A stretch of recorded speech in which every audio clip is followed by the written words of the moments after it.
Okay.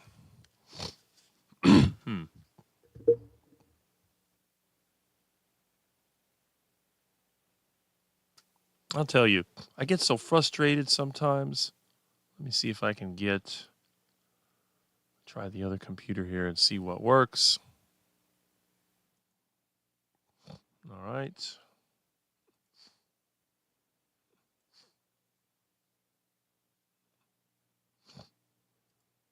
Times. Let me see if I can try the other computer here and see what works. Okay, it is working, so that's good. Now let me go ahead and switch the scene. All right, here I am. For some weird reason, I don't know if it's a OBS thing, there is an update. I didn't have time to apply it. I didn't want to get involved in an update and then have this thing fail on me. But anyway, if it doesn't work, I'll restart it. It's still a learning curve. It's still a work in progress. And I see that we have 3, 4, 5 people coming in. Anyway, so I wanted to say good morning from Miami. Those of you that are nice enough to come in and be bored out of your mind or get some good comedy here, I'm glad that you are here. I was a little distracted this morning because when I got up in the morning, I saw that the yellow fire rescue truck was next door. And evidently, my neighbor either had another stroke or a heart attack or something. She was awake and being transported to the hospital, and she did, wave to me. So I don't think it's quite that bad. I think it was more of for precaution. Looked like one of her friends was there. Well, that's good. It's nice when you're older and you do have friends. I know that she is a member of the American Legion and does some work over there too. So it's very important to have some type of, I don't know what you would call it, support, something like that. So people can kind of help each other out. And that's kind of what we're trying to do here with the carnivore community. So what I wanted to do today was to have a little conversation about some of the different YouTube channels and some of the influences that you've had. Now, in the carnivore community, we have the celebrity carnivores, and everybody knows who they are, especially the carnivore doctors. And who are the carnivore doctors? Well, in my opinion, when I think of a carnivore doctor, the first one I think of is Dr. Anthony Chafee. And the second one is Dr. Sean Baker. Why do I like them so much? Well, because they're the ones that interviewed me, and I really appreciate what they brought to this space, especially Dr. Anthony Chafee, who kind of came out of nowhere, and you can see what he looks like. Got a great attitude, and I'm sure that all the carnivore gals, they like watching him because he's easy to listen to and he's really easy on the eyes. And then you have Dr. Sean Baker, who is sort of the carnivore beast. He's the one that you think of that eats steak all the time and is really strong and really active and mobile, and sometimes I think he's even more active and flexible than I am. Although when it comes to 56-year-old, soon to be 57, I think I do pretty good. If you've seen any of my videos, the things that I do and sit and stand test and the walking test and all these other things that are supposed to determine how long you're going to live, well, I think I've done quite well in those fields. So anyway, let's see now. I see my OBS program is giving me some issues right here. What in the world is that? Oh, well, I guess you can't change it once it starts. But for some reason, I'm showing up as small. But nobody really needs to see me anyway. I'm not the subject of this video. You are. Now, again, when it comes to carnivore channels, we're going to start off. I'm going to talk about some of the ones I like. I did mention the carnivore doctors. There is another carnivore doctor, which I had kind of written off as being sort of a used car salesman. The short man that was always talking about fertility and, how it's the stories that matter and this and that. And we all know who that is. I think we do. And that would be Dr. Kiltz. You know him.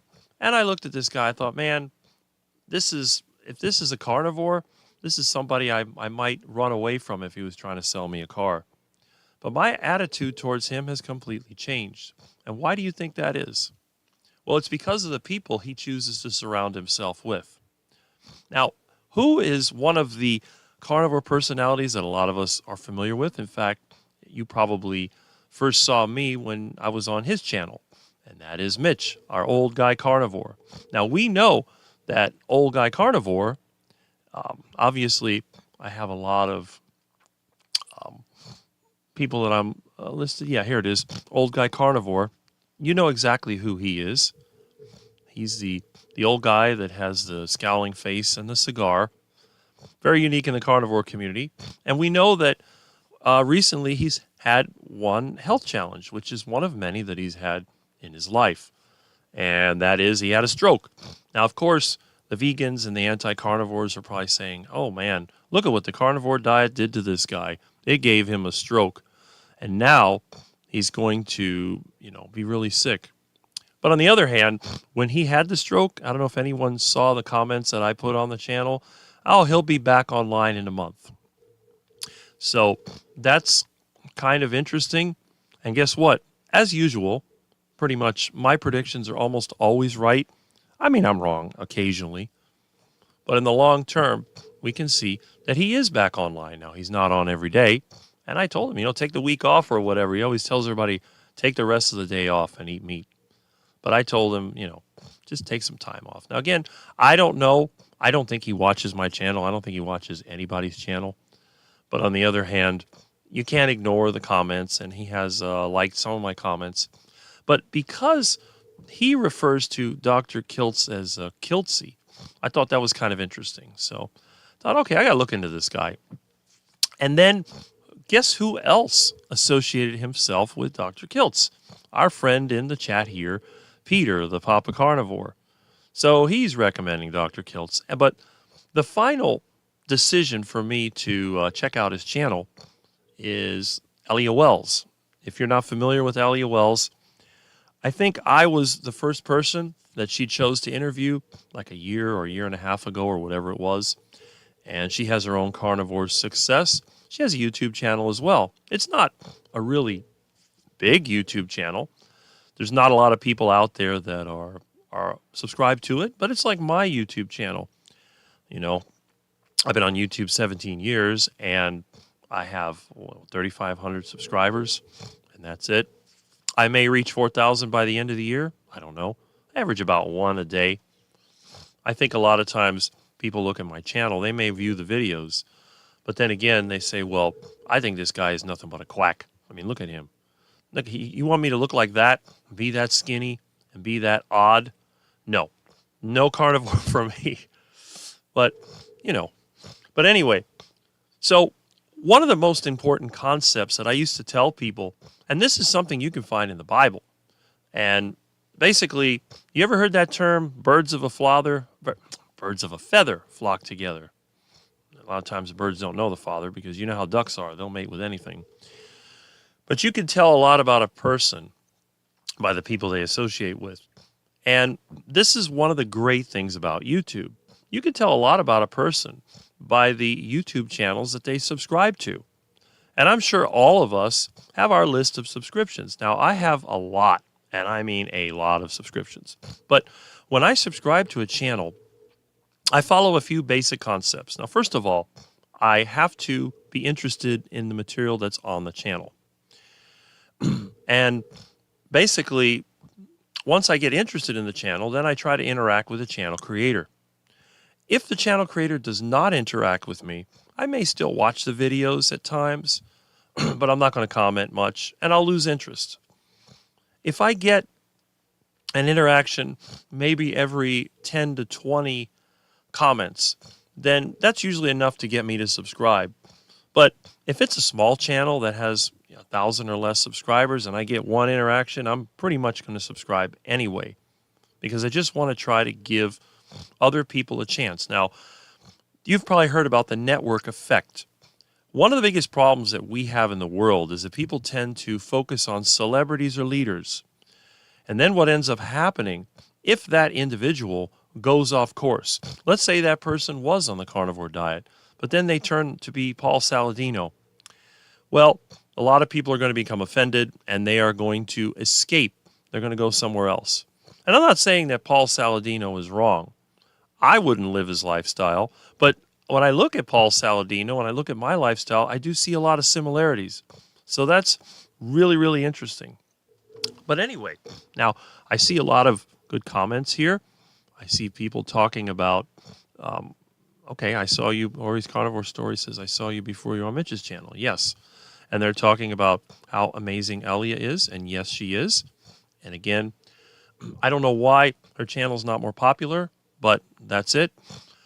And as Peter Papa Carnivore has said, Dr. Nelson Vasquez is also part of the show, and he's a new medical director for Kiltz Health. And this is the other person I wanted to mention. Dr. Vasquez has been on our live that we have with Russ Mitchell, the Keto Cookout, and I've seen him on several channels. And, of course, he popped up on Homestead How, like a lot of people do. And, you know, this is a guy that was in the medical system, had medical issues, and the medical system did not benefit him. So he had to go sort of off course and go into, you know, what we would call alternative medicine, which is a carnivore diet. So again, with all these people around him, I have decided to join. And the other thing about Dr. Kiltz's group is that it is free. So if you have not joined Dr. Kiltz's so-called Mighty Tribe, why not? It's free, and you can check it out. Now, his lives are too early for me most of the time. However, thanks to Alia, our good friend, she has scheduled me to be on his live twice, once when he's away and once when he's there. So I'm looking forward to that. Hopefully that will open up a new group of people that I can communicate with. And I'm really hoping that maybe some of you will check that out too. And also, for those of you that like to watch me, or at least listen to me, because I'm not that great to look at, but I think my voice is pretty good, and I tend to have a nice way of speaking. I get a lot of compliments for that. So check me out on Sunday, tomorrow. I'll be on Bob's channel. Now, if you don't know Semi-Retired Bob, this is another one of my carnivore channels I like to watch, because Bob is someone that actually had heart disease, and he's reversed it using the carnivore diet. So, as you can see, there's a lot to like. Now, let me see if I can hit some of these comments, and let me see if I can get in here. Now, this may get a little weird, so let me go to my own channel. Now, sometimes this thing will just sort of go crazy, and there you go. Okay, so I'm going to click this. This thing's probably do multiple nonsense here, and I'm going to pop out the chat. If I can get in here. Now, this may get a little weird, so let me go to my own channel. Now, sometimes this thing will just sort of go crazy, and there you go. Okay, so I'm going to click this. This thing's probably do multiple nonsense here, and I'm going to pop out the chat. If I can get in here.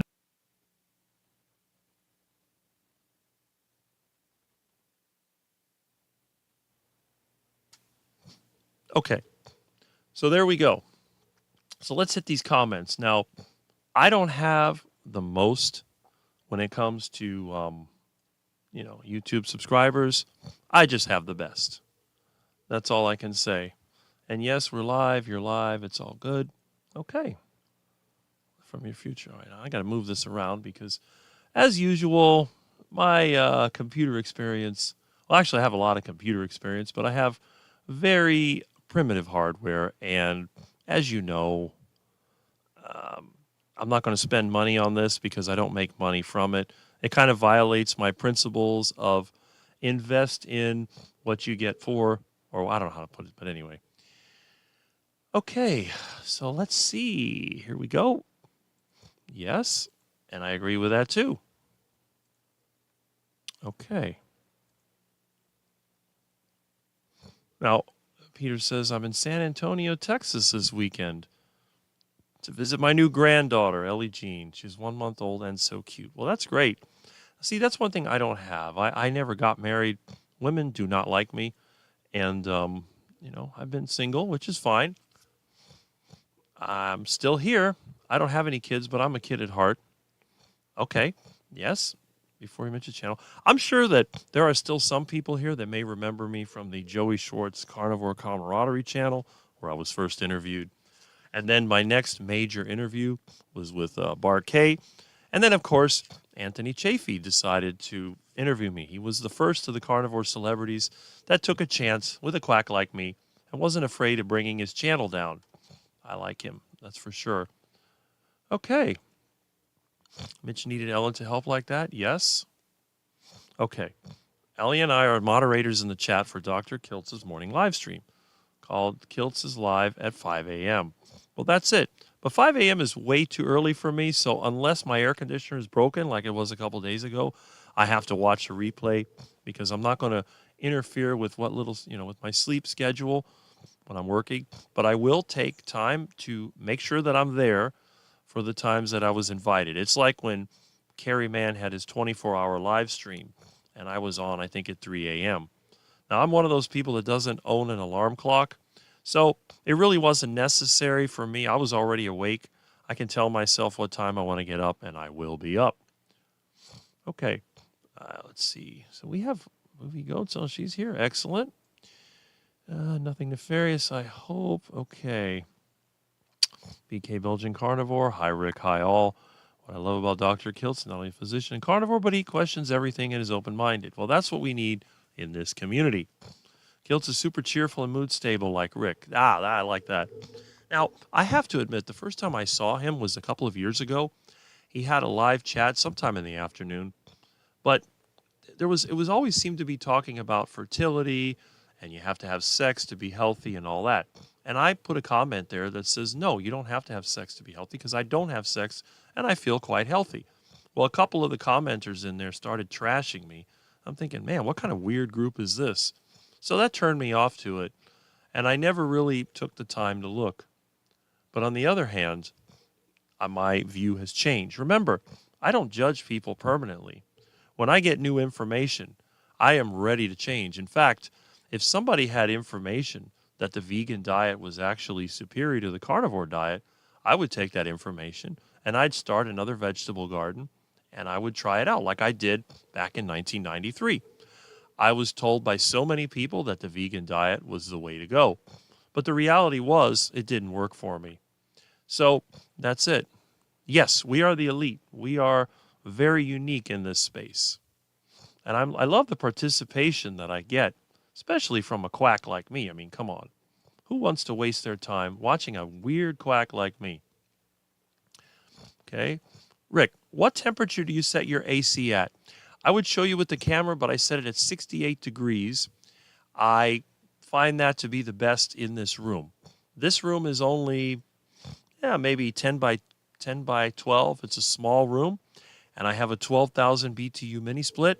I've actually shown a video of it after I had installed the new one. So yes, that's what it is. Hello, Rick from rainy Pennsylvania. Well, hello from dry and hot, humid Miami. Okay. Avoid all oxalates which cause inflammation. Yes. Do you eat pepper? Okay, I don't know. And there is Aaron, Movie Goats. Good morning. Good morning from Rick. You know, Crazy Rick is always here. All right, so let's talk a little bit about some of our favorite YouTube channels. And let me go back to YouTube over here. Okay. Interesting. Why can't I open another one? All right. Let's see. New window. The only reason I use a Google Chrome is so that I can have that pop-up comment thing or whatever. So let's hit YouTube. Okay. Now, if you look over here, you'll see that I get all kinds of recommendations. It really depends on what it is. I'm not quite sure where some of these come from. But anyway, let me go over here. All right. Now, what I want you to do, any of you that are making comments, I want you to go ahead and comment on any one of these YouTube channels that you find inspirational or that are one of your favorites. So let's see what we got here.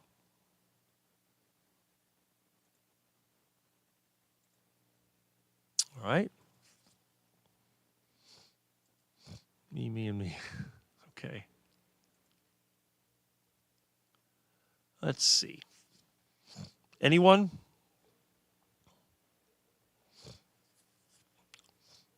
Okay. Well, it looks like, yes. Let's check out her channel.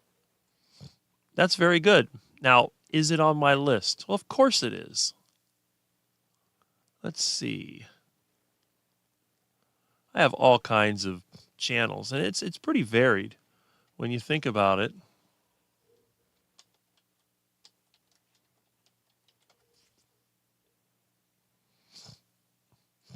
There you go. And as you can see, I am subscribed. And she has now 1.59 thousand subscribers. It's good. So if you haven't checked out her channel, now what you're going to find here is not going to be one of these flashy carnivore graphics and all this other stuff. You're going to find carnivore reality with animals and kids and basically rural living. So if that's your thing, check it out. Okay, now let's see who else we have. All right. Okay.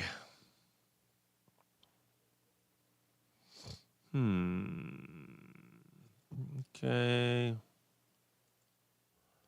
Yep, got some advice here. You're welcome to communicate as much as you want. I don't endorse or go against anyone's information because everybody has a different experience. Okay. Okay. Many channels sub to. Yes, so do I.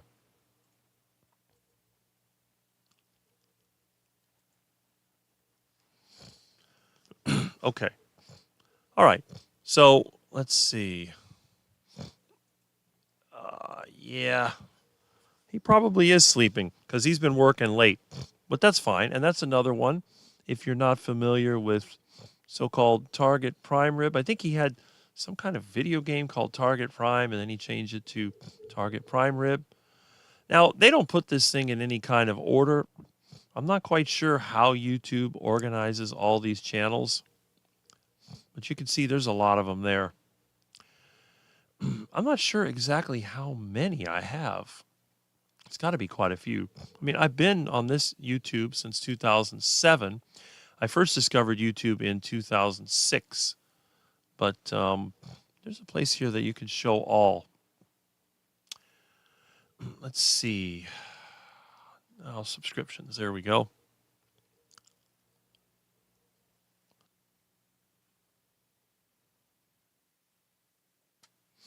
Why is it not doing anything? Oh, there we go. Now, this is funny. Have you ever seen this guy?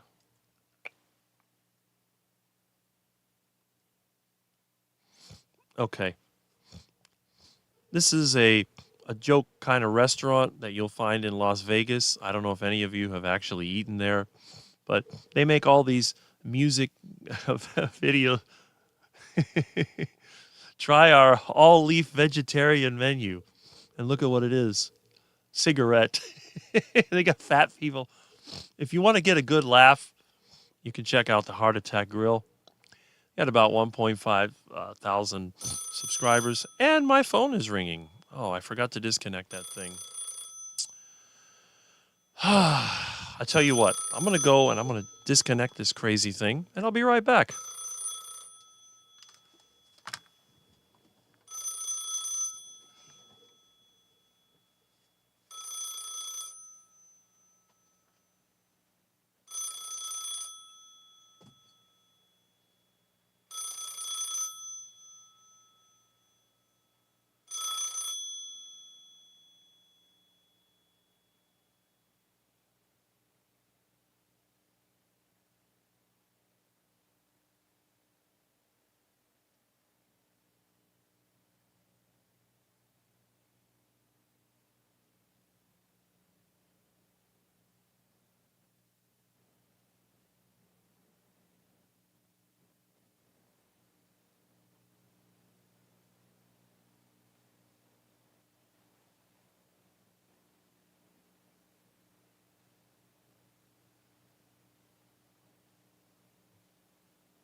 Okay, I am sorry about that. I apologize for the interruption.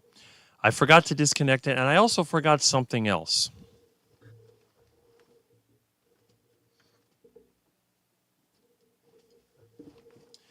I forgot to eat the last patty of my heart attack burger. Now, this kind of goes with this video with the heart attack grill. Now, think about this. This is a restaurant that's supposed to have the unhealthiest food possible.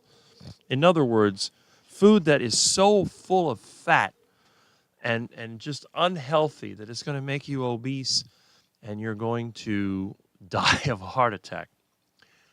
Okay, let me see if I can put one of these videos on. Let me know if you can actually hear this.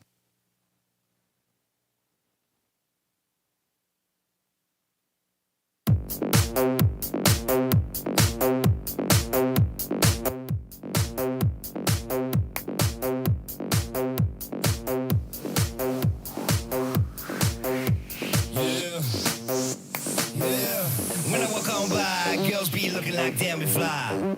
Up into the beat, walking down the street, I'm a Lula freak, yeah. This is how I roll, animal prince pants out of control. It's red food with a big afro, they like Bruce Lee, rock out the cloud, y'all. Girl, look at that body. Girl, look at that body. Girl, look at that body. I work out. Girl, look at that body. Girl, look at that body. Girl, look at that body. I work out when I walk in the spot. This is what I see. Everybody stops and they're staring at me. I got passion in my pants and I ain't afraid to show it, show it, show it, show it. I'm sexy and I know it.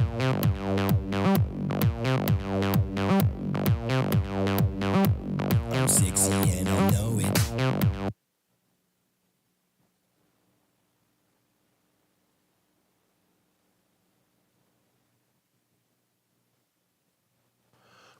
Okay. Now, again, the reason I like the heart attack grill is because when they first came, they were on the news in 2005. This was pretty much why I started the carnivore diet, because I wanted to give people the shock and awe. It's like, you know, you're eating a burger now. Again, this is one patty of a heart attack burger. Look at this beast. You know how many patties does it take to make Rick's heart attack burger? Now, again, here's the patty. Each one of these things is half a pound. So how many does it take? Well, it takes 4 of them. At the Heart Attack Grill, they have something called the bypass burger. The single patty is going to be a single bypass burger. So Rick's Heart Attack burger at the Heart Attack Grill is called the quadruple bypass burger. And at the time they opened the Heart Attack Grill, that was the largest burger they offered. Well, now they offer a rather disgusting looking octuple bypass burger. Now, the thing about the Heart Attack Grill, you have to eat the entire burger. If you don't eat the burger, then you are going to be spanked by one of the nurses. Now, again, okay, I love the Heart Attack Grill because it's just so much fun. I mean, look at this thing. You'd have to check these out. Now, obviously, since I'm into big band, I'd probably like this one better.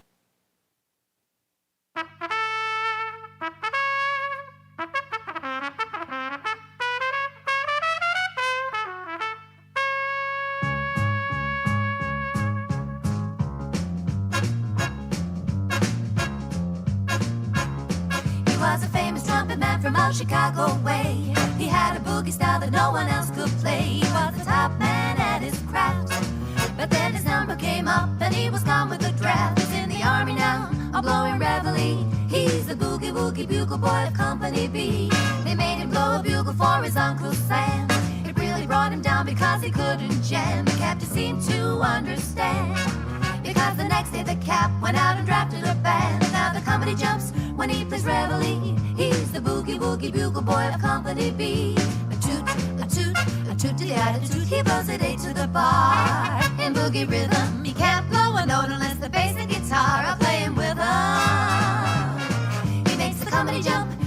plays reveille. He's the boogie woogie bugle boy of Company B.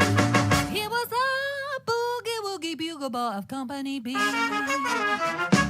And when he plays boogie woogie bugle, he was busy as a buzz bee. And when he plays, he makes the company jump 8 to the bar. He's the boogie woogie bugle boy of Company B. Tiddly-yada, tiddly-yada, toot-toot, it blows it 8 to the bar.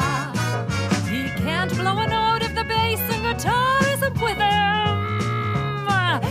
And the company jumps when he plays reveille. He's the boogie woogie bugle boy of Company B.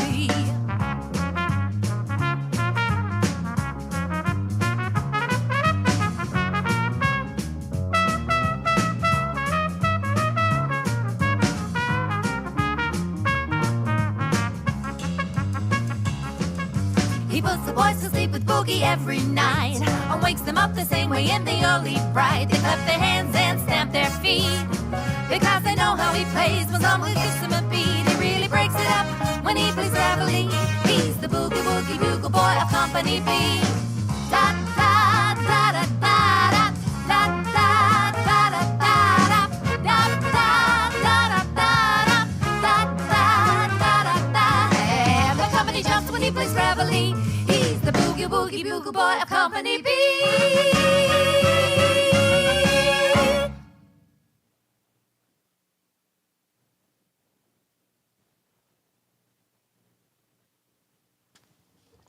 Okay. Trying to adjust this microphone. I'm not quite sure what is going on here. All right.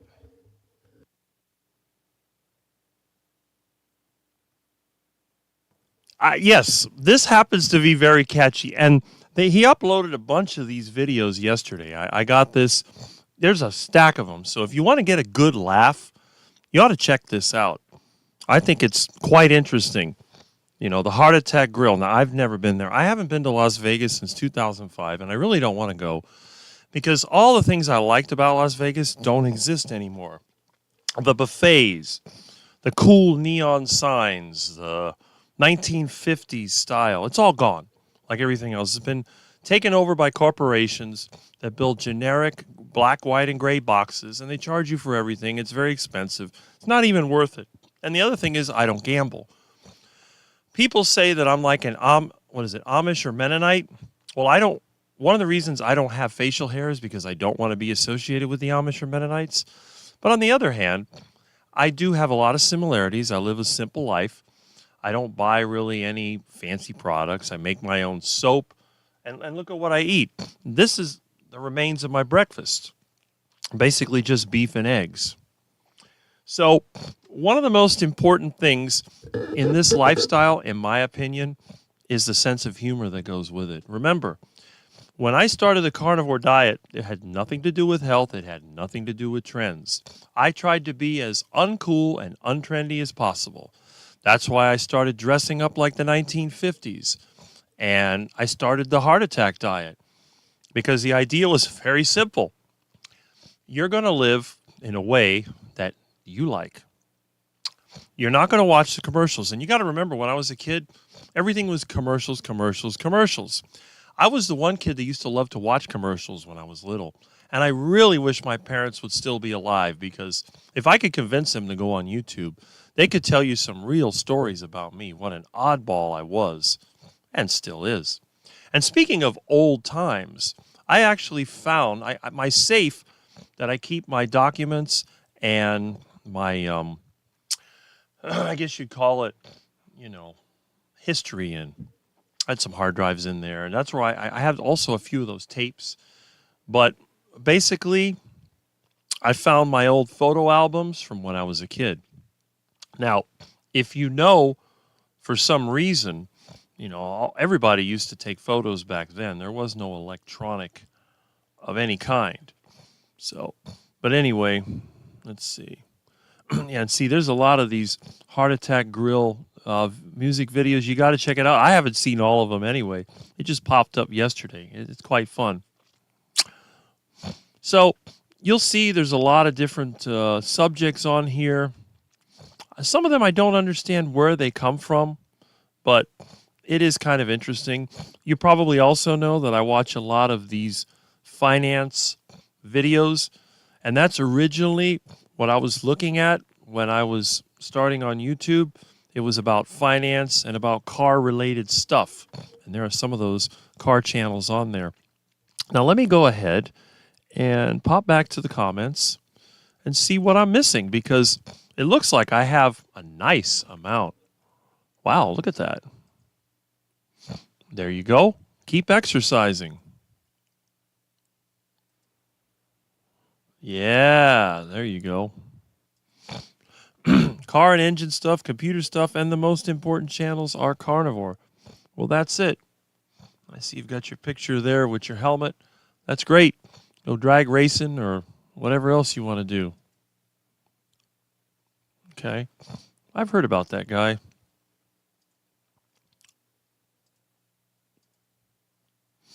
Okay, this is good. Keto Simple, I'm actually subscribed to that, or I really don't watch it. Chris Cooking Nashville, you ought to check out his channel. If you're a duck food addict and you want to ease into the carnivore diet, this is a smart way to do it. Not everyone can just go to straight beef patties, okay?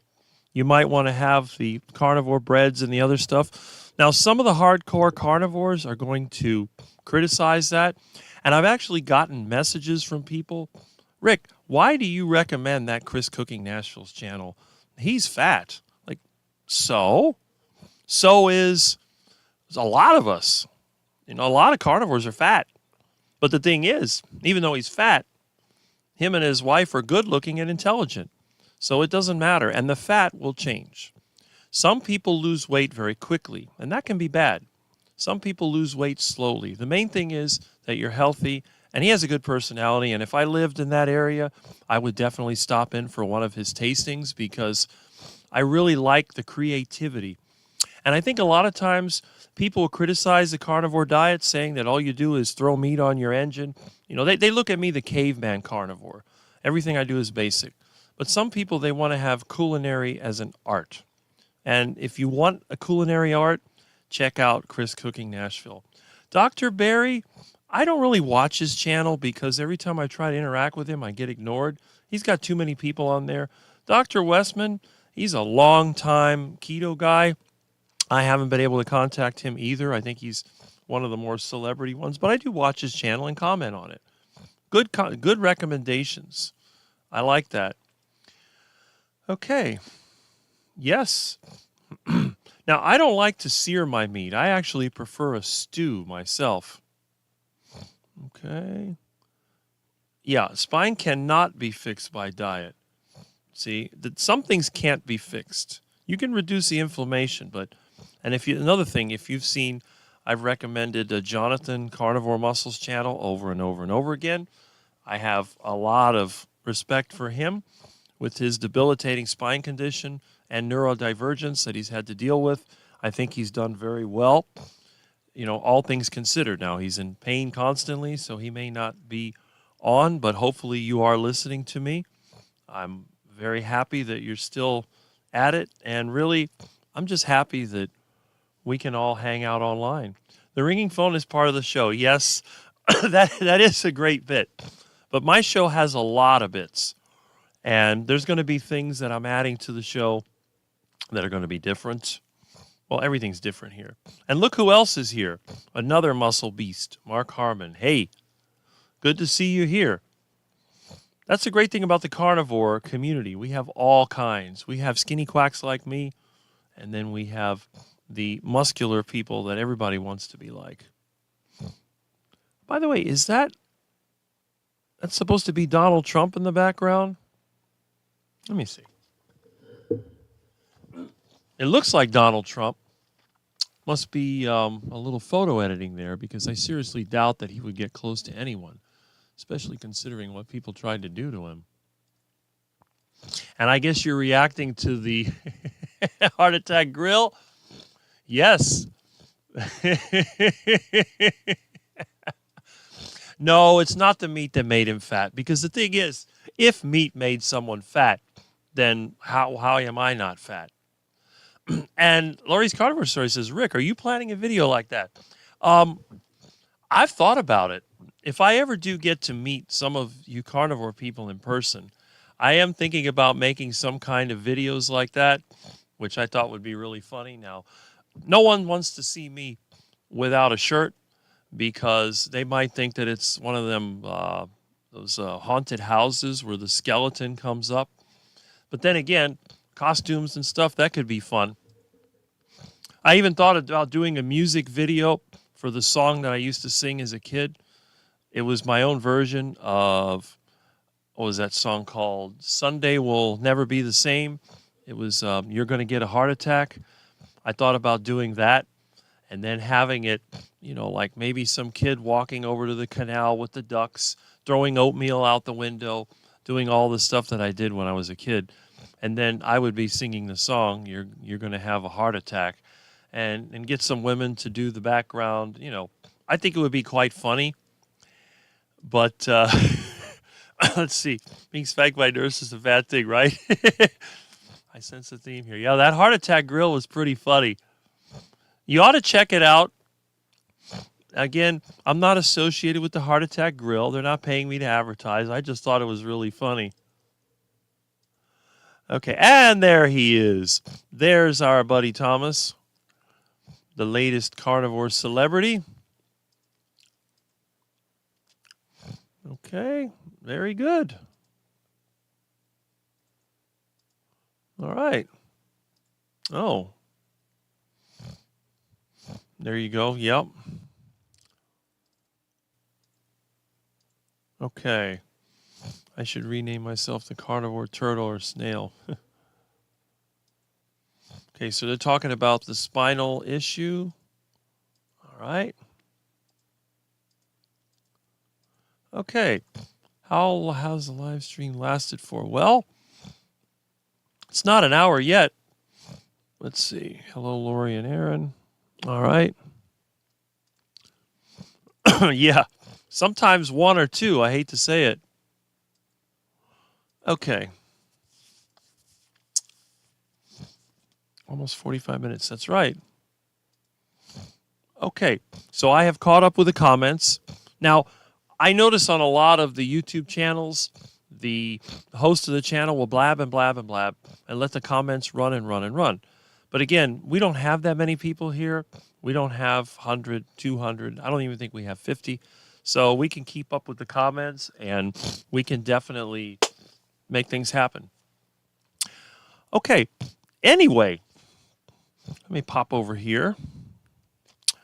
And what I want to do, my show has a lot of unique things here. So let's hit some more. Now, again, I do watch a lot of these financial channels.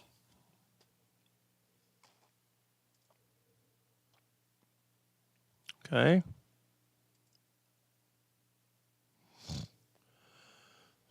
And now, here's our friend, semi-retired Bob. And if you look over here, you will notice that he has a Q&A. It's going to be at 7 p.m. tomorrow. And special guest today. You see who the special guest is? The best guest you could ever get on your channel. There we go. Charger Mopar. That's me. If you don't know it, I'm the man with the plan.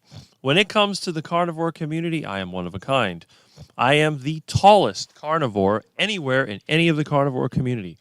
I am also the longest male carnivore on YouTube.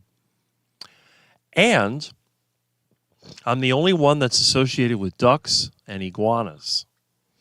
So now you could choose a sexy carnivore doctor like Dr. Chafee or Dr. Baker if you like that type.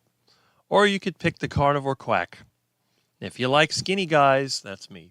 And speaking of skinny guys, I was using my van yesterday to do some work, but I got stuck in traffic. And as you know, my transmission is just not really that great.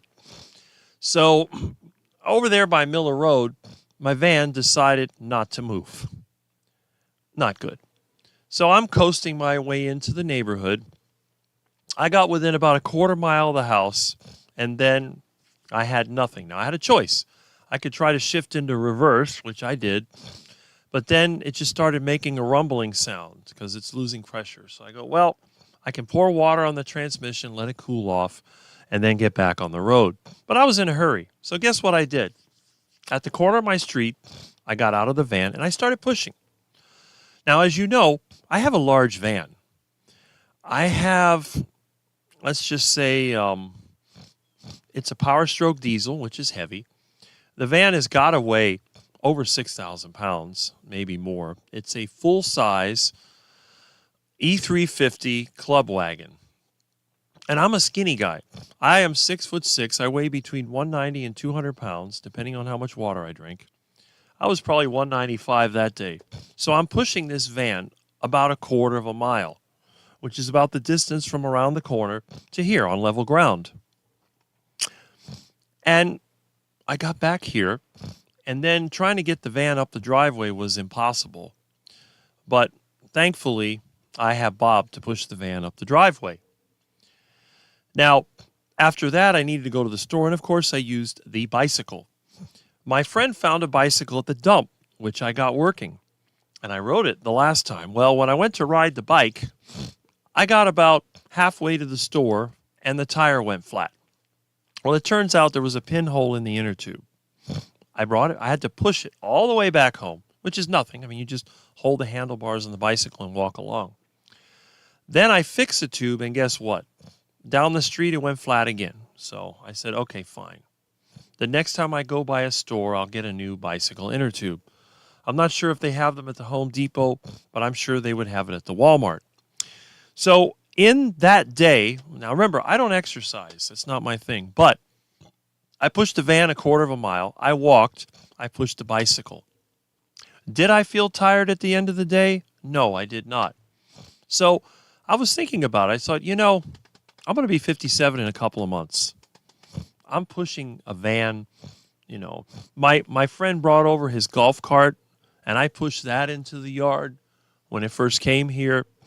So I'm always picking things up, pushing things, whatever. I have no aches and pains, and I wasn't tired. So what does that tell you?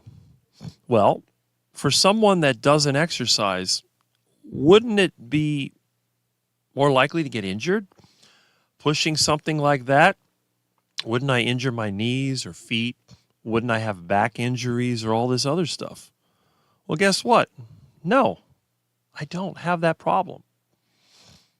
So, again, carnivore diet is great, not only for losing weight, which is what most people want to do, but for people like me that are already skinny, I think what it does, it gives you more strength.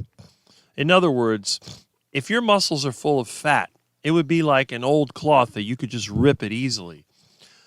But if you have something that's really strong, well, think about, for example, if you buy shoes that are made of composite materials. I am very hard on shoes. I have had shoes that fell apart in one day.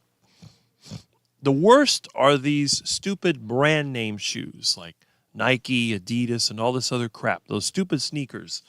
These things are such garbage. They may look interesting, but within a week, I can destroy every single one of them. Usually what happens is the sole rips off of the upper and the whole thing falls apart, and that's it. But on the other hand, I have some leather shoes. In fact, I have a pair of shoes I made myself. I don't know where they are now, but I made them out of leather. I sewed them together. They look like moccasins. They ain't pretty, but they were still good the last time I saw them. So, and I keep thinking about it. I said, our body is like those shoes. If you're going to fill it with duck food, you're going to eat Twinkies and donuts and all this other crap.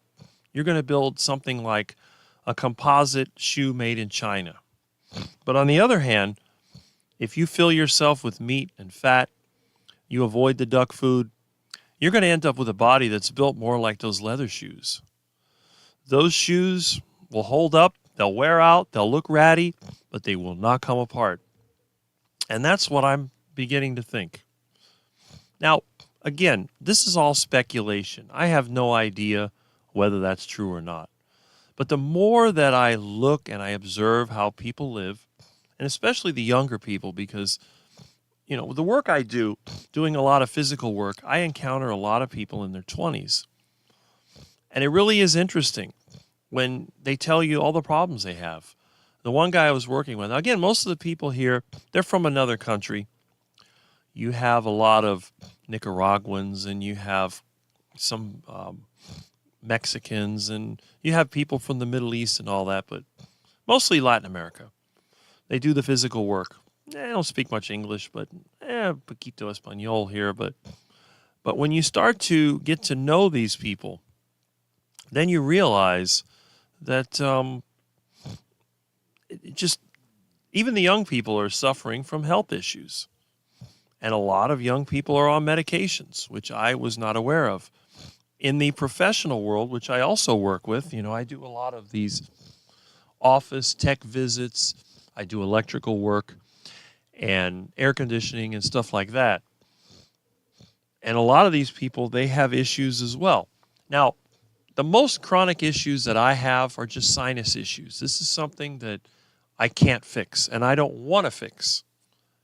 If people don't like the occasional sniffling, grunting that I do, that's fine. They don't have to be near me. But on the other hand, you have people that are suffering depression. Now, I tend to laugh about that, at least I used to.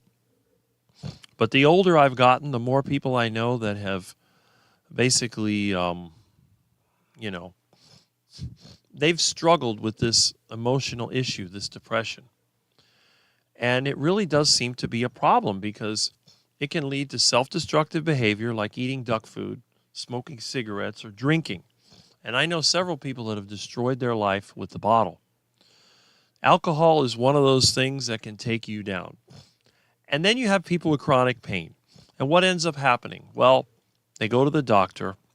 They can't find a source of the chronic pain. So what do? They give them pain relievers. And we know there's a lot of money in that. So they're taking these opiates and opioids and all these other things. Well, the medical system is messed up. So they get you hooked on the painkillers, and then what do? Well, they take them away from you. And then you suffer. So what do people do? They go to the street and they get some street drugs. And then they talk about the opioid epidemic. But again, where does it all start? It starts with chronic issues. Let me move this.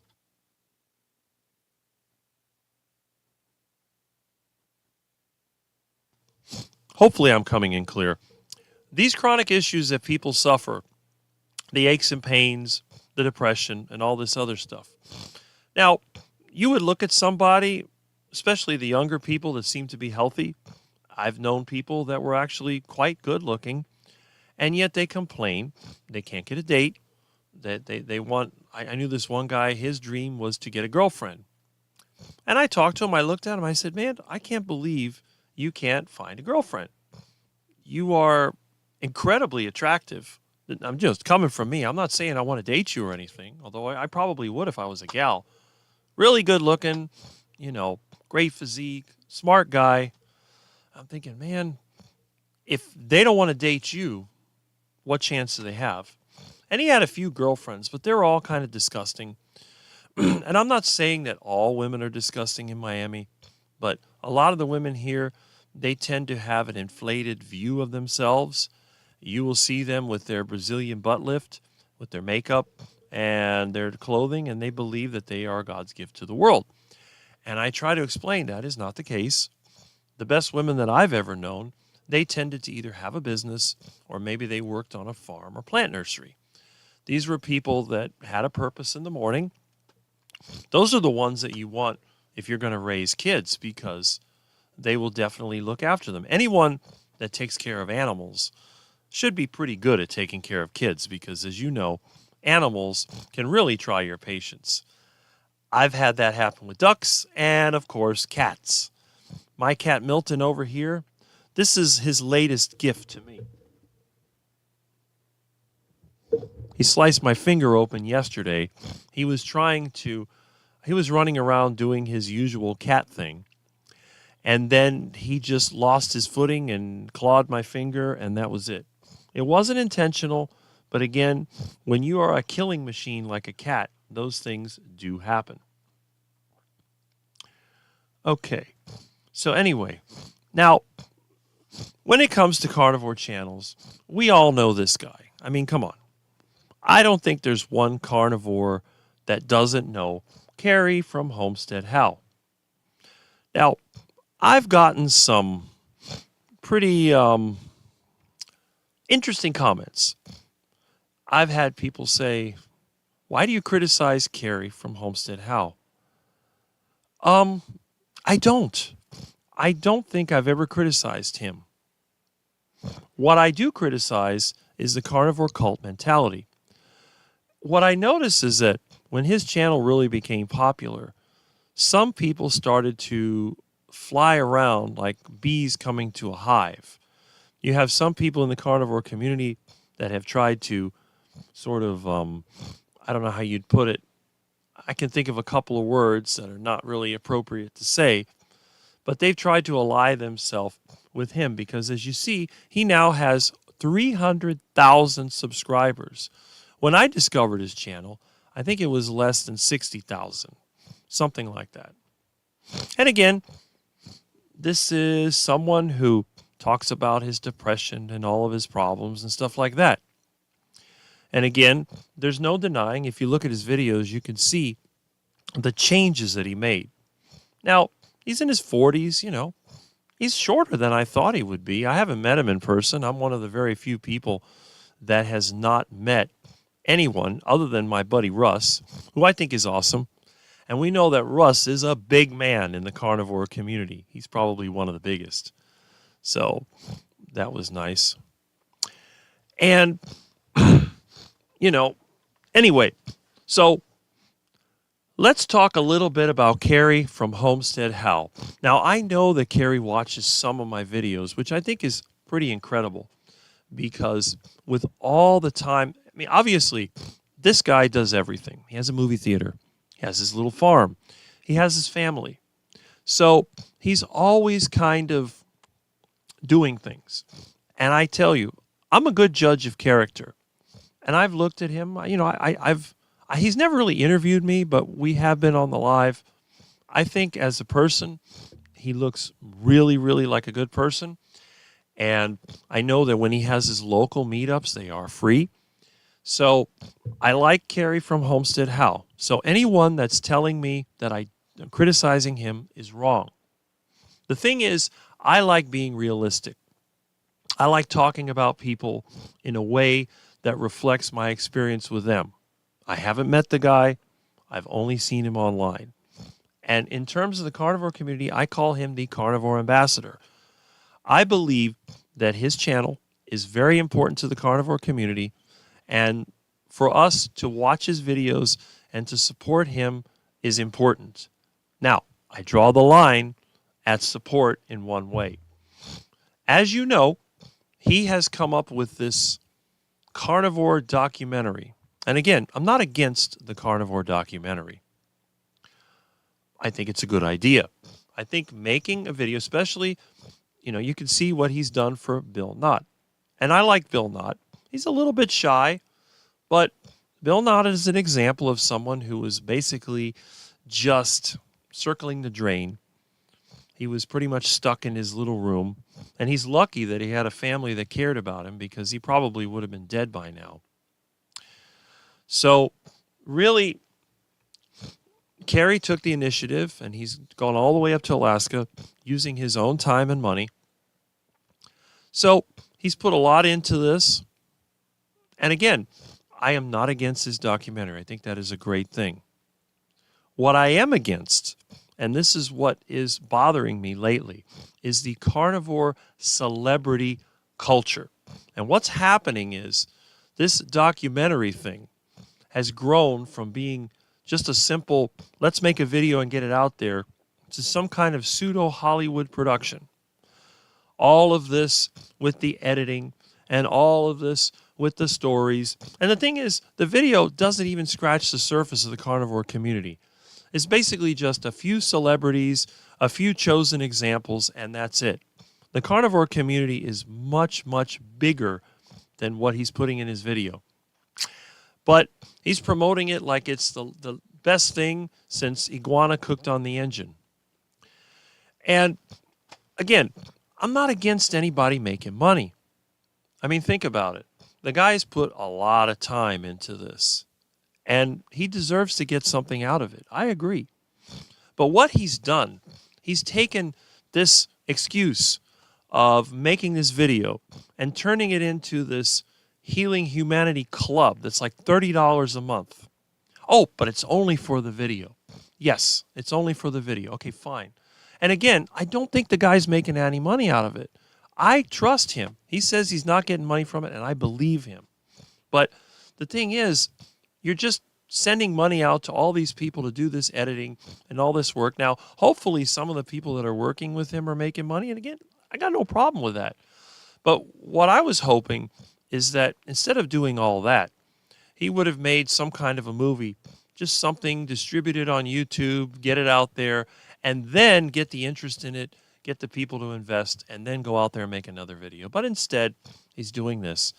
And again, by the time the video comes out, the carnivore fad may have pretty much gone away. So I don't know. But then again, it may reignite it. Who knows? The thing may do really well, or it may completely flop.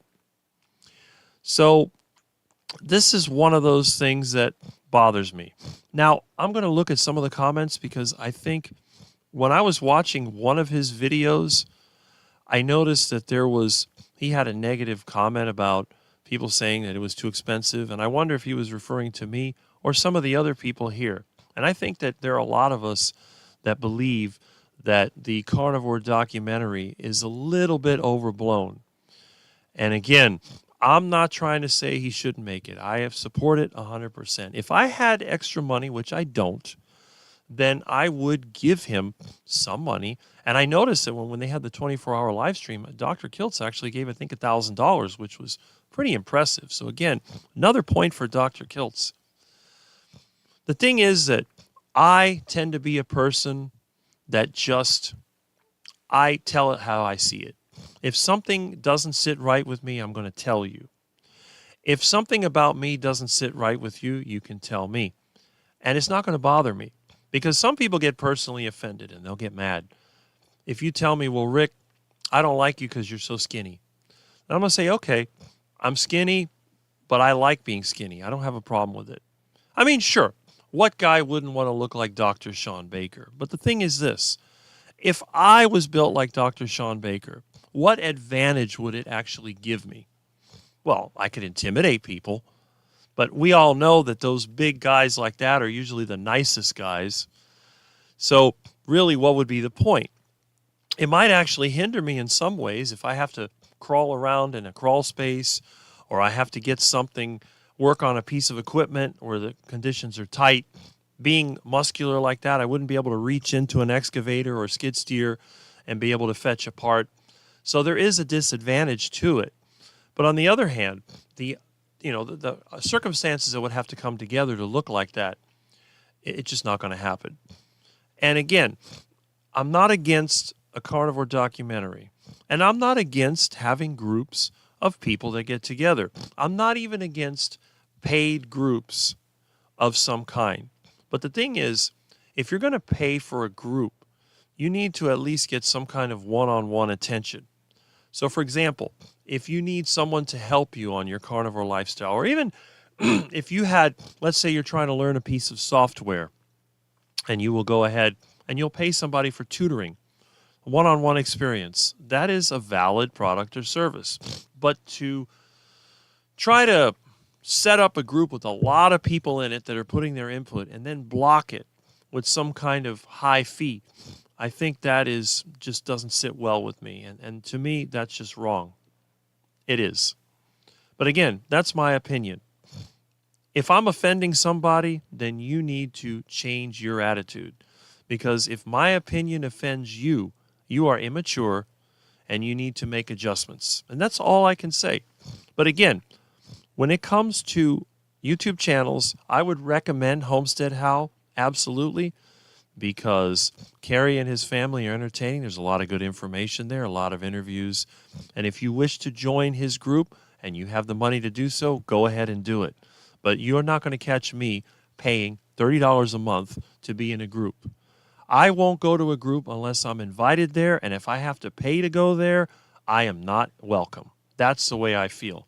Period. All right. And again, we'll get that out of the way.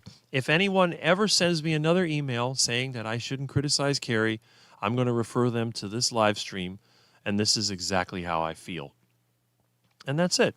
So let's go back to our friends here, the elites, and let's see how many comments I've missed. Looks like I've gone on a rant like Mitch does.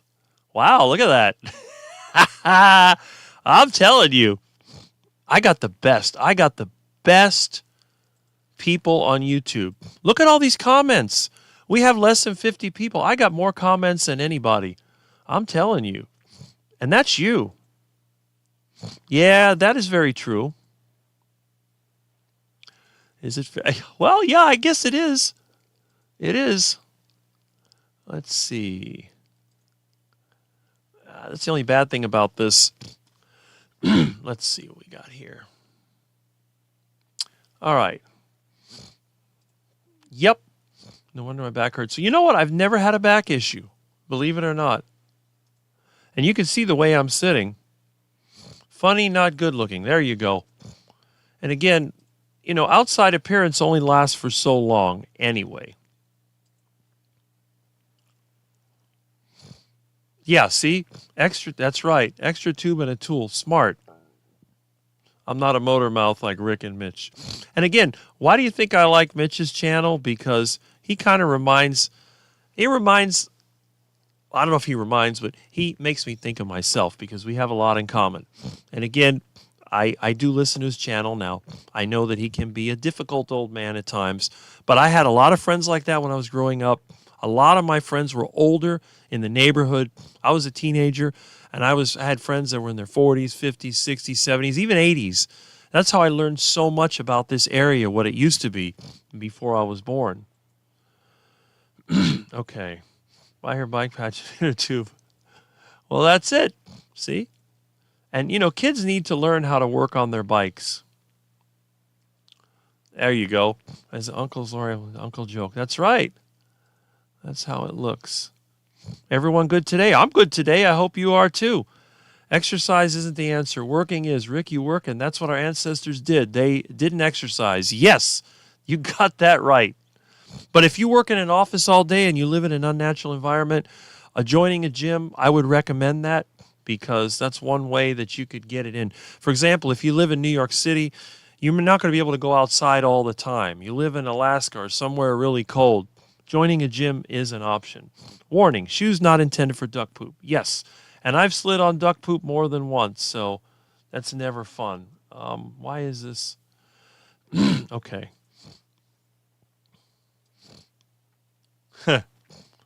I did not eat the duckling. Don't worry. The duckling is with the mama. I thought I answered that. Yeah, if you watch my videos, you'll see. Okay. All right. It was a very long live stream. We're going to try to tame that down. I'm trying to add some entertainment here so we don't, have a gigantic live stream. Okay.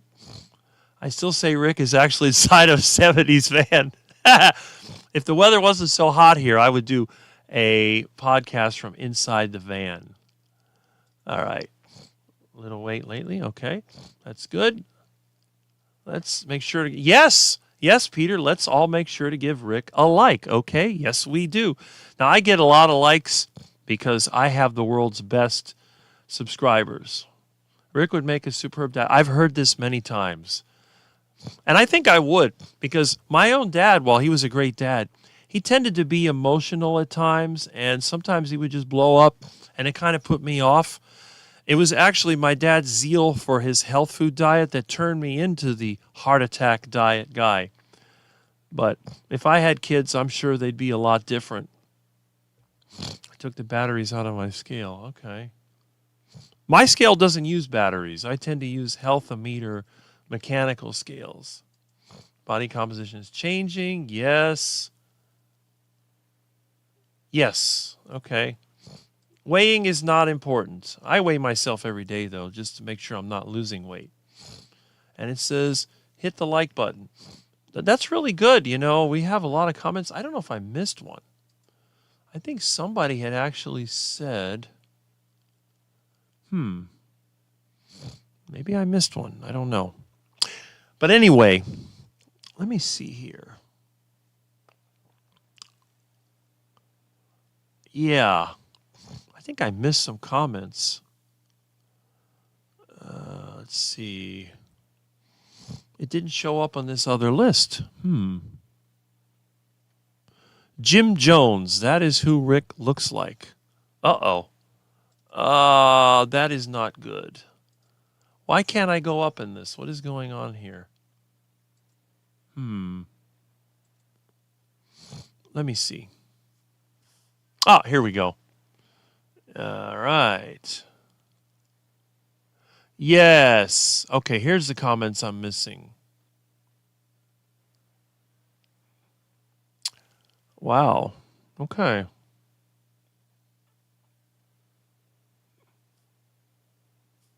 Okay.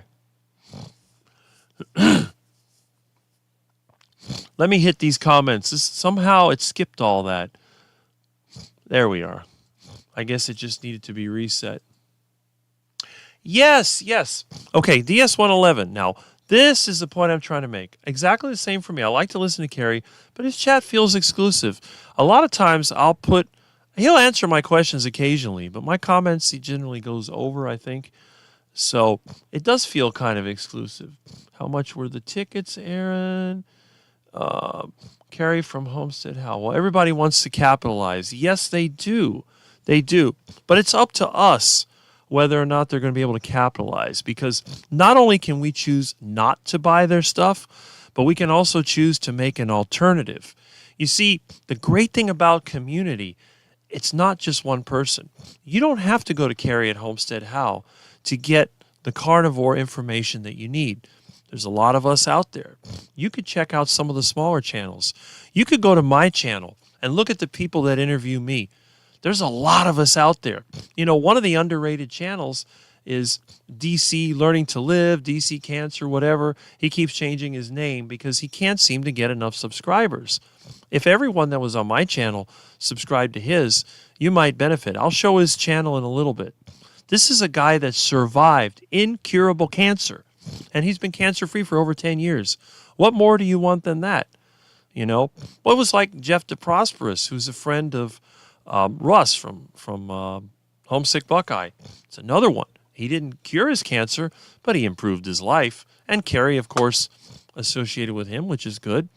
But I think a lot of times, if you just sort of get attracted to one person, that's going to be a problem, because as I said before, if that one person does something wrong, it may turn you off to the lifestyle, and then next thing you know, you've slipped on the duck poop and you've fallen into the duck food and you're waddling and quacking. That's not something that anyone should do. No human being should be eating duck food ever. And I mean ever. Okay. All YouTubers are pretty much advertisers, but the term got changed to influencers due to culture stuff. And repetition is key to brainwash people, so they try your idea or get entertainment. That's right, Terry Sue.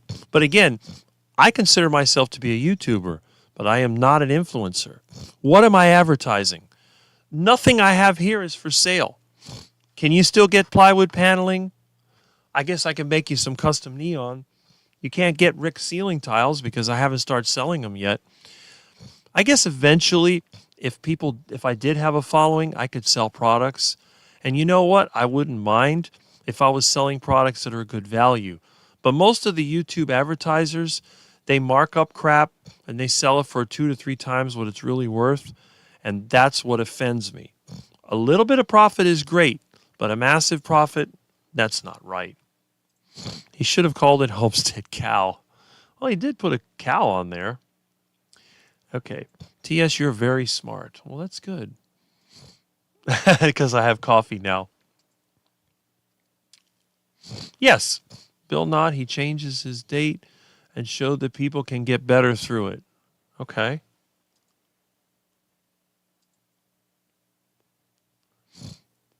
There we go. Isn't Rick's voice soothing? Well, thank you very much. I think that is one of my best traits. It's not my looks, not my terrible physique. You know, there's nothing else about me. Now, of course, if you like skinny guys, well, that might be a problem. It's like my gay friend that always liked tall, skinny guys. So you got to watch out for those guys. But anyway, he's one of them really good-looking blonde guys, so they're pretty safe. I always tell people, if you're going to be around gay guys, make sure you're around the good-looking ones so they don't bother you. That's the main thing.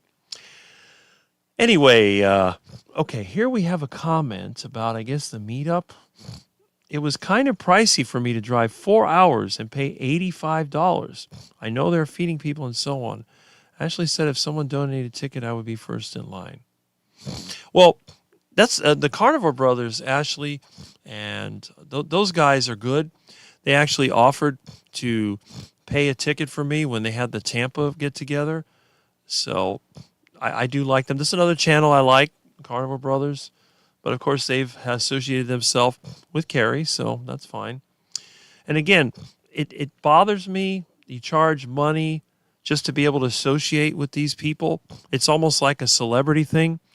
It's like if you go to an event, if you pay a certain amount of money, then you can be around these people. That's offensive to me, that you would put yourself out there to try to help people, and then you charge admission so they can eat with you. That's not right. Now, again, if they're giving you food, I don't have a problem with that. But then again, you have Carnivore Kip. He organizes a get-together. He doesn't charge you for the food. He provides the food. And he's a country boy, not a rich man. And yet he still does it. I always tell everybody, if the state of Florida eliminates property taxes, I don't think they will, but if they did, I am going to set up a Miami meetup. I'm going to find a location. I'm going to buy all the food. And I'm going to have a free get-together wherever it is. I have a few possible places that we could get together. And I will have the first Miami meetup, compliments of Rick. That would be from the money I didn't have to pay, the over $10,000 for property tax. So if you ever see Florida eliminating property tax, all the money I save is going to go to Rick's Carnivore meetup. Rich's voice is very level. Thank you. Good morning. Good morning, Mark Booz. I hope the iguanas are not attacking you over there. Okay. Vegans to make fun of it. Yeah, see, the other 5% will be normal people. Exactly. Exactly, Mike. Okay, this I don't understand. Rick's voice is soothing like Jim Jones. If you're not familiar with Jim Jones, that's where they got the term drink the Kool-Aid. I think it was down in Guyana. He had some kind of a cult. I don't wear sunglasses, so hopefully you'll never mistake me for Jim Jones. Okay, paid $75 for a Tampa meetup, but it included lunch at a Brazilian steakhouse. That's not bad. I mean, if they're feeding you, that's okay. But still, you know, if you're going to have a steakhouse meetup, you need to have at least a free meetup. Maybe at a park or something. For us poor people that can't afford the fancy steakhouse, you say, hey, we'll get together at the park and then we'll go to the steakhouse. And for you poor suckers, you can cook your meal on the engine. And that's it. Okay? And PL7 says, Rick, live stream calms me down somehow. Well, that's the whole idea. I love sardines as well. I had a couple of sardines. Love that. Yeah, right? Exactly.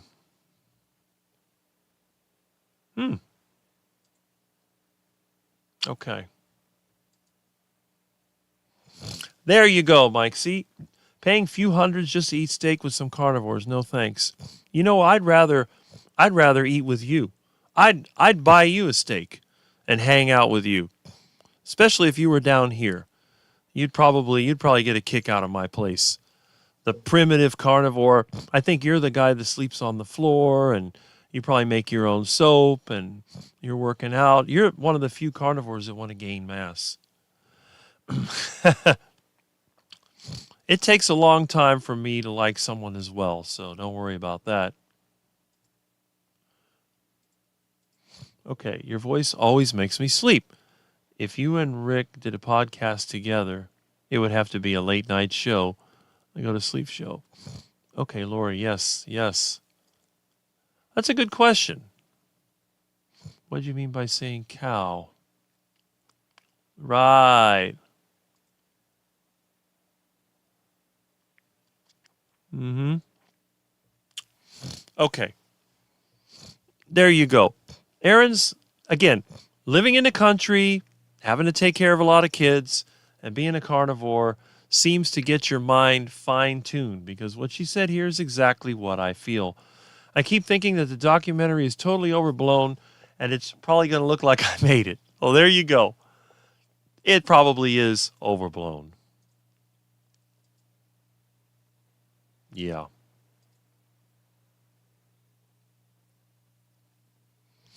Yeah. Yeah, Kiltz likes him. I mean, obviously, the more I learn about Dr. Kiltz, the more I see why he would like him. Jim Jones, that is who Rick looks like. I guess I'll have to get some sunglasses and see if it's really the case. I hope not. I get invited, then uninvited, they have too many guests, and they wanted me to pay the $80. Well, that's it. And, you know, if you've noticed, there is like a certain carnivore cult that goes on, and you'll see that certain people get invited to all the popular channels. Have you noticed that you don't see me on any of those popular channels anymore? Because I don't have any marketable attributes. There's nothing about me that's going to help them sell anything. So you don't see them inviting me. So who invites me to their carnivore channels? My friends, the people that want to have fun, the people that I've had an influence on. We get together just to share information. And that's a good thing. That's what I like to see. So you won't see me on any of those high, falutin membership channels. It won't happen because obviously I'm not going to help. But on the channels that are looking just to share the stories and share the experiences, that's where you'll see me. Okay. Okay. What happened here? Oh, come on. And the teenagers are trying to help with young carnivores. I think he talks too much and is on too much. Are you referring to Carrie or somebody else? I know you're not referring to me because I'm only on once or twice a week. When do we go on the golf cart? Maybe today. Maybe today if I get the time. I was trying to find a way to mount the camera, but the problem is the GoPro that I have overheats, and then the cell phone that I'm using is full. And of course, Apple, in their infinite wisdom, make it so difficult to get the files out of the stupid phone. I've tried to use the Windows Explorer or the Linux file system to pull them out, and then they fail, and so my phone is full. I can't take a video. I'm like, oh, just frustrating. But anyway, iguana hunting. And if I lived in the country, I'd probably get on the golf cart and go iguana hunting. But around here, the cops will be chasing me. But I'll go up and down the street a couple times. Don't drink the Kool-Aid. Yes, that's where that comes from in the 1970s. He's just so different, funny, and severe. Well, again, it's like the older version of Rick. Just think if Rick ate duck food for most of his life and then turned carnivore in the last few years of his life, that would be Mitch. Yep, you got that right. Oh, and here's another one.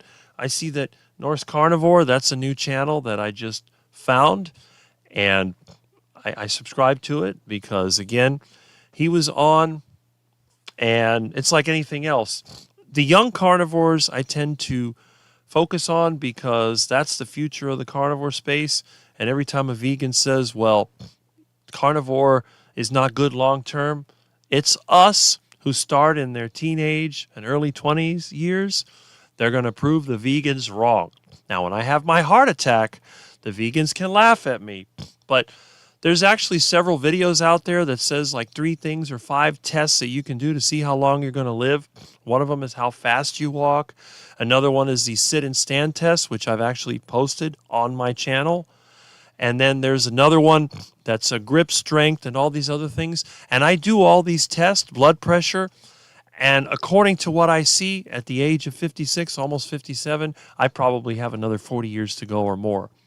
Now, I could drop dead at any time of a heart attack. I'm not saying that I won't. But on the other hand, what can you do? Funny looking. Okay. Reminds me of my mother. Yeah.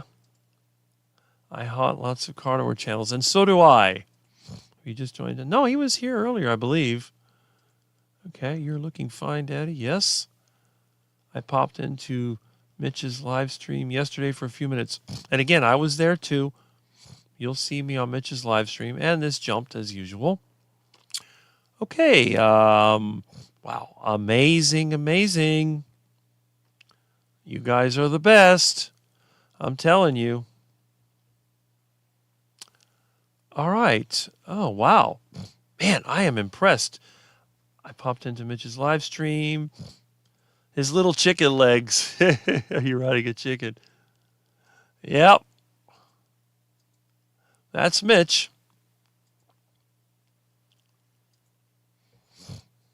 That's true. Okay. How many here use a blood glucose meter to see how their body reacts to carbs? I don't. I've only taken my blood sugar occasionally, usually when my mom or dad had taken it or one of my friends were taking it. My friend Al has diabetes, so several times he's done the blood sugar test and I've done mine. One time I had another friend that had blood sugar issues. I checked mine, it was 50 something. And he was like, you need to go to the doctor. Why? So what I did, we were overworking at the old office park, which doesn't exist anymore. It's now condominiums and apartments. And I said, look, he says, you feel dizzy? I said, no. So what I did, I ran up and down along the lake, chasing the ducks around. Then I came back and I sat down for a while. I took the blood sugar test again, and it was close to 90. So I learned a long time ago that test is only good for so many things. Babies have, yeah, they do. Okay.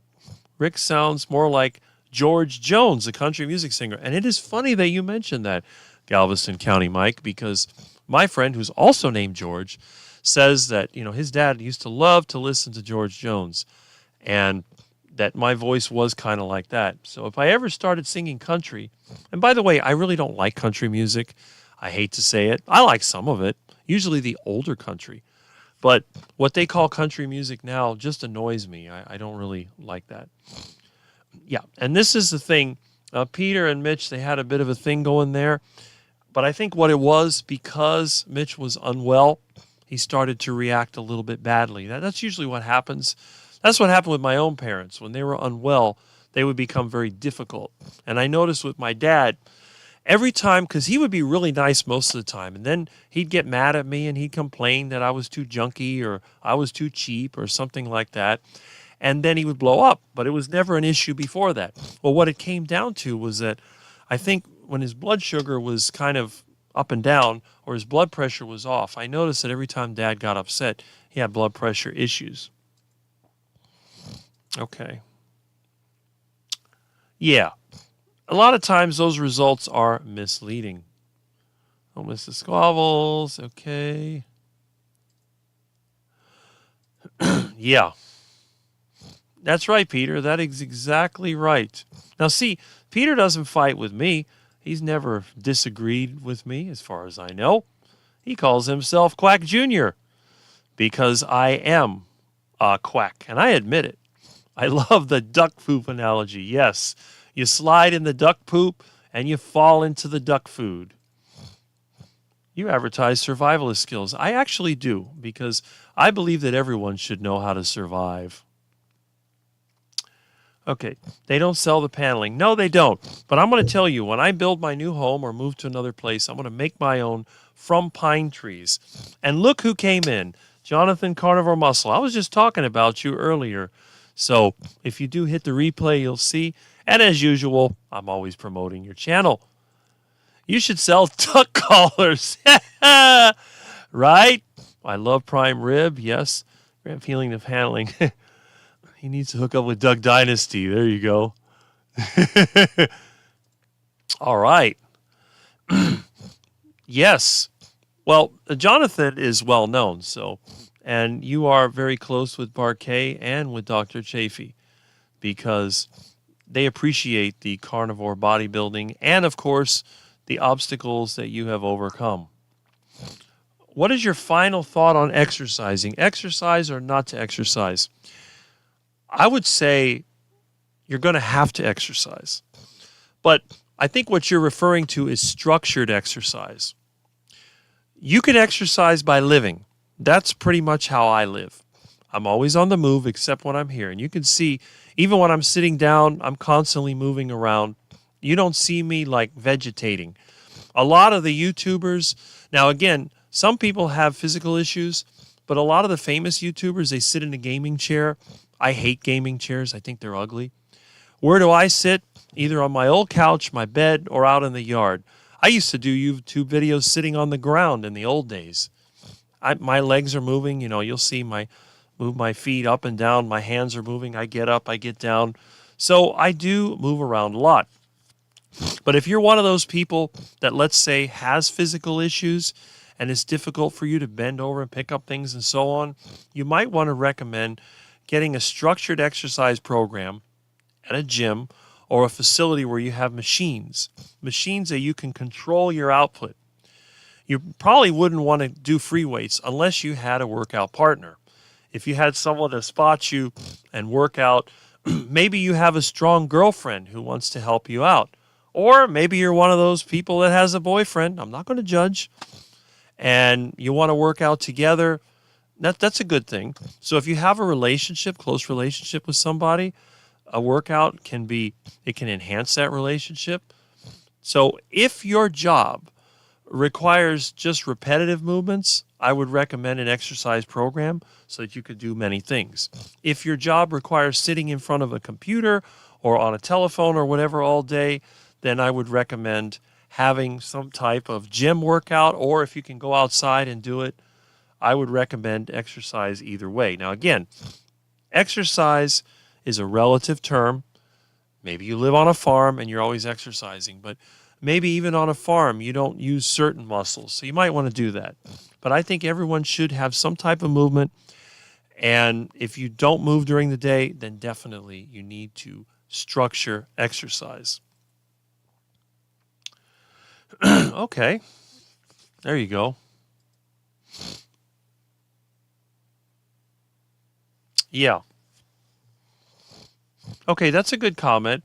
If you're ever selling something I need because you're putting the money together to move out of town, I'll seriously consider if price and shipping beat what's available. And that's what I will do. You see, if I can offer a product at a competitive price, even if it's tiny bit more than some of the others, I'm sure that most of my viewers would do that. It's like me. If I see a product I like, now so far, no YouTuber has ever promoted a product that I like. So I haven't purchased one. But then again, that's fine. Yeah, exercise comes in after you've been carnivore for about 6 months. That is true on the engine, right? Okay. Yes. Right. That's the problem. And then also it's difficult for Jonathan to travel. So I think a lot of times it just has to do it online, which is fine. Oh, egg prices are down. Well, until they go below $2, I'm not buying any eggs, period. Hi, Rick. Hi, Annabella. Good to see you. Okay. Okay. This is a very good point. It says, I won't specify who, but in England, some seminars want me to pay them to attend. I'm not entitled to anything. Well, honestly, if I had a get-together or an event, I would not charge anyone, period. And especially the people that are going to attend that are well-known. I might even buy them lunch.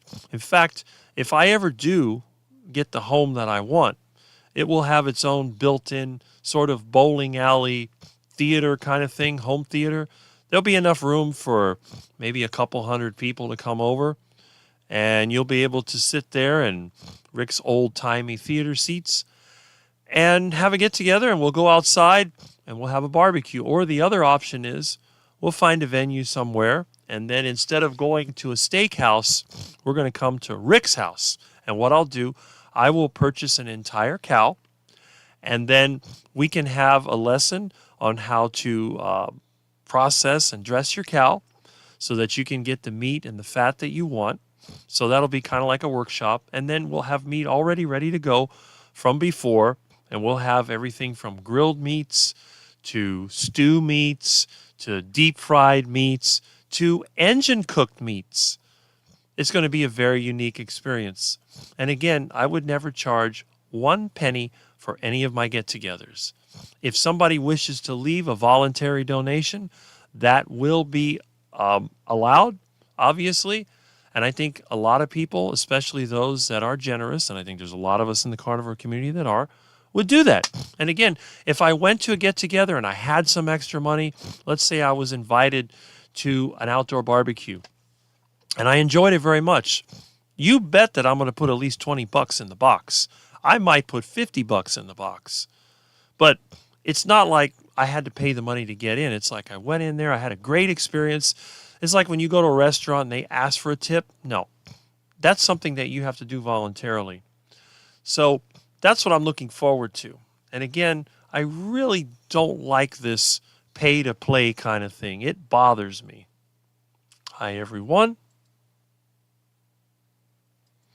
There you go. See, there's always some people that are good. Huh. Yeah,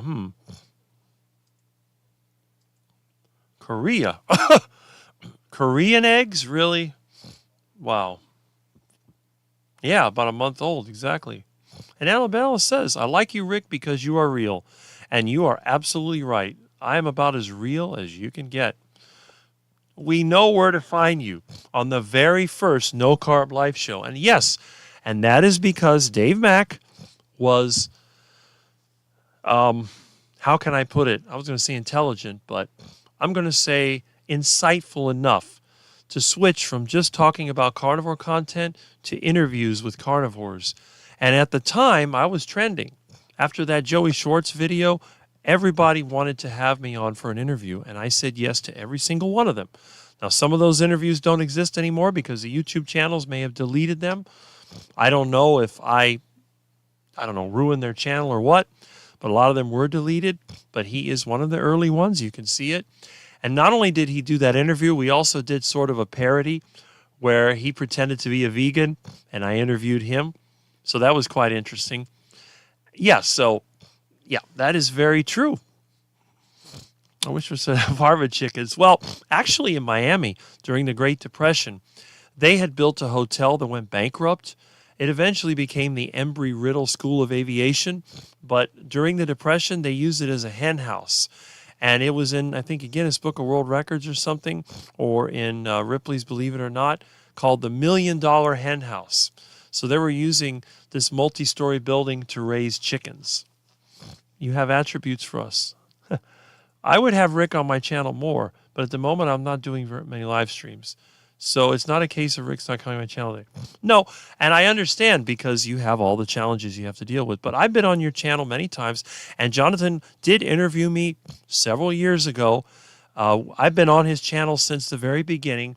I think we're kind of close in the community, which is amazing because I'm about the opposite of what he is. He's a bodybuilder, a championship bodybuilder, and he uses a carnivore diet to maximize muscle.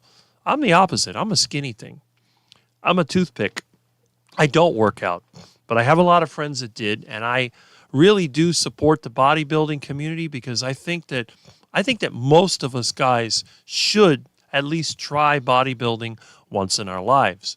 I'm not saying go out there and get juiced and jacked and all that. I'm just saying try a little bit of it. And also for older people, for people that have mobility issues, I think that bodybuilding to an extent is a very good therapy because you can go out there and you can build muscle in a controlled way. But again, if you're an older person and you want to build muscle, you need the right nutrition. And there's nothing better than the good old carnivore diet to help you out because you have all that protein and fat that you can use to build muscle.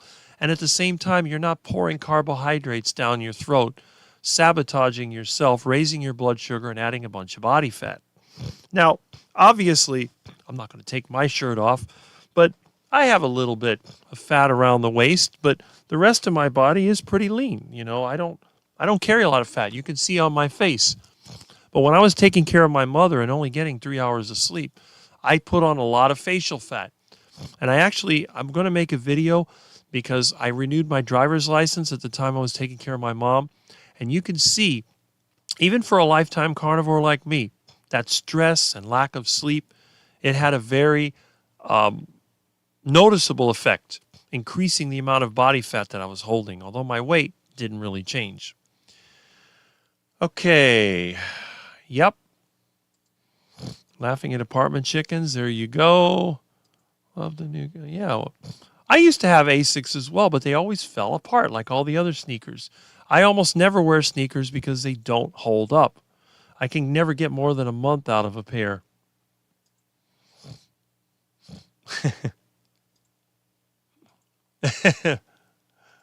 Eggs. Okay. They aren't intelligent. Yeah, right? Right.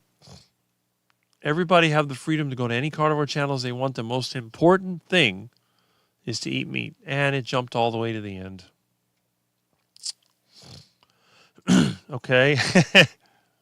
There you go. I burned all of my masks. I made a video on that.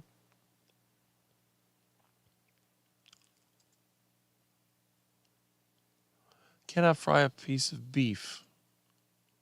Yeah. Okay. Whoop. What did I do now? Okay. I'll move this around here. Oh. I got to move this crazy thing. Let me go. Whoop. Why is this not working?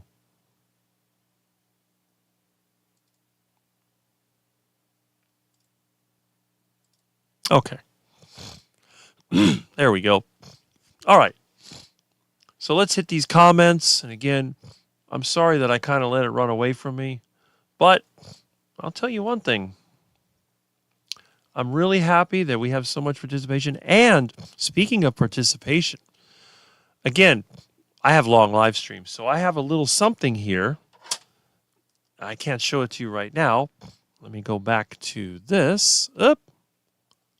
Okay, let me go through the comments first. Let me finish this up.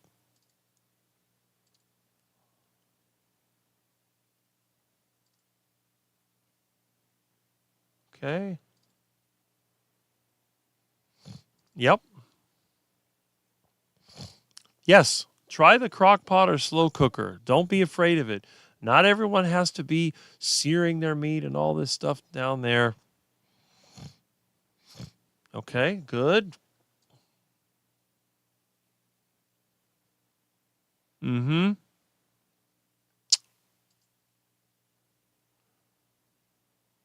Okay. That's good.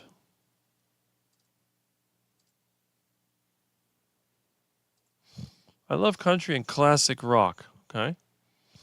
Yeah, rock and roll can be kind of fun.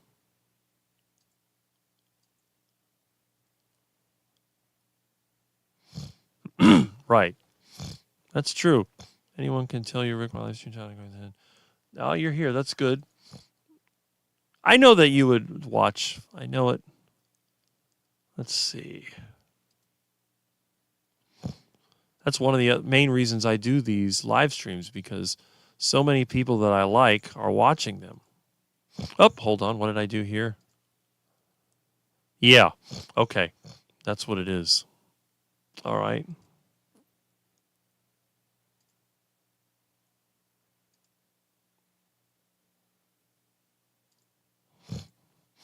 I'm back. Great to have you back. Not sure how long ago it was, but, you know. Yeah. Okay. The gaming chairs are ugly. I hate those things. They're so ugly. I'd rather have a classical chair or something. There you go. Yeah, check out Jerome Armstrong. I know that Used to make a lot of videos. Haven't seen any in a while, but okay. Or was it open mic? Yeah.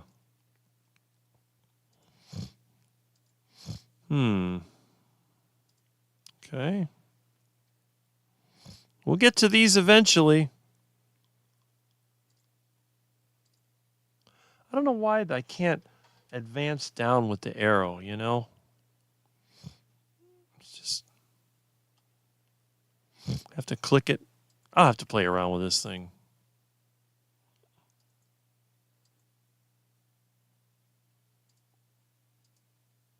Okay. Huh. The last carnivore engagement I went to had the largest queue. Yeah. I'm most proud of being pitted against doctors and people decades older than me. Right is important. You got that right. Every girl needs a boyfriend. Well, some girls might actually prefer a girlfriend, I think. Okay. All right. Oh, what was that? Okay. Addictive personality.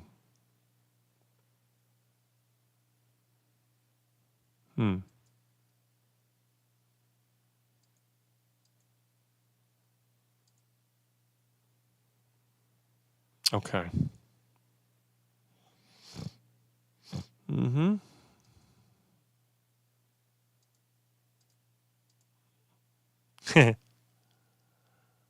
Okay, let's see who else we got.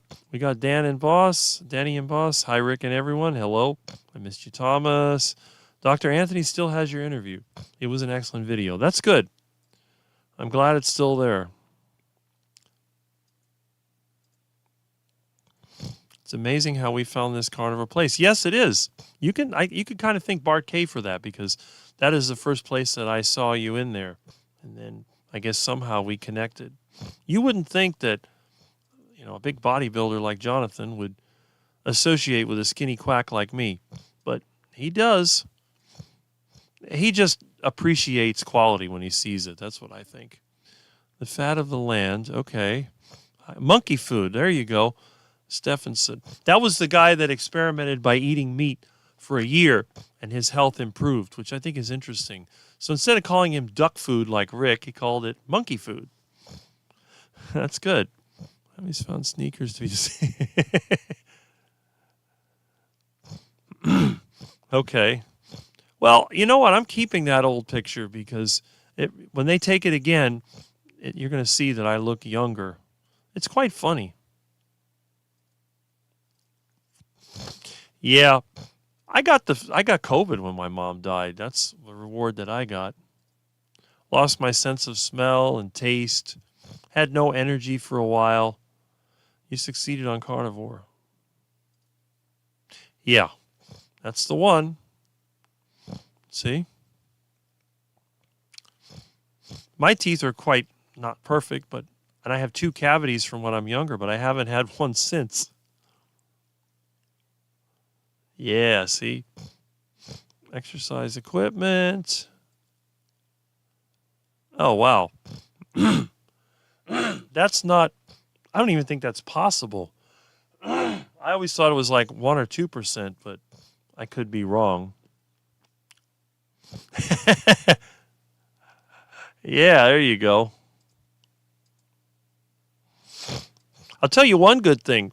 When you have women that are always after you, you know, one thing you can do is pretend like you're a homosexual and they'll leave you alone. That always works pretty well. Okay, Rick, you'll love this. Started my contest prep diet Wednesday of last week. I've gained 2 kilograms. There you go. I'm going to have to check that out. If I could gain 2 kilograms, I'd be pretty darn happy. She married her, has a boyfriend. I'm sweating. 71. Oh, man, it's like 80-something here and super humid. You have no idea. Black conservative. Oh. Lesbian. Okay. And it looks like, look at that. it looks like I've caught up with the comments. And Bob is here. Look at that. Morning, everyone. Now, don't forget, tomorrow at 7 our time, if you want to get quacked, check out Bob's channel. I will be here as always when I'm invited. Probably no one will want to watch his channel because it'll be like, oh, man, what did he do? He ruined his channel. He invited that total quack. I mean, seriously, why would you put this guy in there? Now, anyway, here we come to the next part of the channel. And what do we have here? Take a look.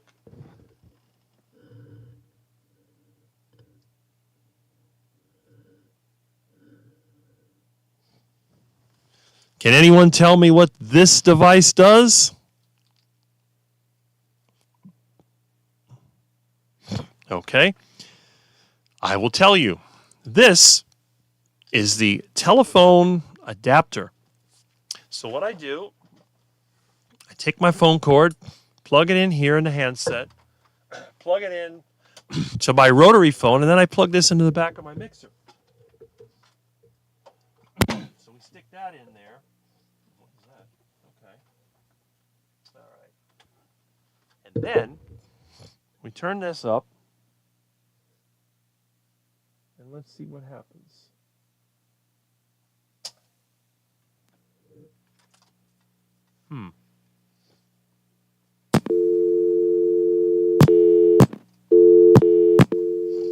There we go.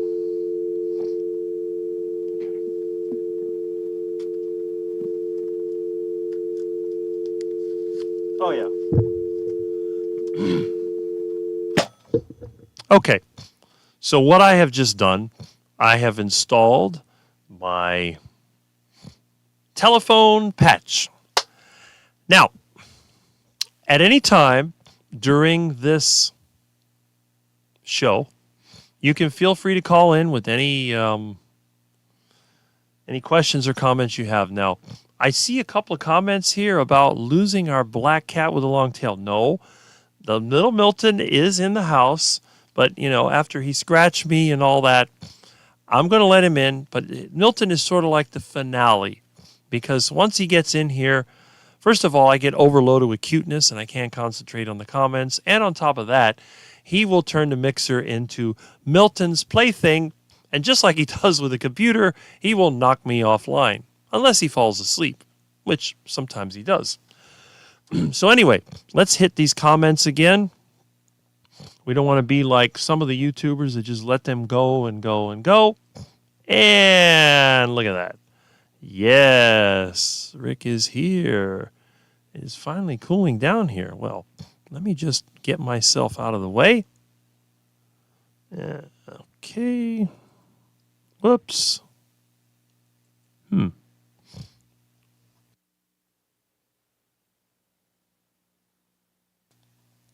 Okay. So, let's go ahead and hit these comments. All right. We're saying hi to Bob. Bob is the resident celebrity here right now. Yes, I like your topic choices as well. And I think it's great because considering Jonathan can't get around that much, you know, because of the issues he has to deal with, he probably spends a lot of time on YouTube. And if we can give him something to watch and keep him interested, I think that's worth it. Just to have Jonathan watch my videos is enough reason to do it.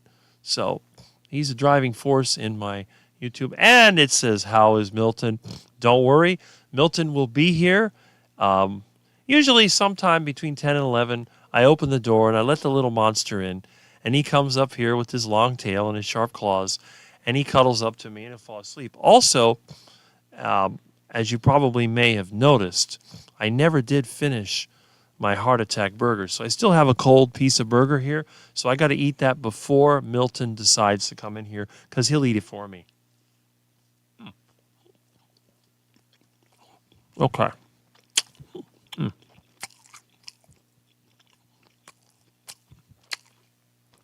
Cold burger is what I call Rick's Carnivore bar. So a lot of people, they eat those protein bars. Rick's Carnivore bar is basically pretty good. I guess when you've been carnivore as long as I do, you don't care whether the burger is hot or cold as long as it's a burger.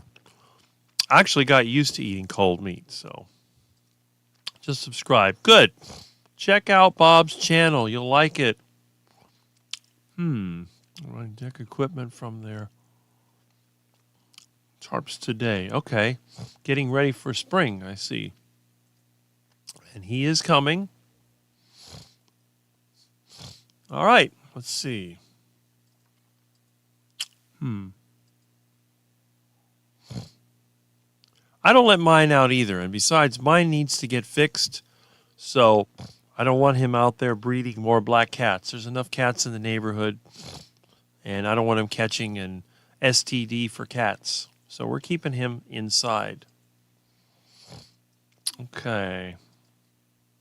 It's hard to keep up with 40 people in the usual 20. Oh, yeah, that's true. But if anybody can keep up with it, it is me. Okay. Rick, do you play chess? No, I don't, because I never saw the point of spending all that time moving things around little squares. I'd rather take an engine apart or build something that I can use. My time is limited. I'd rather spend it here with you than playing chess. And Ribeye Rob says, good morning from the UK. Quack, quack. Good morning, Quacker. Glad you're here. I just started to find him. Oh, okay. That's the first thing I learned from watching Rick, to eat with my bare hands. Well, I'm not the only one. I think also Mike over there, he likes to eat with his bare hands. Milton's coat is perfect. Yes, it is. And he will be in here very soon. There was also a movie, I think it was called The Corpse Grinders, where the cats were eating human meat and then they were turning into killers. That was so funny. I call Kohlberger's cooking. There you go. Rick, how are the ducks? Duck eggs just came back in season. My ducks are missing in action. I hate to say it, but they ran away. I don't know what happened to them. They're over at the canal. I think the raccoon scared them off. But don't worry, I will be returning. I'm sure the first time that I have to do a duck removal where they pay me to remove the ducks, I load them in my van, I bring them to my house, and I turn them loose here. So we'll have another duck, pond and ducks coming. Just a matter of time. And Annabella, the Happy Carnivore, has a question. Rick, do you use herbs and seasoning? No, I do not. In fact, I barely use salt. I do salt chicken, and I do salt pork, and I occasionally salt eggs, but I never, ever, ever salt my steak. If you ever see me eating beef, there is no salt. This is another thing that I always laugh at with Carrie's Homestead How giveaways. He's always giving Redmond salt shakers, and I think to myself, why am I going to put salt on a steak? Steak is my favorite food. Why would I ruin it with salt? So, plus, I wonder how much lead and mercury and other things are in some of these so-called salts. Church was a cat event cemetery. Yeah, Stephen King. Okay. Dante Ferrigno just came out. Well, good for you, Thomas. You're becoming a carnivore celebrity. Pretty soon, you'll be on the fancy channels like the Steak and Butter Gal or whatever that thing is. Okay. Chess is time-consuming. Yes, it is. How are you? Cold burger patties or lunch? Yep. I'm still moving and arguing with people online. It's just, yeah. Well, that's it. Okay. Good. Okay. Cesar visited the house recently. I'm having some minor modifications to make life somewhat tolerable. Well, that's great. I hope that you can do things that make it easier for you to get around, because you want to try to minimize your pain and stress. That way you can put that power in the gym. Yeah, like Ribeye Rob says, got to unload that stress somehow. Norris, how did you discover Rick's channel? Actually, I discovered him from an interview. Iguana. Yes. Okay. I've had more help from people on the other side of the planet than people. Yeah, right? That's it. I use a lot of salt and butter. And again, that is your choice. If you like that stuff, go ahead and use it. Okay. Oh, look at this. I don't do steak and butter, gal. She had to go and get a rhinoplasty. I'm out. Oh, somebody's vain, huh? Yeah. You're not going to see me getting any plastic surgery. Absolutely not. I met him through Carrie Mann. And see, that's the benefit of the Homestead How. You have the ability to meet people. And that's what I try to do. I don't care if Carrie ever, answers my questions or sends me a message, because he never does. I mean, he answers the questions once in a while, but, some people, when you go in there, it's like, oh, Bill Knott's in the house, or they'll have somebody else that he has a relationship with. He can't answer every single one of us. Not like on my channel where I say hi to everybody. I mean, obviously, some things are just not practical. But you can chat with each other, and that's the benefit. That's why I do visit his groups regularly. Plus, I like to keep his viewer count up. He deserves the views that he gets. I like him and his family. He's one of the people I really want to meet up with. And, just like me, Carrie Mann also has a 6-wheel ATV. You haven't seen mine yet, but it'll be coming up. I'm going to dig it out of the backyard one day and fire it up. Okay. It's good that you can meet there. Yes. I watched her in a while. She's annoying to me. And you know what? Definitely. This Bella gal, I don't know how she got to be so popular, but I don't know. I guess it's just being at the right place at the right time. The filters are very extreme. I have no issues with people who want to look and feel better about themselves, but I'm not off the back of others. Right. Okay. I saw Rick. But yes, Barkay's channel a couple of years ago, back in 2022 in the summer. Barkay, I believe, was the second person to interview me. And Barkay was promoting my channel a lot, because at that time I was the longest-term carnivore. Then when Dr. Chafee discovered the Maggie, that kind of tapered off because I'm no longer unique. Yes, Jonathan, air conditioning is a wonderful tool. I have it in my house. If you lived in my area, I'd hook you up with a nice mini split air conditioner, and you could be cool and comfortable like I am. Guys, make sure you hit the like button for Rick. Oh, thank you, Annabella, the Happy Carnivore. This is why happy people are my favorite. Okay, she makes me laugh. Kelly Hogan. I've seen her a couple times, but I don't know. Let's see. Rick, but he should answer you. He would if he knew who you are, right? He knows who I am.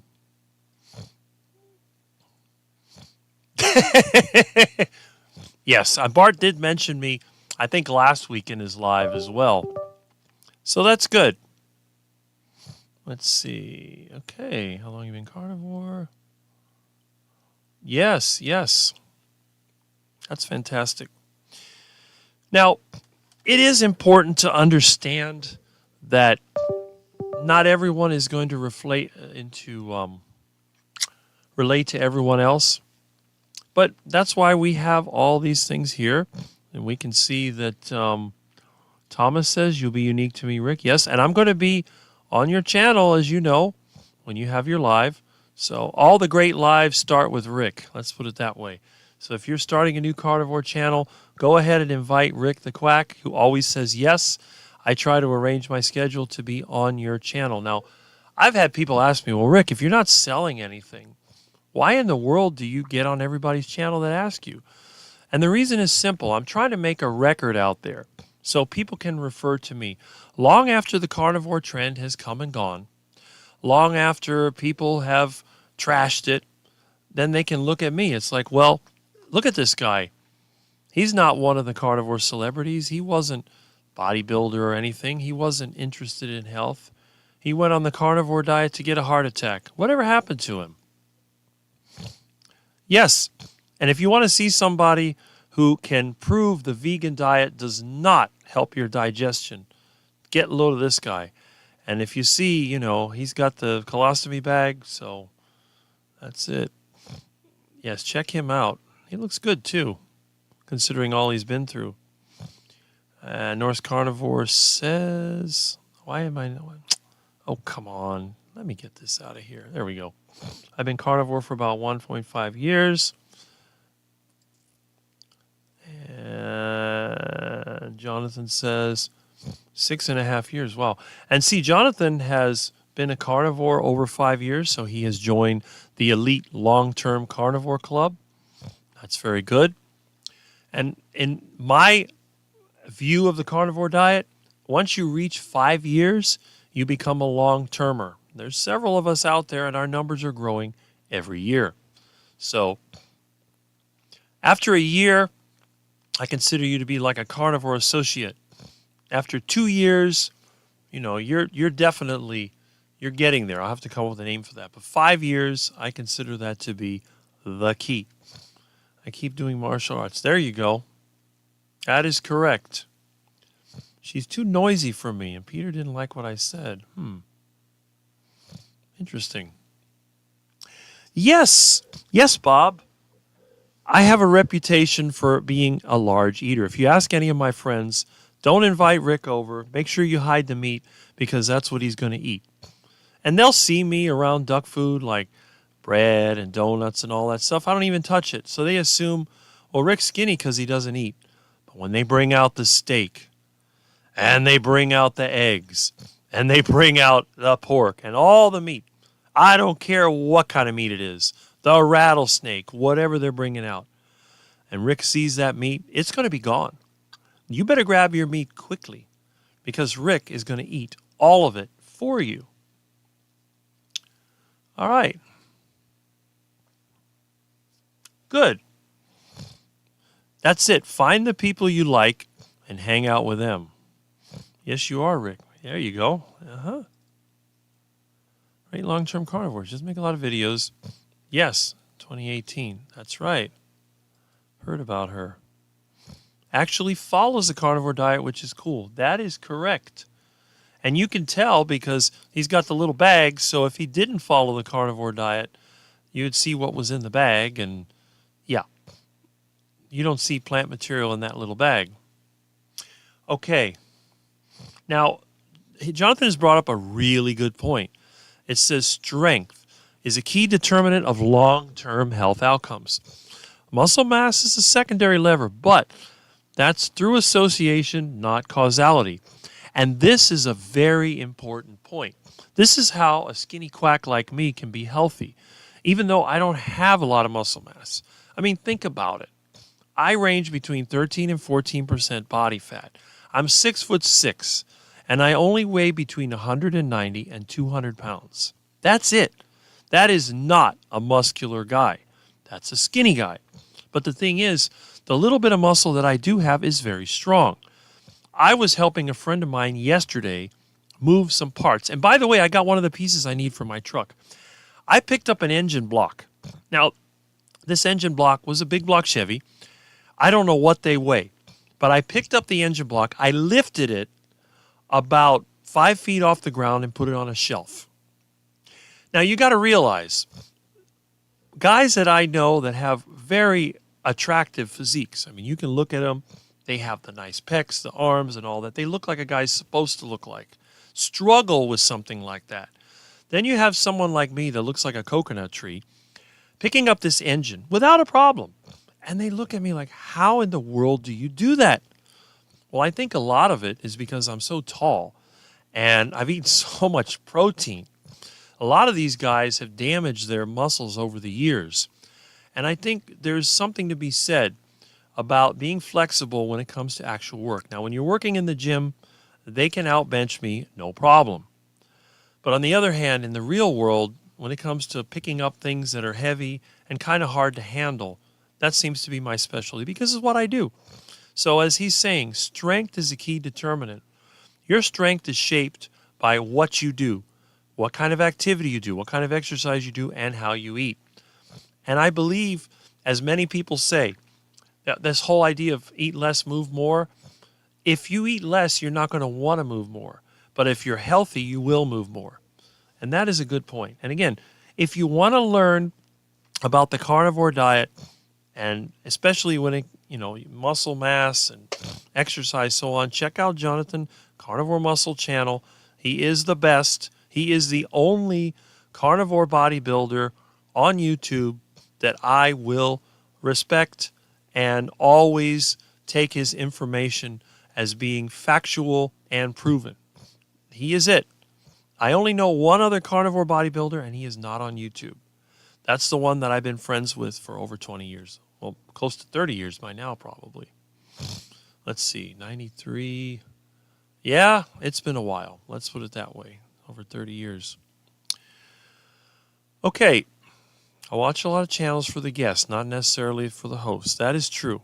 I agree with that. Okay, let's see what happens. I'm sure you'll share it with us. I watch a lot of cancer channels. Yes, that's right.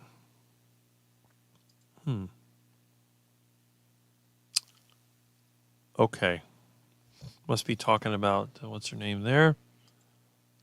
Kelly does scream at the camera, to be honest. Most reviewers are 60-plus-year-old women that might be hard of hearing or need, let's see, an upbeat tone to settle their life. Different strokes. Have you eaten snake, Rick? Yes, I've had rattlesnake numerous times. But that is the only snake I've eaten so far. If I can ever get my hands on a python, I'm going to try to cook one of those up and see what they taste like. Right? Okay. It will be. You'll see. Makeup. Well, okay.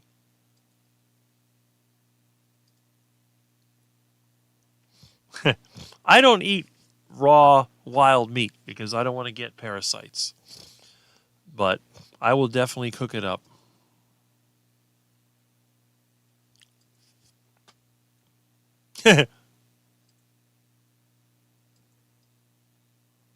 I see that we have a critique on her appearance, Kelly. All right.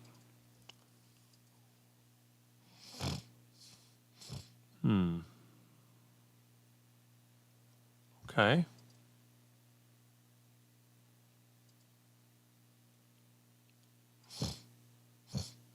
Yes, I like Dr. Sean Baker a lot.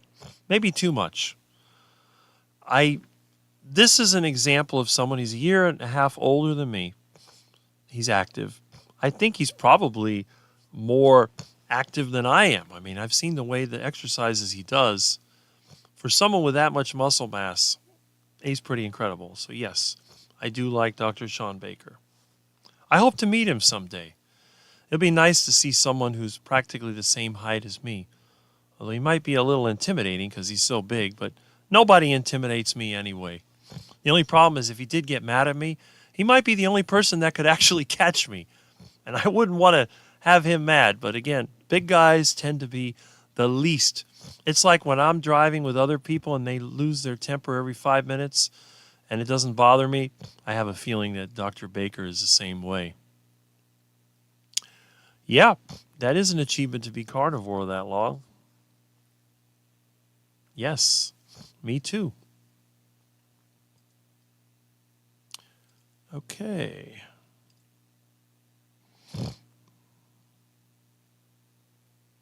No. No, it tastes somewhere more, it's more like fish. Chicken to me, I don't know. Snake tastes more like fish, in my opinion. I could be wrong. Electrolytes. No, I don't. But the way I feel about it is this.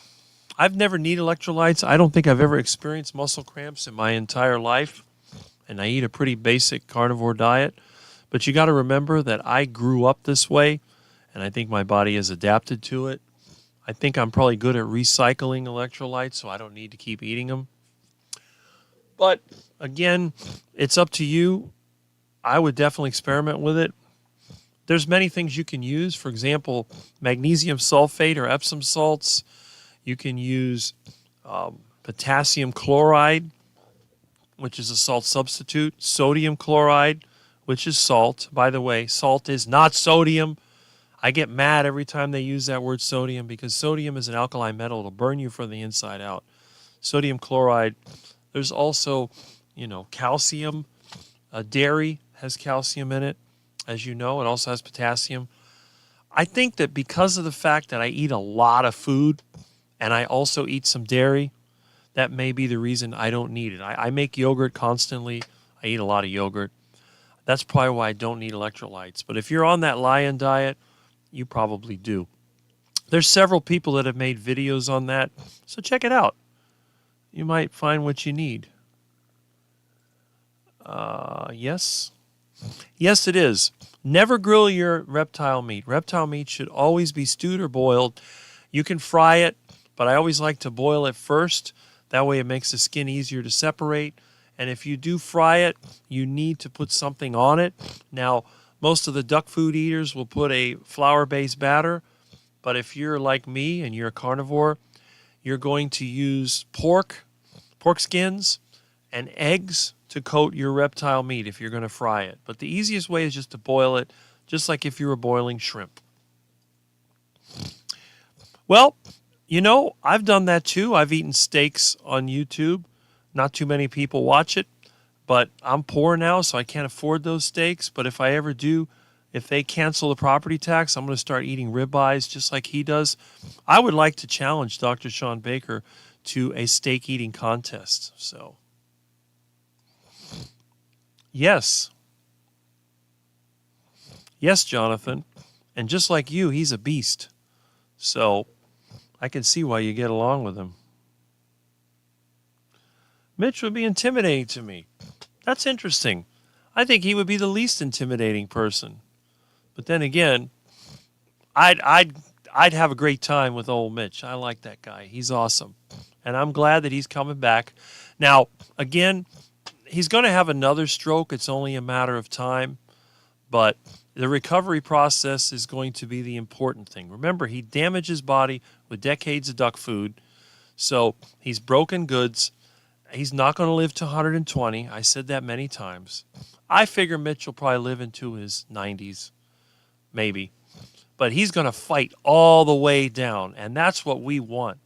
We don't want people that are just going to give up. I mean, he could give up. He ain't going to give up. That man will never give up until they stick him in the grave or stick him in the oven. And that's the thing. So keep on going, Mitch. We're behind you. We love having you online. We don't want to lose you. As long as you're here, we're going to enjoy your channel. Dr. Sean Baker is the Carnivore Action Star. Yes, he is. He is the Carnivore Action Star. Okay. Snake lollies are for candy. All right, that's interesting. Yes. Good point. Yep.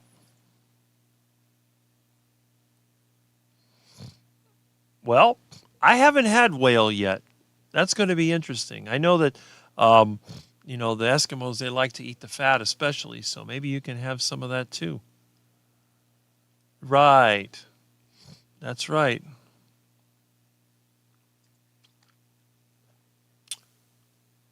Well, you have to realize he's from a diabetic background, so I think in many ways it's going to take some time for the body to reset. Yes. Anything venomous gets, yeah, right?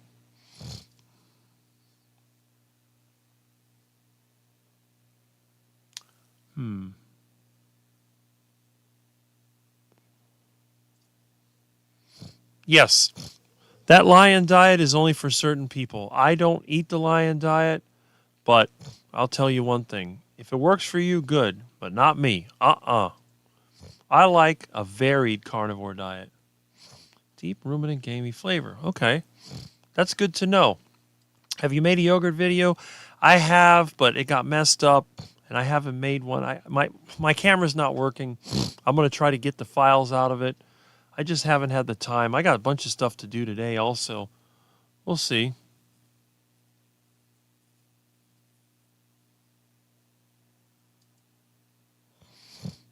Well, as you should. Now, if one of the guys was saying that, I'd be kind of worried. He's going to fight all the way down. Hey, that's fine. We all go down sometime. That's good. Okay. Yeah, but low carb could also include low carb duck food.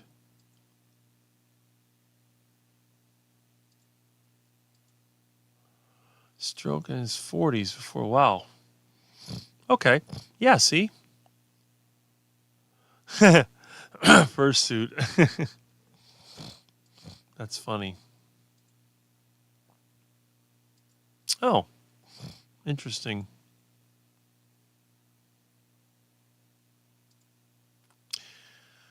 Do you find it strange that people online know you because of your unique qualities, but come to realize you only know them by channel name and letters on a screen? Yeah, that is true. A lot of people, I guess, just don't want to put YouTube videos out there and so on. And look, Bill Cook is here. Hashtag iguana. There we go. Yeah. Sweet tooth. Right. There you go. As do I. Right. Whoops. There goes my microphone. What is that? Okay. Mitch, Rick, Thomas, Ferrigno, Carrie, Bill, Dave, and so many others that are better than Gal, Kelly, etc. for me because they speak properly. Well, I'm glad that you have associated me with those great orators that we have in the carnivore community. That is fantastic. That's why we're here. We're here to help you. Till fasting. Sugar is damaging. And the seed oils, yes. And a lot of those so-called keto foods are loaded with seed oils. Seed oils have a really bad effect on me. If I eat anything that was cooked in seed oils, even chicken, I will get a headache within 24 hours. And it can be a really bad one. Wow. 2 miles of 45-pound backpack. Well, there you go. You'll be like Ferrigno there. Bill impressed. Yes. 64 next month. That's it. You know, people got to realize your 60s are not the end of the road. So every doctor should have a stroke because it... Right. Well, when you realize that you're not 100% right, that's humbling. Have you eaten alligator? If so, how was it? Yes, I have. Alligator was it was pretty good, but it's not as good as iguana. I prefer iguana to alligator. Alligator can have a slightly metallic taste, probably because of all the mercury in the Everglades. That's a joke, but whatever it is, I'm just not I mean, it's great, but I'd rather have iguana. I like to eat vegans more than carnivores. Okay. Lee, Kent Carnivore is the best speaker. Well, everyone has their preference. It's good.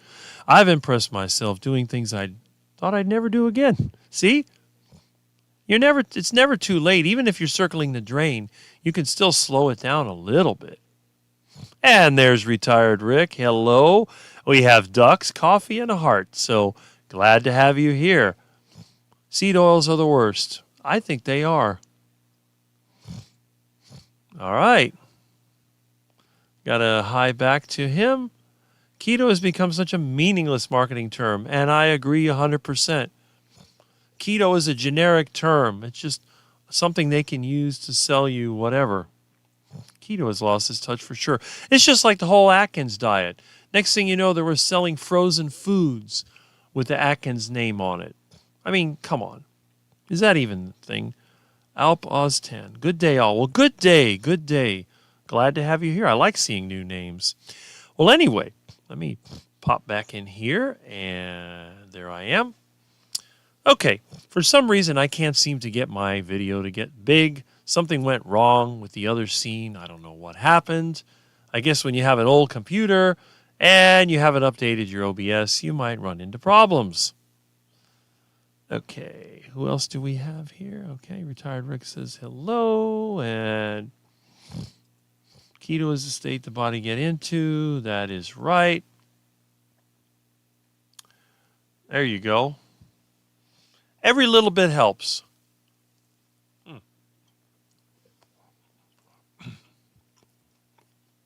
Okay. Forgive me while I finish my breakfast, which I still haven't eaten.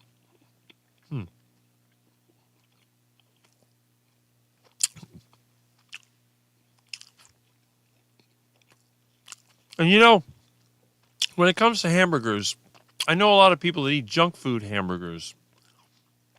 Have you ever noticed how disgusting junk food hamburgers are when they're cold? That bun gets all nasty. The veggies in there soak in. It's really disgusting. But a cold hamburger patty is actually quite nice. I could see, humans would cook up meat, take it with them.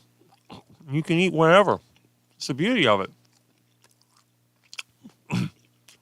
Once the meat is cooked, it's not going to go bad that quickly. But vegetables and fruits and all that, once you've cut them, you bit into them, they don't last long.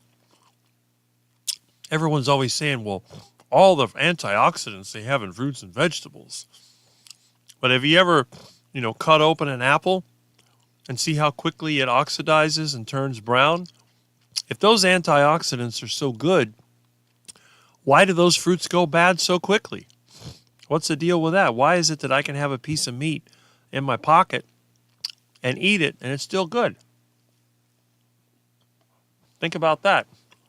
All right. So, anyway, let me add a little comment here.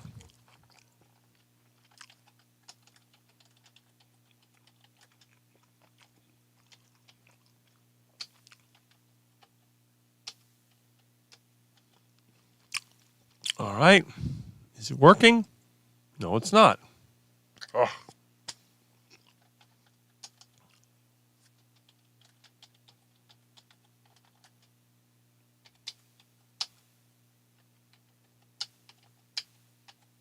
Okay. All right.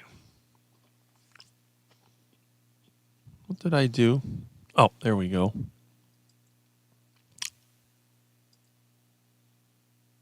There we go. Okay.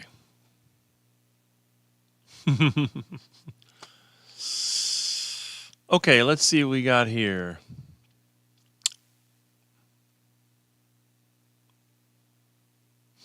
Question.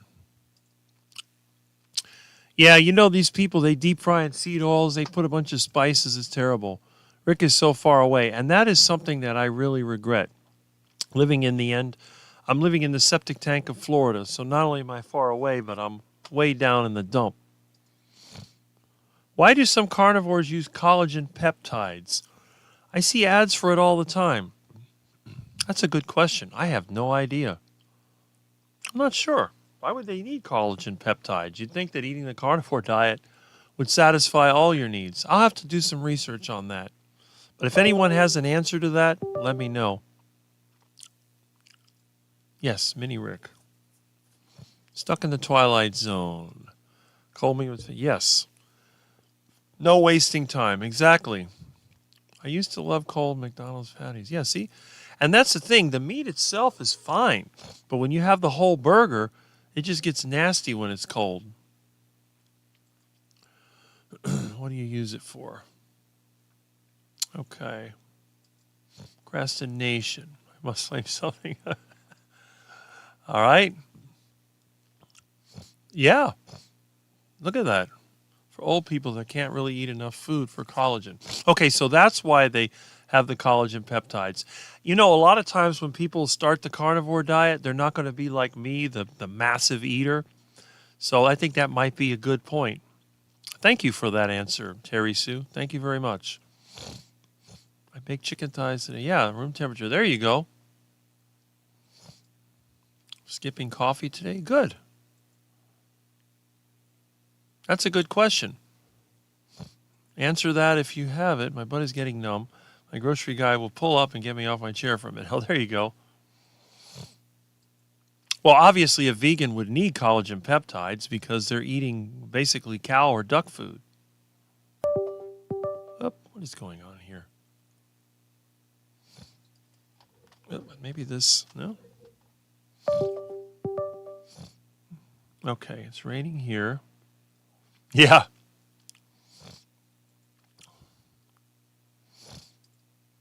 Okay. Okay. We're not getting any rain here. This is a dry season. It's just hot and humid and then it doesn't rain. HWC can help you gain weight. Interesting. All right. Yeah, right. For some people, it's late at night. But then again, you know. And speaking of oddball foods,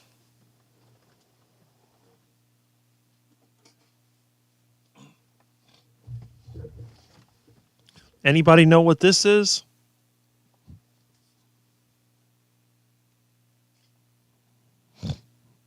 These are burro bananas. Now, as you know, I'm not a fan of fruit. I don't like fruit. Fruit is one of those things that I just never got into. And although I grow bananas, I actually hate the taste of ripe bananas. They make me feel like throwing up. So in order for me to eat a banana, this is what I would have to eat. Now, what is this?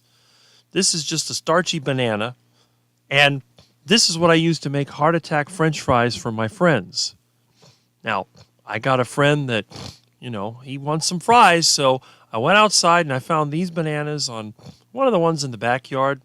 They're not big, but they're ready to turn into heart attack fries. So what I'm going to do is cut and peel these things. I'm going to push them through the fry cutter, and I'm going to give him, as it says right here, monkey food. So, and he's bringing me some steak. So it's sort of like a trade-off. We're going to have a barbecue in the front yard. We're going to cook steak, and I'm going to make him heart attack fries to go with his steak because I have convinced him to give up potatoes. And that's a good thing because their family's Irish. Potatoes were like part of their family for generations, and he's given up potatoes. So instead of eating potatoes, and by the way, he's another one of those people doesn't do good on the carnivore diet by itself. So we're giving him this. I also planted several of those banana plants in his backyard, and they are doing quite well. I've taught him how to compost and how to use things like cat litter and other things to get the bananas growing again. So he's going to be able to grow his own burro bananas and, But yeah, the only way I could eat a banana is when they're green like this. And normally I'll fry them. And of course, since they're being fried in my barbecue grill, I bet somebody can tell me what I'm going to use to fry these bananas. Let's see who the first answer is. We know what that's going to be. Let me go back to the comments. We're going to keep up with it. Boy, I am so glad that I have all these comments. You guys are the best, and I mean the best. Not even Homestead Hal can brag about how good the commenters are here. I found cream is awesome for weight loss. I thought dairy made people gain weight. Hey, that's fine. Let me get rid of my ugly picture here. Okay, come on. We're going to get you out of here one way or the other. There we go. You don't have to look at that ugly quack. Okay, starting later today, I'm doing another extended fast. Okay, I'm not going to drink my coffee, aiming for Wednesday. Oh, good. Now, again, for those of you people that may have diabetes or you're trying to lose weight, the fasting idea can help reset your metabolism. But if you're a skinny quack like me, fasting is a no-no. But for those of you that can do it, I recommend it. I know of several people that have had good experiences from fasting, resetting, and I'll tell you one thing, it's powerful. If you do it right, you can really do things. Bananas from your tree, yes. Any piece of fruit that you'll see in any of my videos is from my own tree. I have a strict no purchasing of any plant material anywhere.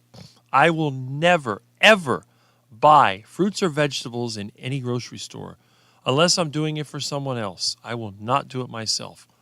And I admit to occasionally eating fruits and vegetables, but they have to come from my own yard or from one of my associated gardens. I have taught several of my friends how to garden, and I have a very strict no pesticide rule. I'm not against the use of chemical fertilizers. When you have soil that is damaged, it's like a person switching from the duck food to the carnivore diet. They may need supplements, they may need electrolytes, they may need all these things. If you're trying to convert destroyed soil into a garden, you may need different things. Now, I generally don't use nitrates. I'm against nitrates because they green up. They don't really build strength in plants. But something like Epsom salts or magnesium sulfate or potassium nitrate, I won't use ammonium nitrate because that's just a nitrogen fertilizer. But definitely potassium nitrate is good because of what that can do for the soil. And the other thing that I'm against fruits from the store is the environmental destruction. Growing fruits in a grove is very bad for the environment. Transporting fruits across the world is bad for the environment. And also the pesticides and herbicides that are used. Large-scale fruit plantations, they lead to the destruction of all wildlife. So again, I'm against that. Now, locally grown fruit in small 5-acre or less plots. For example, like we used to have here in Miami, we had avocados that were grown here. Now they're condominiums. They were much better when they were avocado groves because you could still have some wildlife and it wasn't as hot at night. So again, I'm not against selling or growing fruit, but I am against having fruit shipped across the country. If you're going to eat fruit, you need to do it in season and it needs to be local. If you live in the north, you're not going to have fruit. You need to eat like the Eskimos. And I think that matching your diet to the climate is critical. If you're like Paul Saladino and you're a rich man and you're lean and you live in Costa Rica, you can sleep with your windows open. You can go around without a shirt. Okay, fine. You can eat the bananas and the mangoes and the avocados and all that other crap. But not if you live in a cold climate. If you're living in Minnesota, I don't think you're going to be eating bananas unless you have a greenhouse like my friend does. I grew up on an apple orchard. I do love fruit. It hates me. There you go.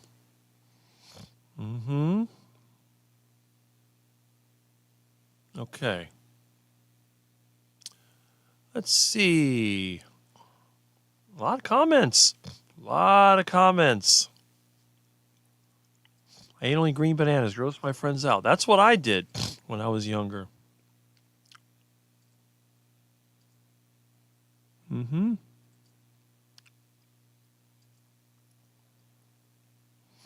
Right. You got it. That's exactly what I use to make the heart attack fries. And I've been collecting beef tallow from fat that I accumulated and also from the ground meat that I've cooked. When I make my burgers, I strain that out. So I'm going to be using beef tallow to make my friend his heart attack fries. Now again, it's a high carb food, but this guy is lean, he's healthy, he has zero health problems. He's 30 something. I'm not going to say his exact age because I don't know it. He's like late 30s, great shape, not obese, very active. The only reason why he's switching his diet is because he's been looking at me, believe it or not, and he sees what I can do. And he's starting to notice that he just doesn't have the energy. He's been relying heavily on coffee. Coffee is what keeps him going. He wants to get off of coffee because he's one of those guys that's kind of into survivalism. And coffee is not something we can grow locally very well. So he wants to get away from it. And it's the way that my energy is. He thinks that, having a carnivore-ish diet will help. And of course, that's good. I agree with that. I'm out of control with bacon lately. And bacon can be addictive for some people. Not for me. Yes. That's what I do. You notice I don't try to manage this.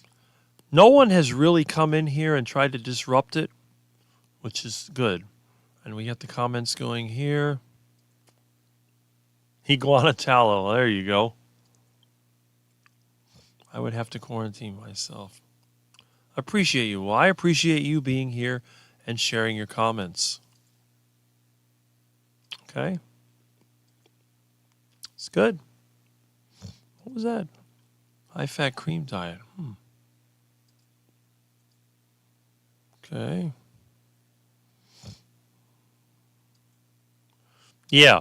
crap inside of it, you get thrown out. That's a problem when you're trying to transport fruit. And a lot of times fruit is picked when it's not fully ripe. So I think fruit should be a local thing. Okay, good that you were here, Norse Carnivore. I'm glad that you participated, and I'll see you the next time you have time. Have a great day, everyone. It's been a fun live stream. Thank you very much, and I'm going to watch your channel as well. Okay, Vi Whaler. All right. Let's see. I can do for walks now. Yeah. Yeah, see? Muscles are less tight. That's good. Okay, wow. Mm-hmm. Yep. Had a mango. Oh, there you go. Some people have difficulty with mangoes, some don't. I recommend that if it doesn't bother you and you have it locally, grab some fruit if you want to. But if you're a serious carnivore, you really don't need that. I'm really not a berry fan. I don't know if that's the fruit or Dr. Berry. Let's see, I miss watermelon. It's funny how a lot of carnivores have plant-based names like Baker and Berry. I mean, seriously. Weight loss is weird. If I add cheese, I gain weight. I eat a lot of cheese, and it makes me just stay the same. Mm-hmm. Again, if something is interfering with your progress, you need to stay away from it because it's just going to mess you up. All right, so let's see. I haven't seen anybody courageous enough to call in, but that's up to you if you wish. If not, I will keep on talking. But I'll tell you one thing that's really, really, really important. If you're going to try and stay on the carnivore lifestyle, you really need to think about what exactly is your goal. Are you doing it for some type of health outcome, or are you doing it just to have fun? Well, you know what I'm doing it for. I'm looking for that big heart attack. I figure if I give myself enough meat and fat, I'll get a heart attack long before I can get cancer or anything like that. My mom had cancer twice. She had breast cancer in her late 40s. I was 10 years old or whatever I was. My parents had me when they were older. They were 38 when I was born. And, you know, I'm not quite sure why it took so long because they've been married for more than 10 years before that. But I guess everybody's different. Let's see. Yeah, fresh apples off the tree. And again, apples are a very manipulated kind of fruit. They've been genetically modified and they use a lot of pesticides and so on. Let's see. I would like to ring one day, Rick. Well, that is up to you. I hope that you do. Okay? Thank goodness I've never had to deal with hemorrhoids. Meat heals. I'm going to be carnivore for life. That's great. And you know, I have to admit, my biggest regret at this point was that I had no idea that the carnivore diet was actually a health diet. I was convinced that I was like the heart attack. Oh, we got a call coming in. Hello? Hello. Yes. You were complaining that nobody called. Well, So I called. I'm glad that you called. I probably got completely disconnected in chat. I don't know. Oh, okay. So what would you like to talk about? You saying hi or what's cooking? Yeah, pretty much. Well, I'm done cooking. Okay. Had bacon and eggs, and my daughter is now making pancakey stuff with fruit for her and the grandson. Okay. Regular duck food pancakes, I would assume? No, some German kind that gets called a Dutch baby. Oh, okay. It's like extra puffy, and you finish it in the oven. It's fancy looking. There you go. And it was good when I was eating that kind of stuff, but I'm not eating that stuff now. Well, you've learned. That's the main thing. Yeah. Yeah. Well, that's good. I see that we have some comments. I guess people can hear you. I don't know if it's up to you. You don't have to identify yourself. If you like to, you can. If not, you can remain anonymous. That's the beauty about this call-in line. Feral grandma. Ah, there we go. So you are feral grandma. Someone actually had... Yes, I am. Yes. Okay, good. That's good. Someone else has put some kind of grandma name out in the carnivore space recently. But I think I am the only feral grandma. Well, that's it. And there's not that, there's not that many, there's a lot of older people, though, in the carnivore space, which is awesome, because I have a very, let's say, interesting, I guess you could call it interesting. I have an social circle?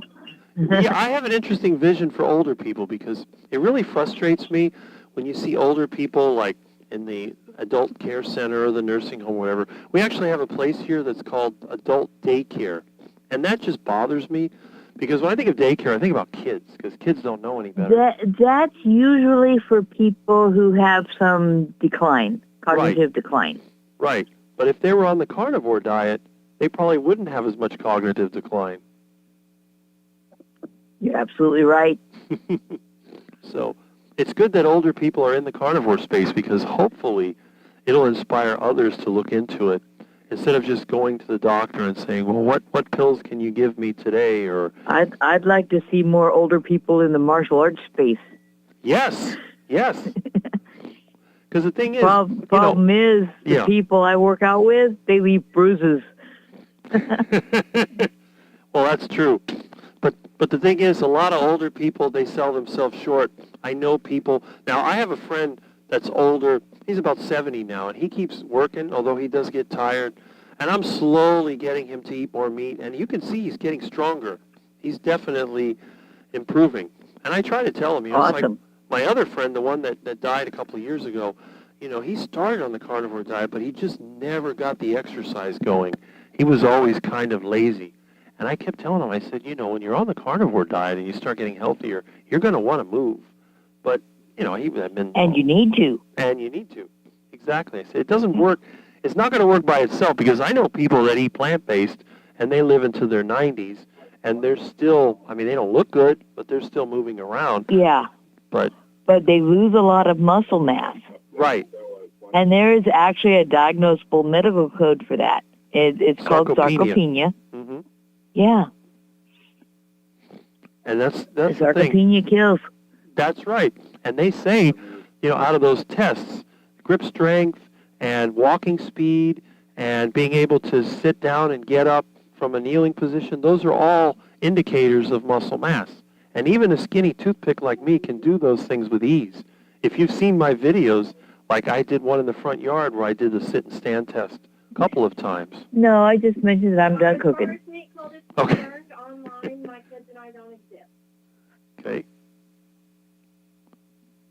But yeah, it's something that people need to look into. And you go to the doctor, I know people that go to the doctor, they never ask them what they eat.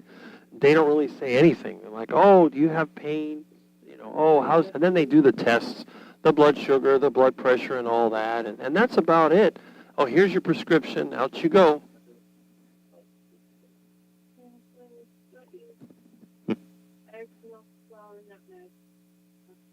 It's puffy, and it's pretty, and it's pretty cool. Oh, okay. Oh, I'm losing track of people talking. Oh, I don't want to take up your time. You working? No, too much rain to do a brake job. Oh, yes, I saw that comment. I got a lot of work to do outside, but I'd rather be here. Yep. Well, what I will do is get off the line so that I can get back in the chat. All right. Sounds good. Glad you were bye-bye. here. All right.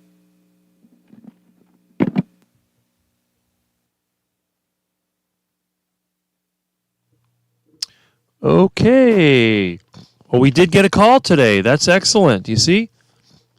Anyone can call in at any time, and I will definitely talk to you. Hopefully the audio is good. We are using primitive equipment here, but then again, This is a primitive channel. This is not one of the high-end carnivore channels. You're not going to see the fun effects. You're not going to see the good lighting. You're not going to see me wearing makeup. It's not happening. This is just our little get-together, just like the real world. And thank you, Feral Grandma, for calling in. All right. Now, you probably wonder how I can answer the phone. Well, that's because basically I just pulled the ringer off, but the light still comes on. So that's a good thing. All right, let's see. Yeah, and you know what it is? This phone, it uses a carbon microphone, which has a very higher impedance. It's mismatched with my mixer. What I need to do, I need to find one of these that has the lower impedance inductive pickup. I got one here somewhere that I used to use, but I will have that in the future. So I'm going to fix that problem, but you should be able to hear the callers pretty well. And the thing is, besides chat, basically, you can tell a lot by a person's voice. You can tell sometimes a person's race or age or even some of their background just by the way that they speak. You can tell a lot about a person's education by the way that they speak. When it comes to text message, you can only get so much out of that, but you can definitely get more out of the voice. And we're designed to do that. That's one of the things about us that is underrated. We have so many talents that we don't really use. Don't know our actual name. I know our actual name. Well, again, I wouldn't worry about that. People can feel free to share whatever they want. But, okay. Let's keep this going. All right.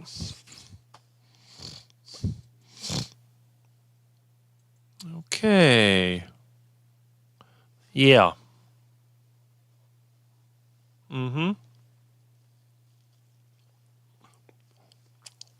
This is a fairly common condition. This is what happened to my own parents. For example, my dad was relatively healthy, but in his 70s, he kind of slowed down. Every time I went somewhere with my parents, forgive me, I'm eating the rest of my hamburger. I can't resist. I go with my parents, and if we went to like shopping mall or something, I'd start walking. Next thing you know, I look back, 100 feet away, 200 feet away are my parents. Don't walk so fast, don't walk so fast. So my dad started slowing down. And then when he turned 81, he got this terrible skin condition, which nobody could figure out. He also started having heart issues and got anemic. And I mean, it was just really bad. And he got to the point where he could barely stand up. He actually fell down, couldn't stand up, had to help him. And when I was away working, my mom was trying to help him and actually fell down on the way to the bathroom and pooped everywhere. It was a complete disaster. So, and then my mom, as she got older, she became weaker. It was a slower decline for her. But my mom was always against eating meat. She would never eat steak, ever. And I think that if I tried to cook my steak in the kitchen while I was taking care of her, she would get sick, literally. She felt like throwing up. She says, I can't eat. So I had to create all these imitation duck foods using carnivore ingredients. And I had to play this silly game trying to convince my mom that it was the regular. It was a pain. But, you know, my mom definitely, she looked okay, but she was so skinny and frail. And she wanted to die all the time. I said, Mom, if you want to die, we can go on the heart attack diet. No. Well, Lori, glad you were here, and I'll catch you next time. Yes. See you all next time, and thanks. Thank you for being here. Yes. Feeling a sarcopenia, especially my biceps. Right? Well, I never really had any biceps, but I'm not that weak. Music. All right. I don't know if you're asking for music or if you're asking what kind of music I like, but I'm sure you'll specify it. I would text Rick, but he is not here in the future yet. All right, let's see. Should I save the number? Yes, the number will not change. The number stays the same. Classic Doctor Who. Wow. I get a lot of different views here. Caller sounded loud and clear. Yes. I'm going to improve this. You will see.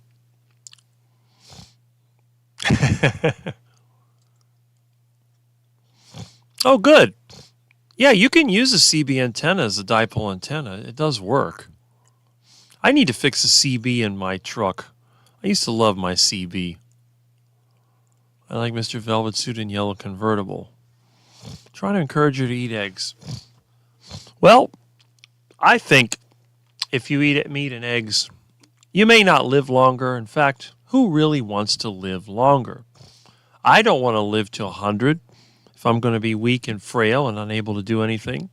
I want to live as long as I can be independent until one day I get that massive heart attack. And that's it.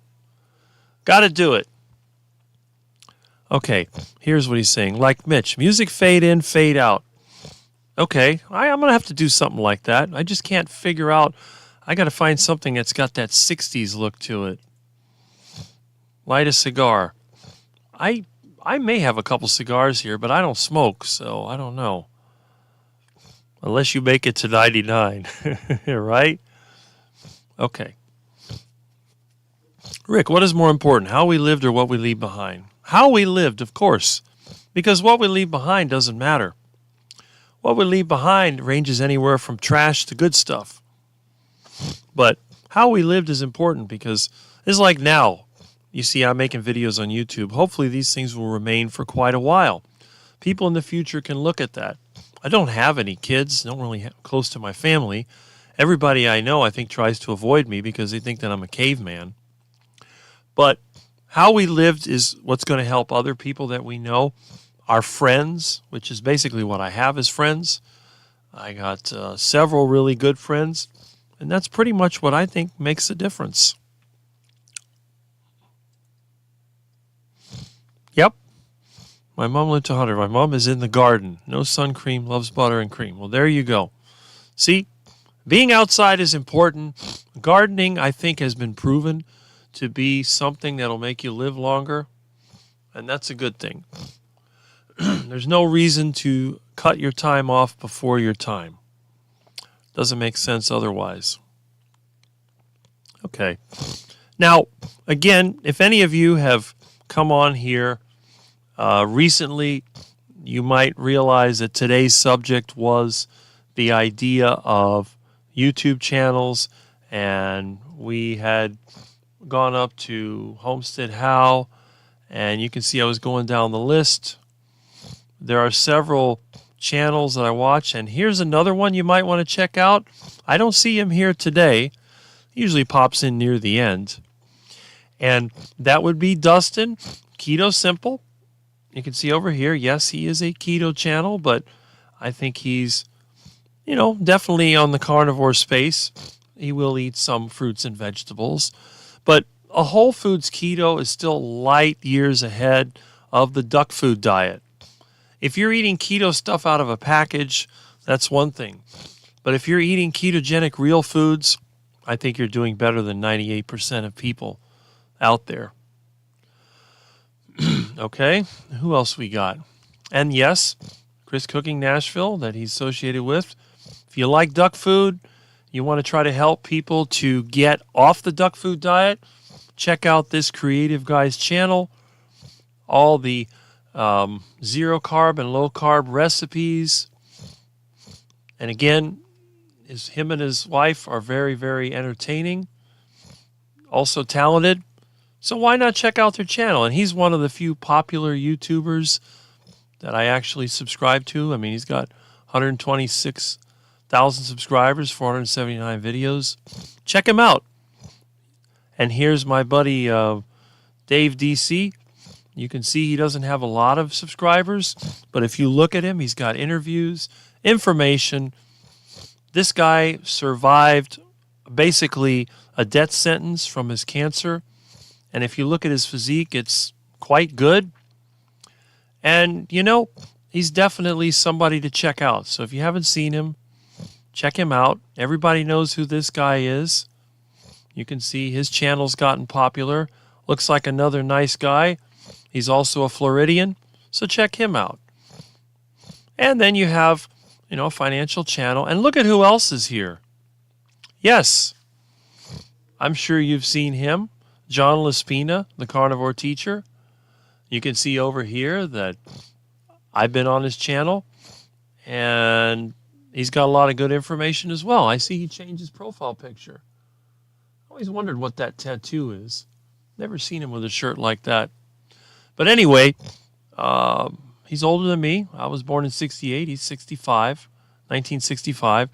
So obviously he is, 60 years old now or close to it.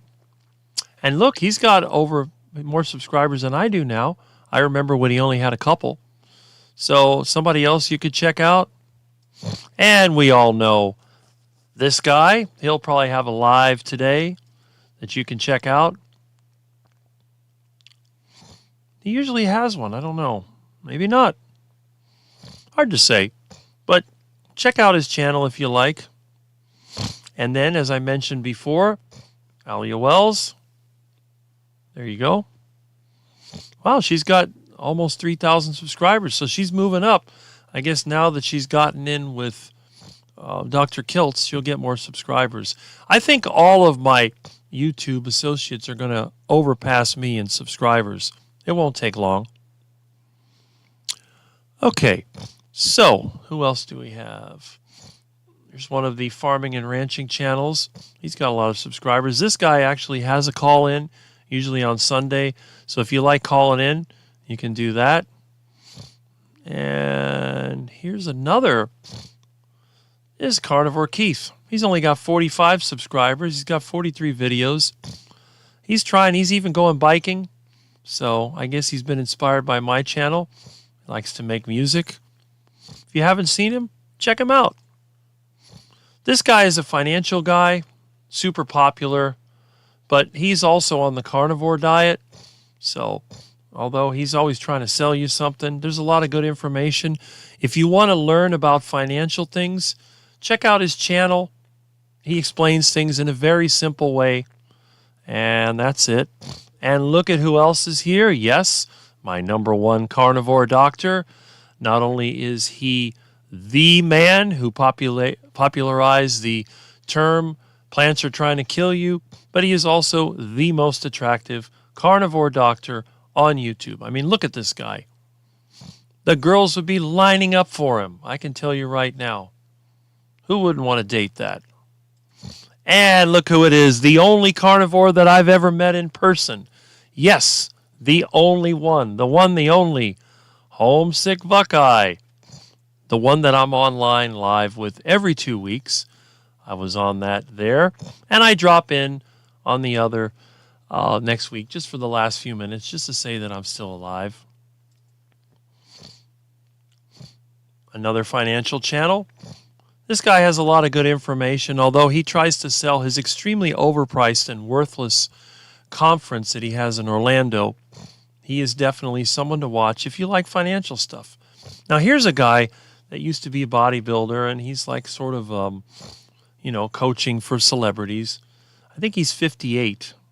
Great-looking guy and very active. Now, he's not a carnivore, but has some good information. There's another financial channel. If you haven't seen him, he's been around for maybe a couple of years on YouTube. He's into this carnivore. He's a nurse, but he's helping people with the carnivore diet. And if you look, you can see this right here. Some of the interviews that he's done. And of course, come on. If you're not subscribed, and he's got 13,000 more subscribers, if you're not subscribed to Jonathan's channel, you're missing out on the best carnivore bodybuilding channel on YouTube. Here's a guy that has some interesting videos. I subscribe to his channel just because he's subscribed to mine. So, and I do check out his videos when I can. Another financial channel. We all know Larry at Carnivore Quest. Some people like him, some people don't. I like to watch his videos. I think he's fine. This guy is just in the looks maxing thing. Again, I subscribed because he responded to me. And there he is, the legend, Carnivore Kip.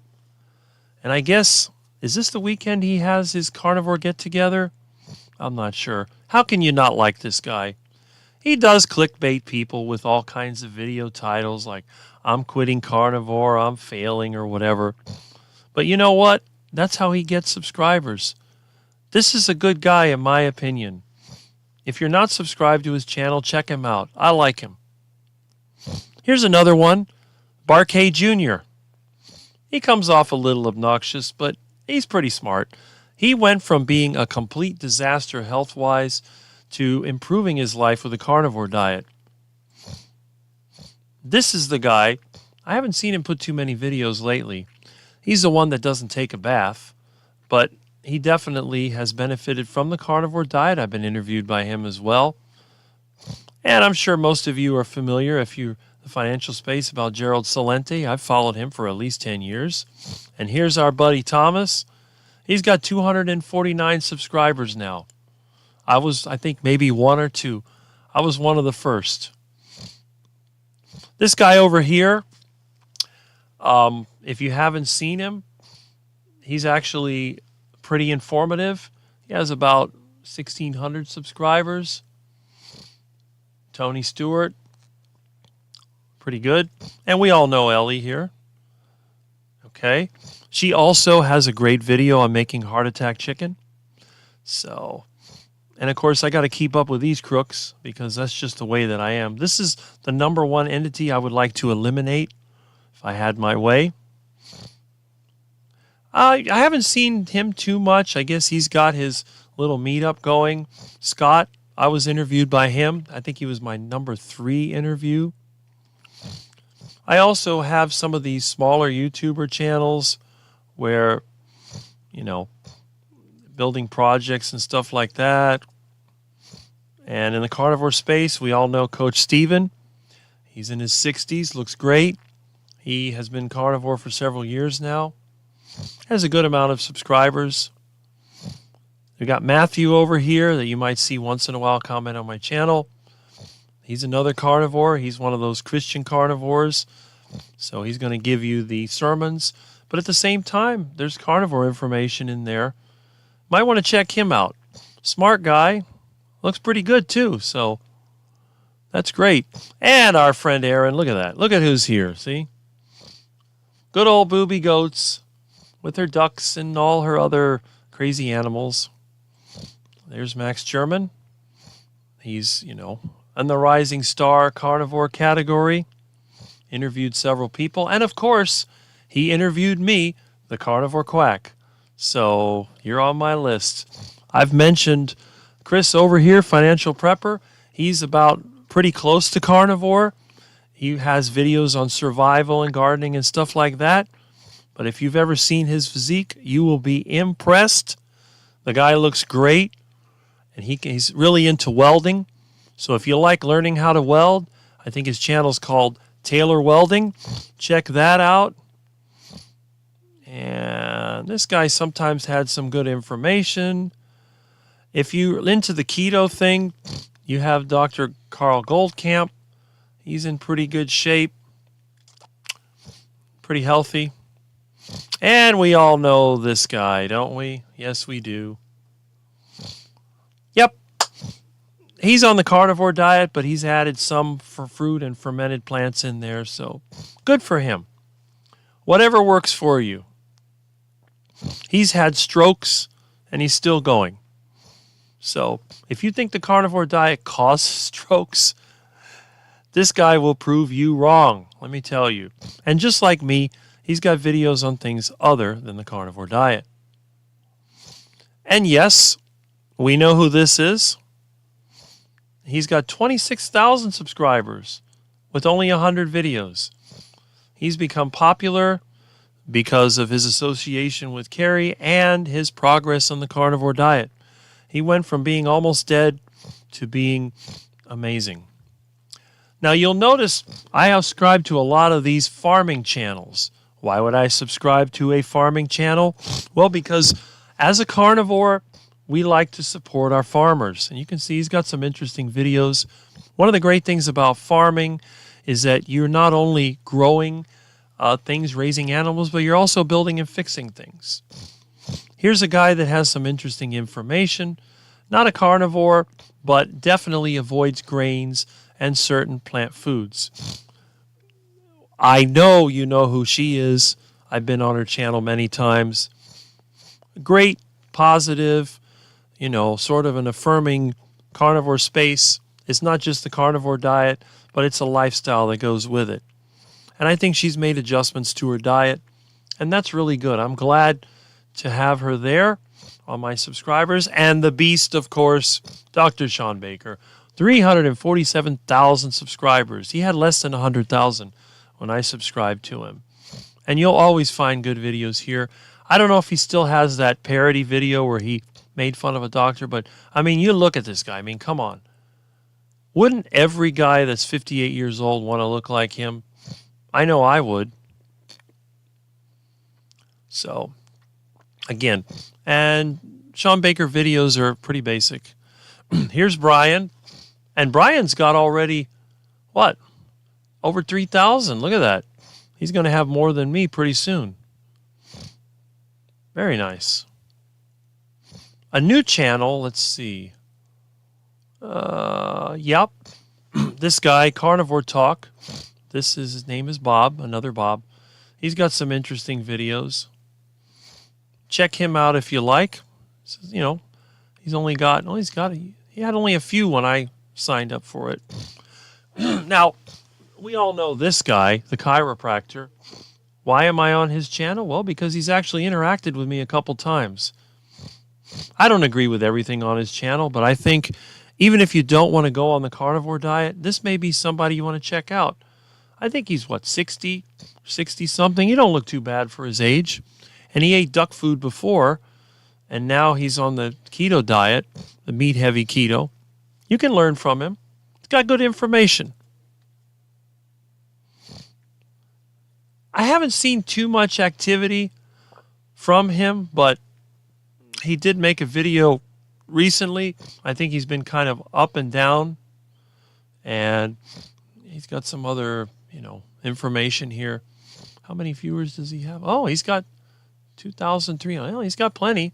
You can see he's lost a lot of weight. You can check him out. We all know Nick Norwitz. Yes. Now he's got over 184,000. He's got his degree, and he's out there doing research. He's a cute little guy. He's in great shape. That's good. Good for him. I'm not quite sure why that channel's there. Interesting. There it is. Dave, No Carb Life. Remember him? Yes. And if you look at the videos, what do we got? Go all the way back to the oldest.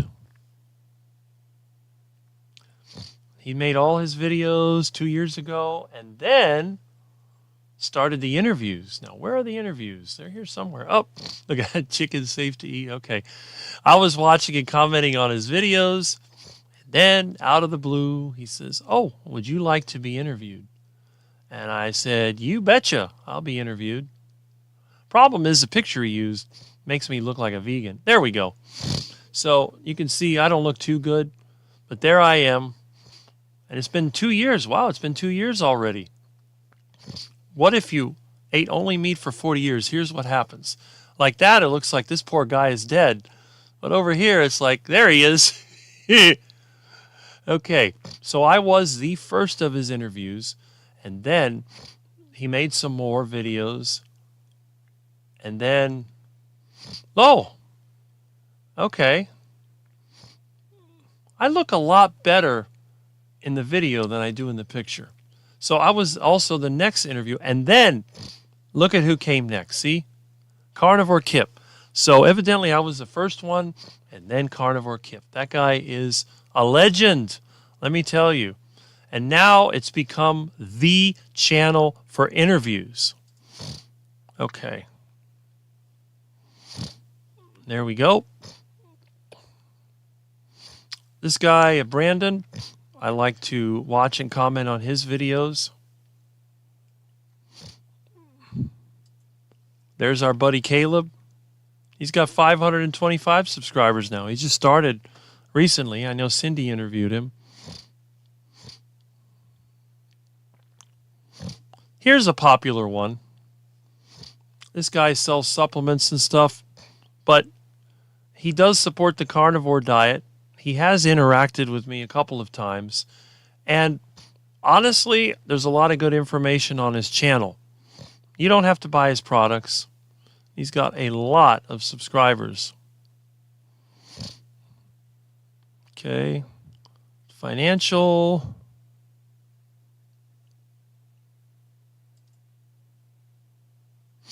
And you know who this is? Our friend Adam. Yes. He's got 204 videos, 14.6 subscribers. Adam is not the most dynamic personality when it comes to giving speeches or whatever. But he's very intelligent, and he's a very good interviewer, and I really like his channel. He puts a lot into it. He also interviewed me, and if you're not a subscriber, I would check it out. I don't think he's done as many videos as he has before because he's spending a lot of time with Carrie on that project. But, you know, yeah, all of his lives are basically tied with Carrie. I don't know if he's done any videos. Oh, here we go. Well, he's still doing, yeah, it was like 3 months. He's done a couple of interviews in the last 3 months, so he's still there. But again, did a lot of interviews for a while, and then it kind of tapered off. It's like anything else on YouTube. You have your ups and downs. Check him out.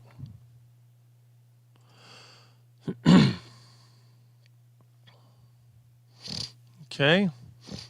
She actually interviewed me, but for some reason never posted the video.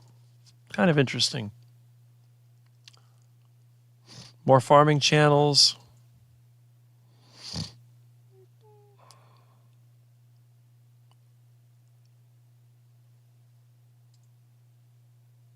Okay.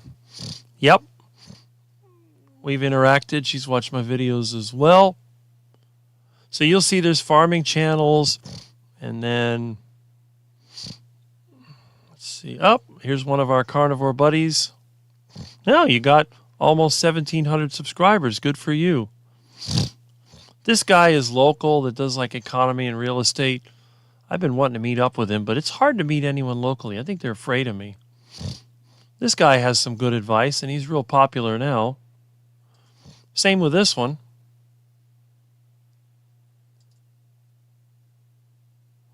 There's just a lot of these channels.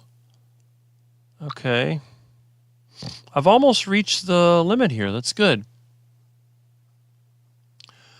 This is someone, I don't know, it's evidently, let me see. Yeah, this guy I've had for years. He used to do the veggie powered thing like I do. This guy is pretty interesting. These are the gardeners down here in Florida. He has some interesting videos. This guy over here, he does his trash removal and businesses. It's interesting to watch him. Another one on the economy. There's another one I've interacted with. He works on a farm. He has his things to deal with. I used to watch this guy. I don't really watch him anymore. This guy's into Ford trucks.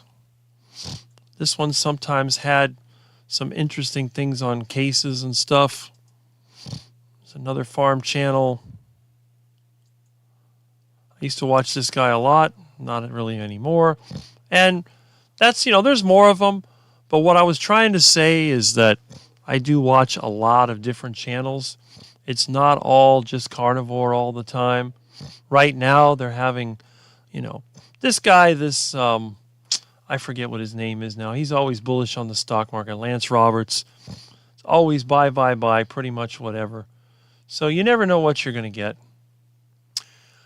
All right, let's see. Let me get back over here to these comments. No one has called since, so that's good. Let's see. All right. Got lots of comments going on here. Still going strong. Yes. Okay, let me get over here. So, yeah, right? That would be like living in prison, in my opinion. Wow, Tard Nation. Yes, Dustin. Okay. Vote for Chris. Got it. You got your stock market crash you were predicting. Yes, but the Fed's going to try to bail it out, as they always do. Don't be surprised if it goes up a little bit next week. We need a major crash. A major crash would reset. It's like when a person is metabolically ill and they go off duck food and they go on real food and they may have diarrhea and all these other problems, but eventually you're going to get it. And so I guess John was here. Good. I didn't see him, but oh well. Is Pim Bart's girlfriend? Yes, as far as I know, she is. I mean, that's good. All my girlfriends have had feathers. Professor Parquet reminds me of my doctor, right? Allie is great. Yes, she is. She runs Bart. That's the way women normally are. Were you nervous during your first live stream? No, because I have a history of speaking in front of people. I've done many seminars. When we were doing networking back in the 90s, I used to make presentations. I've never had a problem. Let's see. I wish the other English carnivore channels would stop buying subs. It just makes mine seem less appealing when the information is the same. That's a good point. I would date Chafee if I was homosexual. Oh my goodness. Well, I'll tell you one thing. I don't think there would ever be a homosexual that would look like Dr. Chafee. Because if there was, I might actually find him interesting. But that personality and that look goes with heterosexuals. Us asexuals are the exception because there's so few of us out there. Okay, let's see. Just met Dr. Chafee on a Zoom call. Very nice. Well, yes, he is very nice. I remember when he interviewed me, he was very nice. Oh, I love it. Gotta appreciate Jonathan's sense of humor. How do channels buy subs? It is Russ, the singing reverend. Yes, that's it. Overpriced and worthless. Tell us what you really think. That's me. I'm always going to tell you what I think, and you can feel free to tell me what you think about me too, that I am the biggest quack in the world. Google questions which can be answered on Google through a simple question. Yeah, that's true. Yes, he has a girlfriend. I've seen her. I'm trying to remember what her name is, but yes, I have seen her. Okay. He's engaged, I think. Yes, any woman would marry him. With that attitude and those looks, let me tell you. Now, I have to admit, my carnivore friend that lives in Minnesota is more attractive to me than Dr. Chafee because I always preferred blondes myself. And my friend is blonde-haired, blue-eyed, is about 5'10", 230 pounds, and I think his body fat percentage is like 11 or 12%. So we're talking about serious muscle and good looks. Now, he is homosexual, and he does have a long-term partner. And they've been together for 25 years, 23, 20, I don't know, 20-something years, whatever it is. His partner is 6'8". Have you ever heard of Bobby's Perspective? He used to produce carnivore-based content. No, I haven't. I'll have to look that up. I've never heard of that. I've never thought to Google the question. Okay. I saw Blaze on Kiltz. There you go. He's still out there. I'm not quite sure. these YouTubers, they kind of go real hard on videos and they cut back and they come back. Maybe they're trying to get the algorithm to work. Smart kid, though. Smart. I like him. That walk off. There you go. Okay. Avoid Max German. Well, when you say that, I do find his videos educational, but I know he's trying to sell coaching, and it is probably too expensive.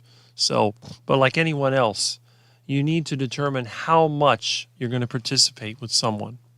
But good point. I need to confirm with Ali. It should be on the Dr. Kiltz on the 9th, and Nia's on the 18th. Well, I'm going to look for that.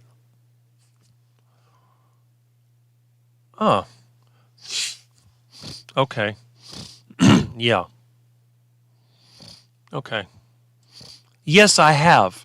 Dr. Mason, he's also one of those blonde-haired guys. And he has that strange Australian accent. He is kind of interesting. So, yeah, but he's not as popular. He doesn't make as many videos, but I have seen him. And he does have some good information. I don't think I subscribed to his channel, or maybe it wasn't shown on the list. Sean nailed another record recently. Busy. Yeah, see? He's a bit of a hero, to be honest. He is. Absolutely. Okay, Dr. Berg tried Carnivore. Yeah, I remember that. Dave was very helpful to me recently. He's got a genuine soul. I love Dave.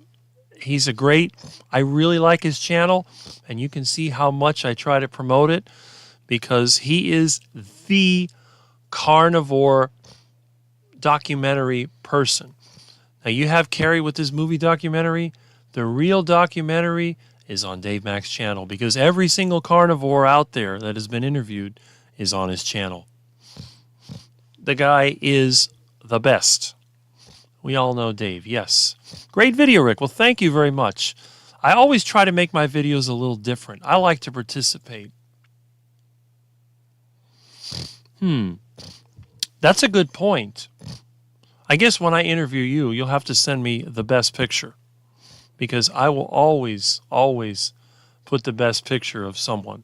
Why would I use a picture that's not that great?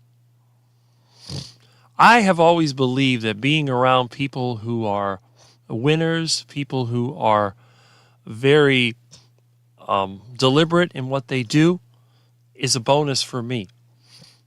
If I'm around really good-looking, really intelligent people that are very successful, I think that has a good reflection on me because I'm the biggest quack out there. Think about it.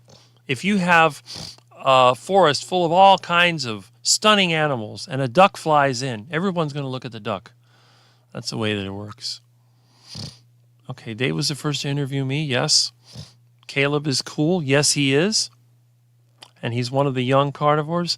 How does Adam have more subs than me? When you are with Carrie, it has a tendency to pull in the subscribers.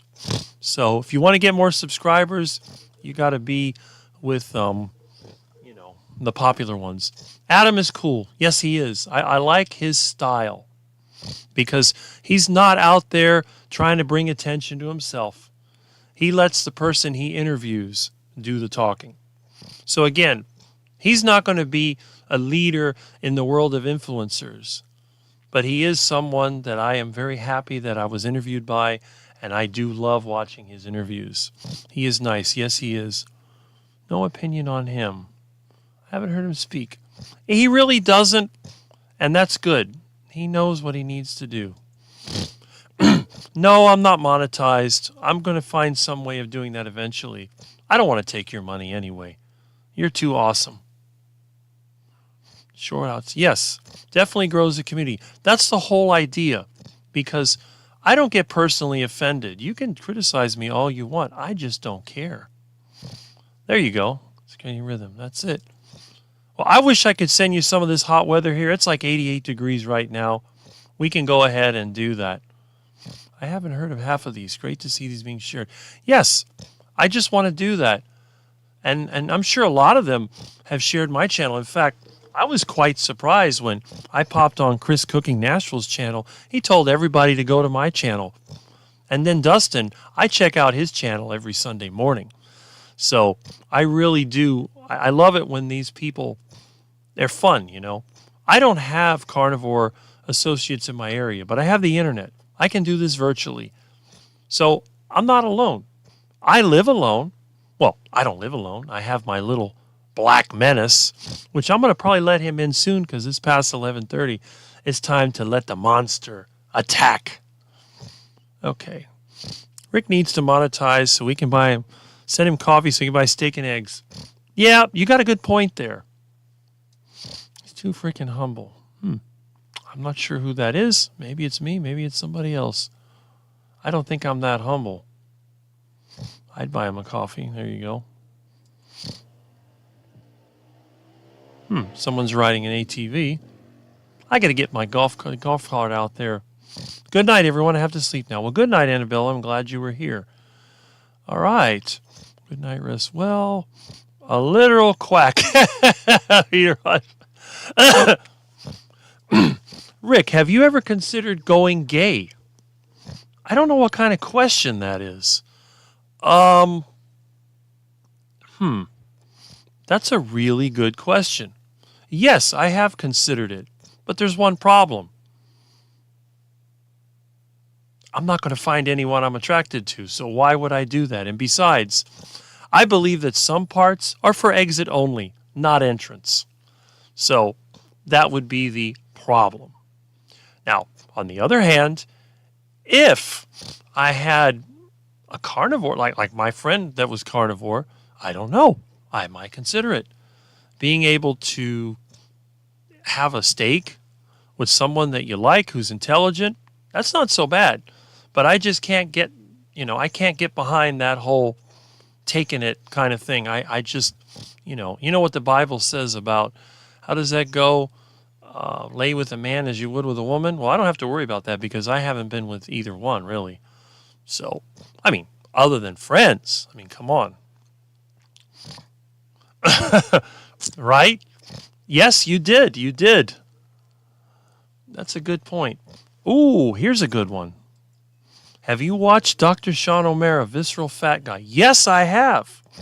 I'm surprised it didn't come up on my list of subscriptions because I am subscribed to his channel and I have interacted with him.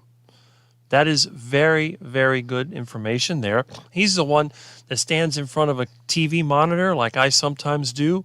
And then he talks about myosteatosis, which is fat in your muscle, and sarcopenia, and visceral fat, and all that.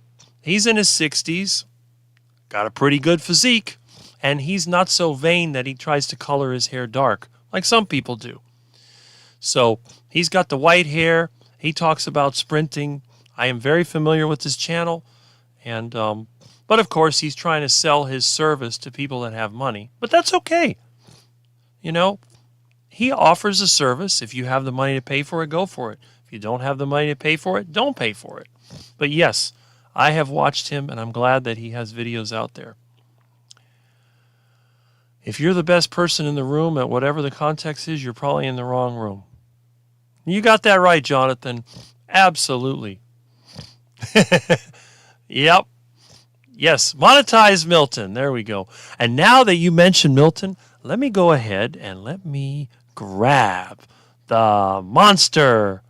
Oh, Milton, where are you? I know I'm going to open the door.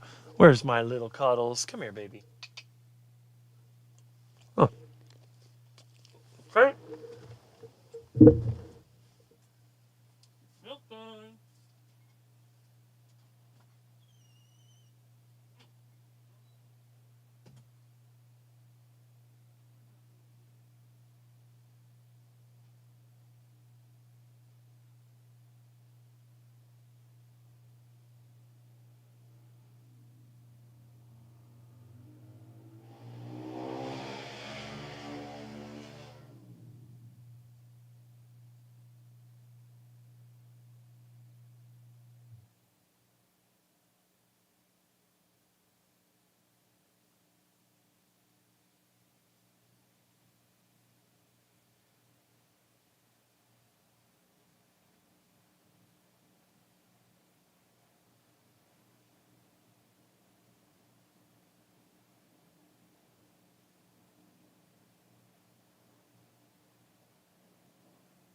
Oh my goodness.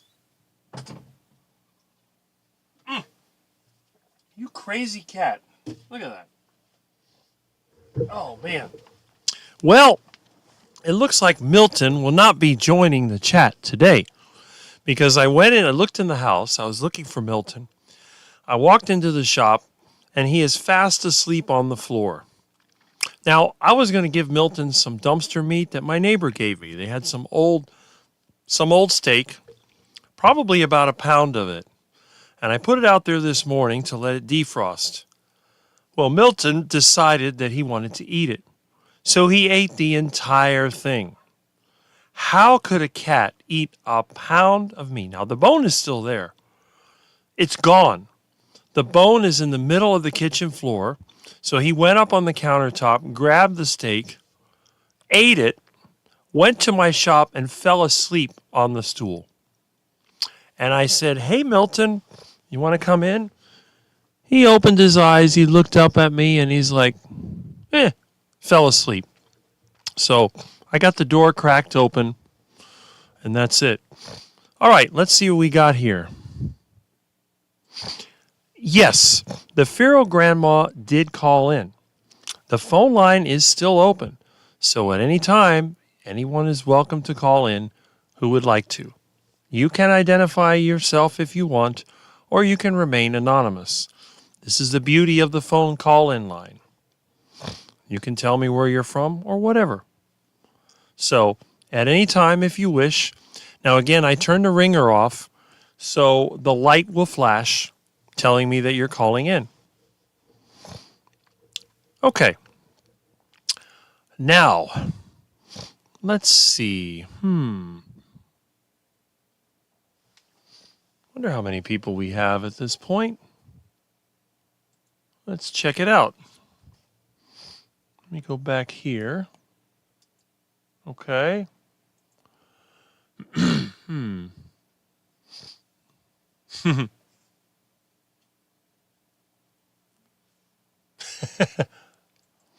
I get comments on my videos now and then, touching those bus bars. I'm surprised I get that many comments on my short videos. That's good. Yep. Iguana. Yep. I think a lot of people don't know that iguana is edible and available. Okay, let's see.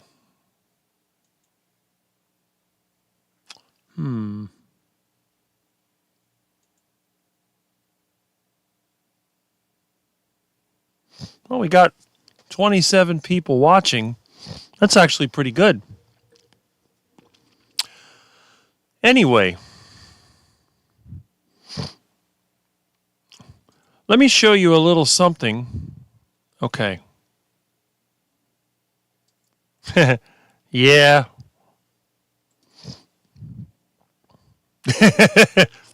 That's what happens. When they eat to satiety, they fall asleep. He will not move. I could pick him up and bring him in here, but I figured he looks so cute sleeping on the stool in the shop. He can stay there and sleep. What's for dinner this weekend? Good question. Probably ground beef. That's pretty much all that I've had. I see top news on your screen. Okay. It might have been. There's a delay in this. All right. Let me get a little something I want to show you. Okay.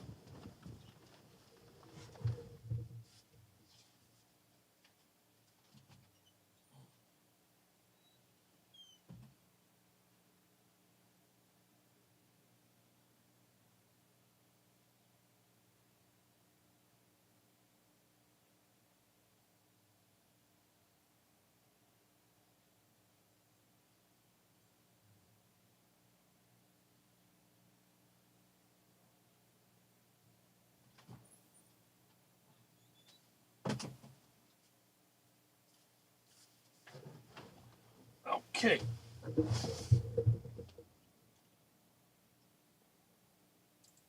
Let's see.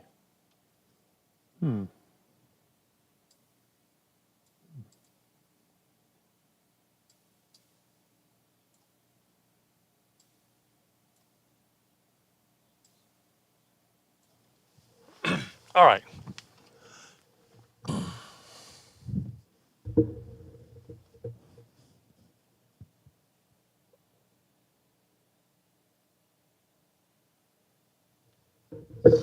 Can anybody tell me what this is?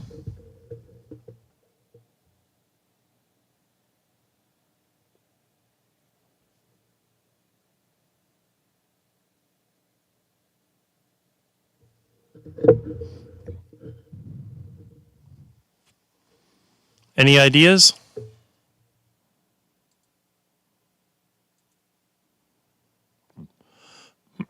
Okay.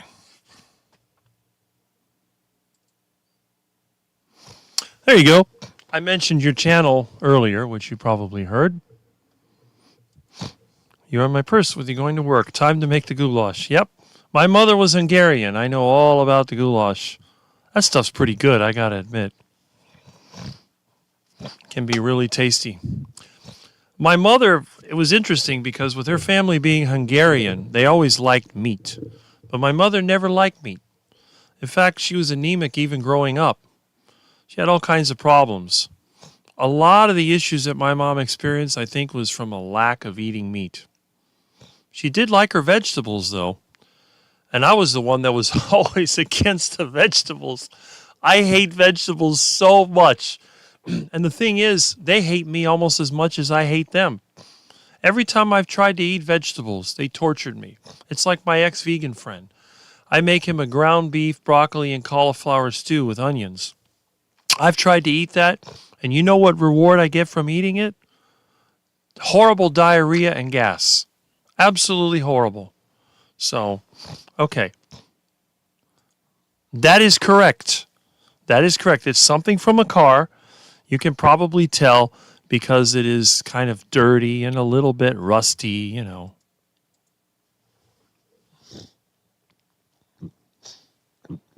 This is the crankshaft adapter that goes on the 7.3 diesel engine that allows you to use an automatic transmission flex plate with the external weight. Now, this part has not been made for 20 years, and you can't find it anywhere. The engine that I got didn't have it. Somebody took it off for some reason. Probably they needed it for another engine. So what I'm going to do, this is one of the key things. Now, I need 9 bolts, and they're special size bolts. I can take them off my existing engine. But I'm going to try to find bolts that fit in there. I still need to find a flywheel flex plate so I can put the starter on and start spinning that engine and getting it ready for my truck. What I'm going to do, I think I have one already. Because the engine that this came off of is the same engine that I got the starter bracket from when my starter broke off on my engine a couple of years ago. So what I'm going to do, I'm going to have to go through my garage. Now, it's been really hot, and I've been really busy. So I haven't taken the time to do it. But I need to go through my garage and look. And I think I have that flywheel flex plate. And if I do, then all I need is to find the bolts, bolt it on there, stick a starter on the engine, and start spinning it. Check the compression. The other problem is my engine stand is too weak for that heavy engine. So what I may have to do is to build my own. Now, I do have another heavy-duty engine stand somewhere around here that I've been looking for. But this is another step to me fixing my truck. And again, if for some reason I'm able to find those parts, once I have the parts I need, it may be as little as a week before that engine is prepped and ready to go in the truck. And that'll be great because out of all the things that I really want to do, I want to fix my truck. It broke in November of 2023. And my van was out of commission. I think it was probably December that I actually got it running, but it wasn't roadworthy until March or April. So from November of 2023 to about April or May of 2024, I had no motorized transportation. I had to use a bicycle to go everywhere. I had to go shopping. I had to work. I had to do an electrical job installing a hookup for a Tesla in the Falls, which is about 7-8 miles away, on a bicycle. So you can imagine carrying 10-foot electrical conduit sections on a bicycle. It was not a pleasant experience, but I did it. And I guess that's one of the great things about being on the carnivore diet, being a survivalist. I was able to make it happen. Now, but anyway, this will also make it possible for me to travel. And again, you will never see any of these carnivore get-togethers, conventions, or anything offer to take me there, speak, or whatever, because I am a detraction to the carnivore community. I am the anti-influencer. But on the other hand, my friend Russ Mitchell has told me that him and several other people are going to make sure that I attend the what do they call that? Hack Your Health in November. So for the very first time ever, by that time it will be 3 years since I came out on YouTube in the carnivore space, I will be at an event where you can meet me in person. Now, I'm going to be the easiest person to meet. And I want to see who's going to be the first person that is going to let me, that's going to say hello. Because at this point, the only person who has ever said hello to me from the carnivore community and I've gotten to meet and eat with is Russ Mitchell. That's it. None of the other carnivores, even the ones that travel all around the world, have never made the effort to come to Miami. And even if they did come to Miami, they never made the effort to try and meet up with me. So, and I don't think anyone's going to be coming here until then. But at that time, I will be there, and let's see if anyone can meet me. Now, the main reason I want to fix my truck is so that I can go there, and what I will do, I will load my truck up. I will fill it up, both tanks, with all the seed oils I can get in there, and I will probably take another 50-gallon, maybe an extra drum, full of seed oils that I'm going to use to get back.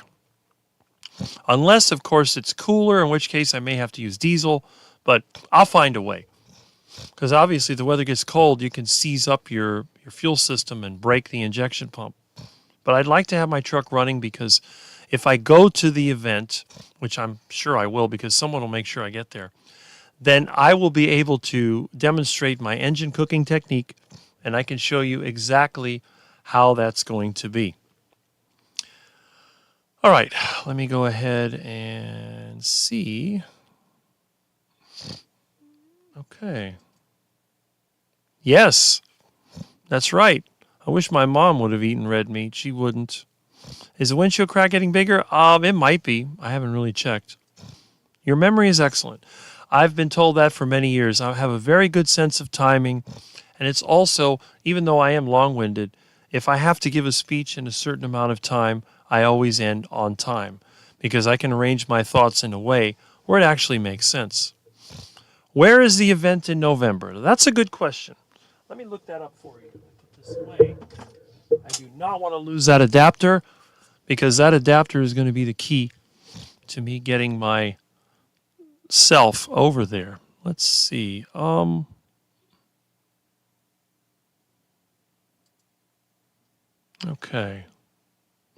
Let's see how many people we have watching.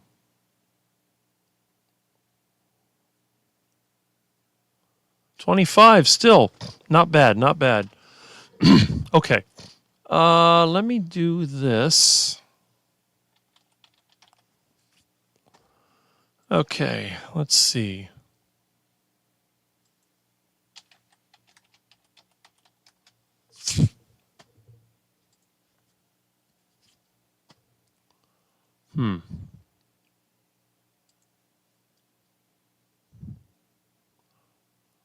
This is it.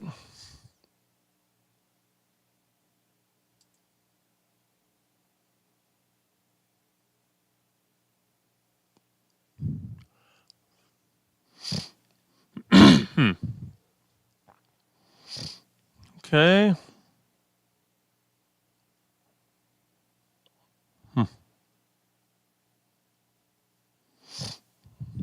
I don't know a lot of these people, but I see a couple that I know.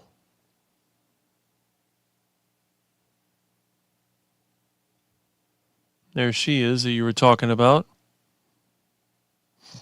There he is. Oh, look. They got Adam speaking. That's going to be interesting.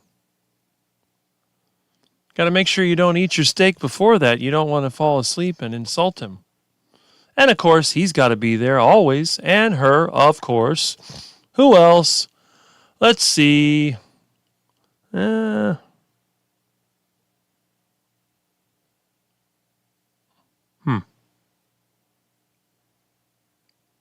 seen him before. Yeah, I've seen her before.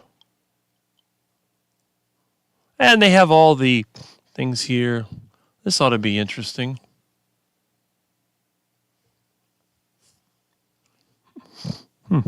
Very interesting. Huh.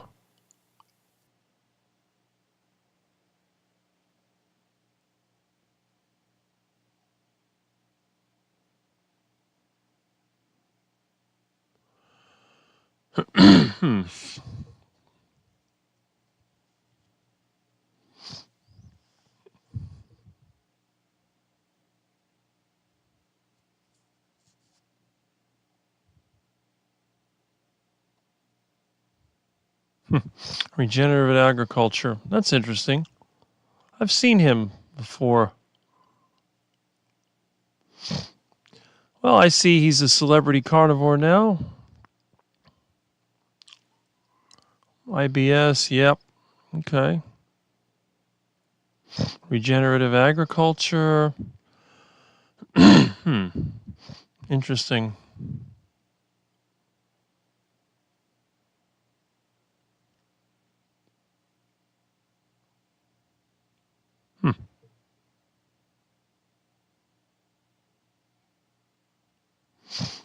Well,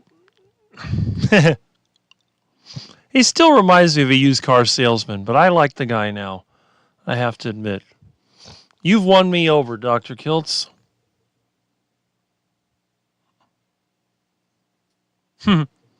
Entrepreneur, podcaster, assistant film director. Yeah. Okay.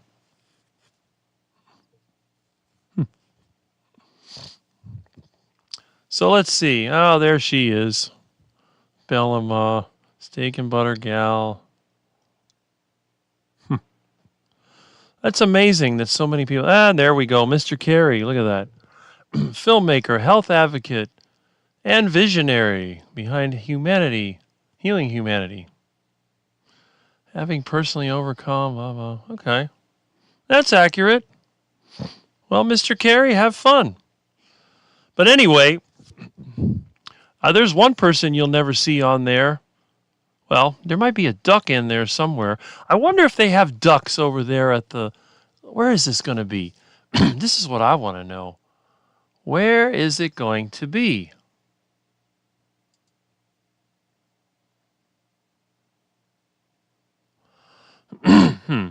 Interesting. As usual, overpriced. Doesn't say where it is. Tampa Convention Center. All right. Do they have a lake or do they have a canal nearby? Well, there's some water over there. Oh, look at that. But that looks like salt water.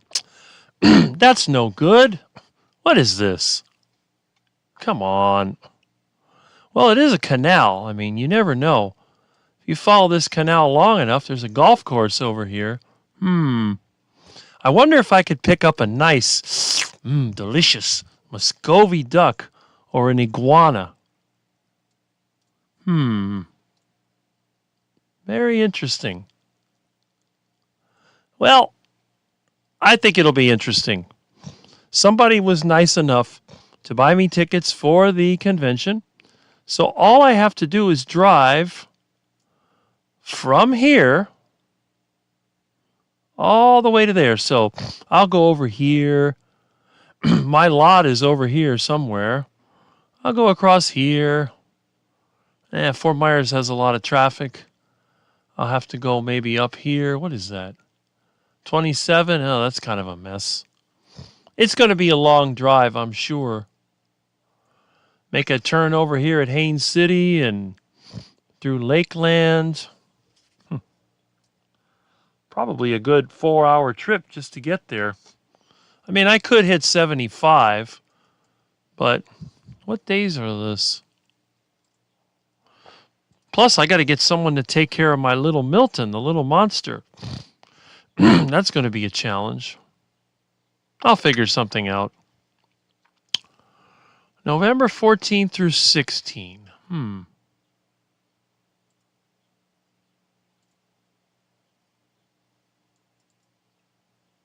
Okay. Why can't I get the calendar? What is this?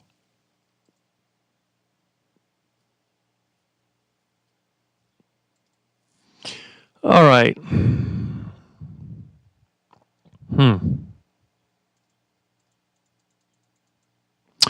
November 16th is on a... What is that? Wait a minute. November 14th. Okay. 14th, 15th, 16th. Okay. November 14th is on a Friday, and the 16th is on a Sunday. So it's a 3-day weekend. So I'll just have to make sure that my wonderful truck is ready to go. Interesting. Now, I normally wouldn't waste my time at an event like this, but because somebody was nice enough to invite me, I will accept. No problem. So anyway, that's my goal. And by the way, my friends I have a friend that lives in this part of Florida here. I got a friend that lives in this part of Florida here. I got a friend in Ocala. Most of the people I know that live down here in the septic tank of Florida, they decided to leave. Oh, I see. AutoZone Auto Parts, huh? Interesting. No wonder. All the places I've been to. That's cute. Okay. Anyway. Very nice.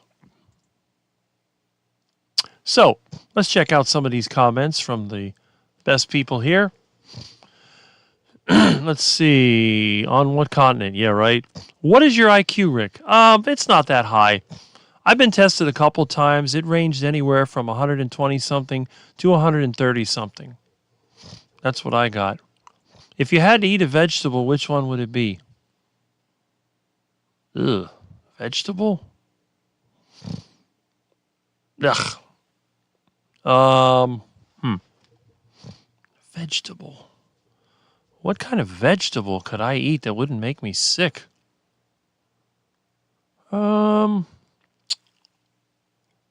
I hate vegetables so much. I don't know. That's a really good question. You got me stumped. Well, I guess technically, although they are fruits, people consider plantains to be a vegetable, so I would say a plantain. But an actual vegetable, I guess it would be cabbage. That's what I would eat. I would eat cabbage. Cabbage is a vegetable. But of course, it would be fermented. So yes, it would be cabbage. Dr. Baker, too. Okay, here's a very good question. What is the point of going to the conference? Are these speakers going to say anything profound we haven't heard or don't already know? No. The only reason I'm going to a conference, I could care less about the speakers. That's just a popularity game. It's just marketing. The only reason I want to go there is to meet other people. So, as you can see, I'm not a speaker there. I'm just one of the peasants, and I'll be in the audience. And the question is, how many people will recognize me? Are they going to like me in person, or are they going to hate me in person? That's a good question.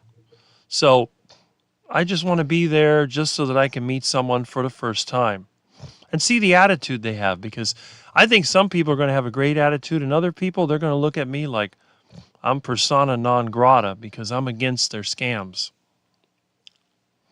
Yeah. Upsells you to 7. Exactly. That's the whole thing. It's a money-making industry. Yep. Nobody would ever charge money. And again, I started this in 1983. I couldn't give the advice away. Everyone I gave the advice of trying my heart attack diet, they just never, ever, ever wanted to, they don't want to do it. They think that I'm nuts. Well, I am nuts. But again, just because I'm nuts doesn't mean I don't know something.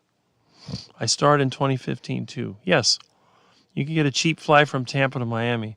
I hate airplanes. I mean, if I had to, but those seats are so close together. I can barely sit there, you know. My knees are pushing up against the seat in front of me, and every time somebody wants to recline the seat, I just push back. The last time I got on an airplane, the stewardess was giving me a hard time because every time they tried to recline it, I'd strong-arm the seat. And when I had to go to a convention in Las Vegas, I got so angry, I actually broke the seat loose from the floor. What I started doing, I started leg pressing the seat. So I had gotten a little higher in the seat trying to get more room, and I was pushing and pushing and pushing, and it went pop. The aluminum leg that attached to the bolt broke off, and that whole seat became unusable. Now, on the good side, I was actually moved to first class because there was no other seats. The whole plane was full. The airline was a small airline. I think it was called America West. And it was just a really unpleasant experience. The other problem with air travel is that my sinus issue gets 10 times worse.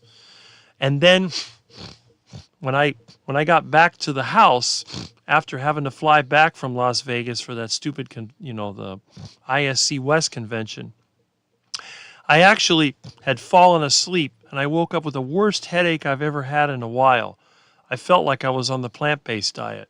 Plus, on an airplane, there's nothing good to eat, and the last time I was on the plane, I had to carry the meat with me. And it's not a pleasant experience. So anyway, that's one thing I never liked. Now, on a short trip like that, I'm sure I could manage, but I hate air travel. I wish I could go back to the 1950s. The only problem is back then, all that cigarette smoke, I would have probably punched somebody in the face, because one of the things I really hate are cigarettes. I'll never understand why they are so popular. It's not as much as it used to be, but some of the people I've worked with still smoke cigarettes, and I hate that cigarette smell. And it's really annoying dealing with people because every now and then they have to light up. They can't live without the stupid thing. I can go all day without eating, but they can't go an hour without smoking. So, anyway. Okay. Your favorite movie? Probably the last one I watched, Moving Violations. Nobody's heard of it, but it's a real riot. Don't tell me you're still here. Yes, I'm still here. Some small planes don't have recline. That's true. That's true. Although the smallest plane I ever flew in was a Cessna. And that was like, that's like Rick's driving in sky or something. It's like my cars that are halfway rattling and falling apart. You're riding in a Cessna. That thing vibrates all over the place. It's weird. And I was telling my friend that's his plane, by the way.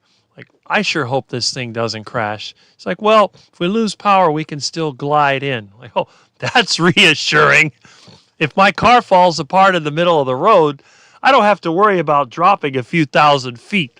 But if this thing quits, now you're going to be at the mercy of the wind. But evidently, all these Cessna pilots, they practice. He told me many times he's been up to Clewiston, the airfield over there, and then you cut the power off and then try to glide in.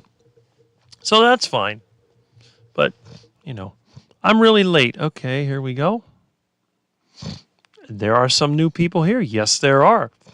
And again, you have found the best, and I mean the absolute best, of the real-time Carnivore live streams. There is nobody else like Rick the Quack. And I mean nobody. Do you have allergies? Yes, I do. What happens to me, one of the defects I've had since I was a kid, I have all kinds of sinus problems. And the problem is, I'm in a room that's air conditioned because the weather here is so bad. I would be sweating like crazy. So I have to run the air conditioner on 68 degrees. That causes the humidity in this room to drop as low as 20%. Now, every time that we've had to go out to Las Vegas for a technical convention, I have nothing but sinus problems, and everywhere I walk, I'm getting hit by static electricity. Thankfully, I don't have that problem when I leave this room. In this room, I will get a static shock. That's why I have to be careful not to move around too much, because I've actually been able to get static off of the microphone. Okay. Frontier is cheap, doesn't recline. My kid flew from Miami to Denver. Wow. That must have been horrible. Hours and hours sitting in that. But I guess if you're a kid and you're not big, it's not so bad. The Plymouth Satellite is the ultimate Mopar machine. Well, the Plymouth Satellite was also rebranded as the Plymouth Roadrunner. Meep, meep. Oh, and speaking of that, I want to show you something. Anyway, hi, Anna. Plymouth Roadrunner. Yes. Let's check this out together, shall we?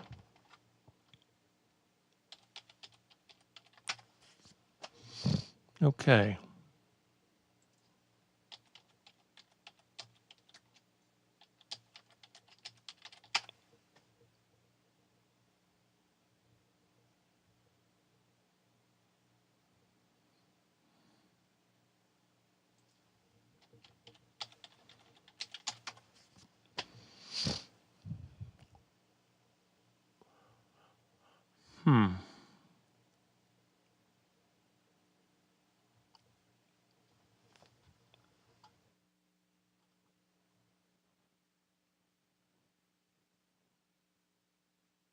Ugh.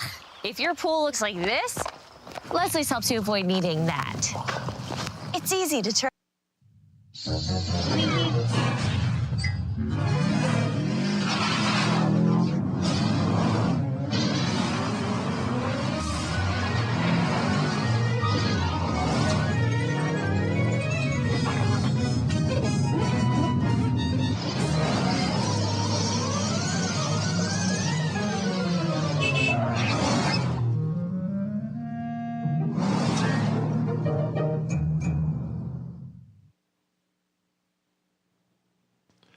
Somebody tried to make a parody of the old Roadrunner commercials. I thought that was kind of cute.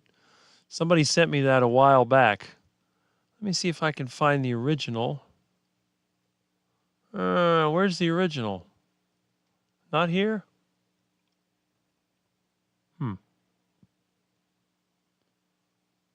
Okay. Oh, wait a minute. Helps if I put the right letter in here. This is a Mopar channel. There we go. There's the original.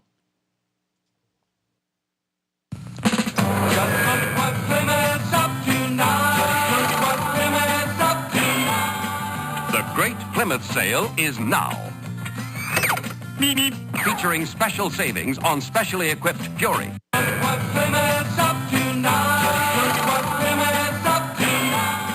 The Great Plymouth Sale is now. Featuring special savings on specially equipped Fury, Valiant, Barracuda, and Belvedere models. Savings on such extras as white wall tires, vinyl roof, all vinyl interior, and other popular options. All during the Great Plymouth Sale. So for a great deal on specially equipped Plymouths, head for your Plymouth dealer. You'll see, when Plymouth has a sale, it isn't just good, it's great. Just look what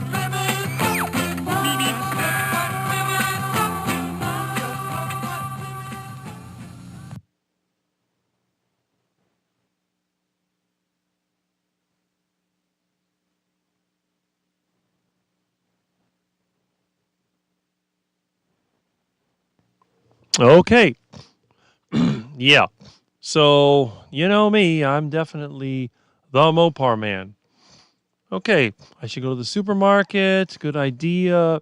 T-bone steaks. Thin pork chops on bacon. Good. Pork chops are nice. You listen to Roy Orbison. Yes, I am very familiar with Roy Orbison. I have several of his albums. And, yeah, I always like Roy Orbison. Da, da, da, da, da, da, da. Oh, I definitely, that's one that I like. Now, Roy Orbison was someone who was not very attractive physically, but boy, what a talent. The voice was amazing. He always wore those silly sunglasses. In fact, the first time I ever saw him was on the Dukes of Hazzard. They actually had him when he was older on the Dukes of Hazzard. I don't think he lived too many more years after that, but he was singing Pretty Woman. And I'm like, wow. And I've heard that before, so I didn't know who it was. But that was, you got to realize when the Dukes of Hazzard was on, I was not yet on the carnivore diet. And I hadn't really hit that 50s, 60s kind of vibe. I was still trying to get used to the 80s, but the 80s music never really appealed to me. And basically, once I went carnivore, I switched to like hardcore 50s and 60s, even big band from the 1940s. I wanted to be as uncool as possible.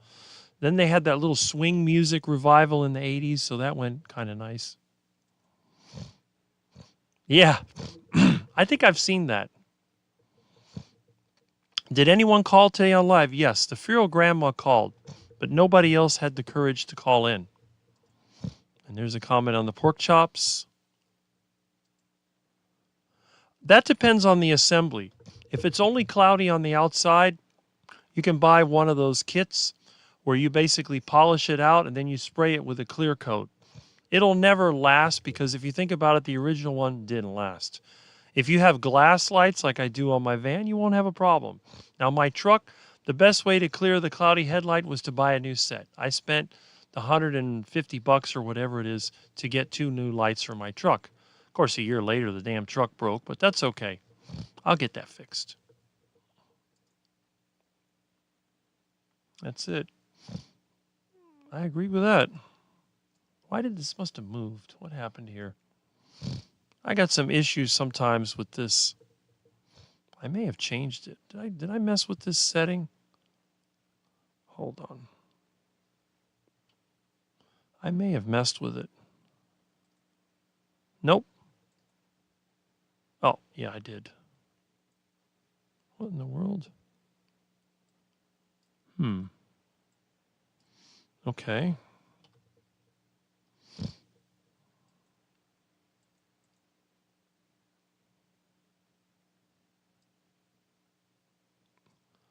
Oh, well, I'll figure this out one of these days. We're running kind of in... What am I doing here? Okay. Anyway.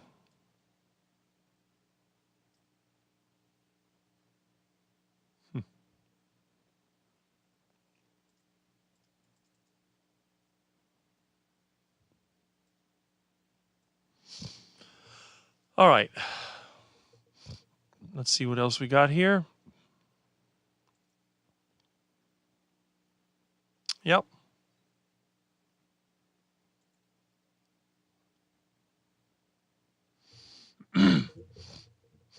Well, you can do the same thing with WD-40, but it doesn't really last very long. That pretty much bakes off in no time. In 2 or 3 days, it'll be as cloudy. Were the 80s better than now? Yes, they were. I believe that the further back you go, the more, up to a point, I would say somewhere in the 50s was probably the peak, and it's all been downhill since then. The only thing is, today we have technology that we didn't have back then. So I think we couldn't do this back in the 80s. I mean, we would not be on YouTube. We would not be on the internet. I would never have met any of you people if it was in the 1980s.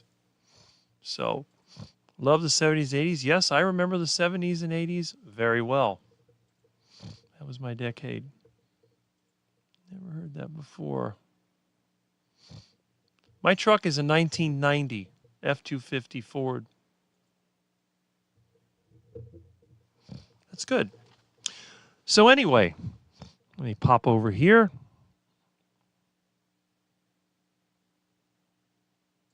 was born in the 50s. I was born in 1968.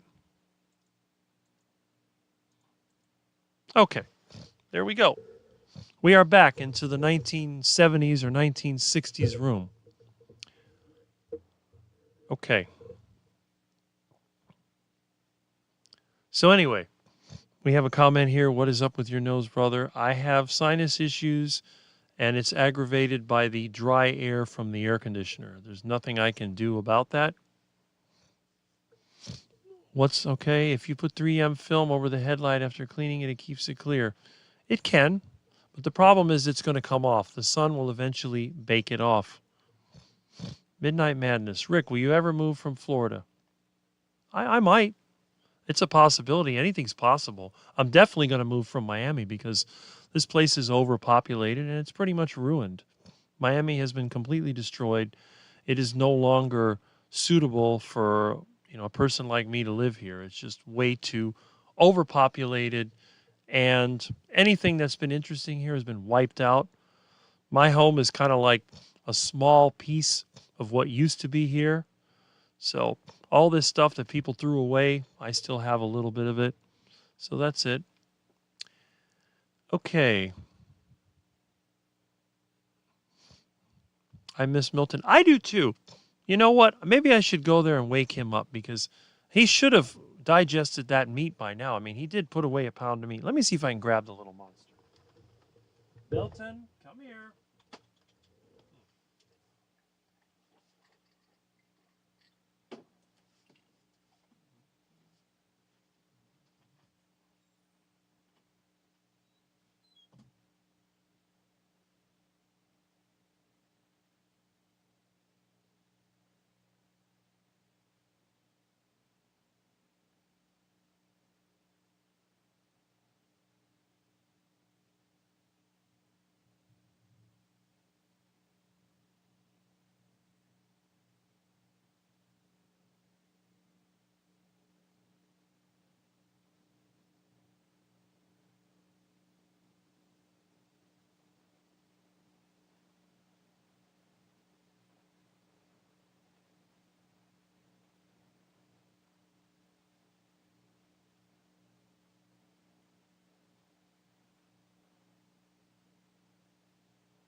Here comes the Milton.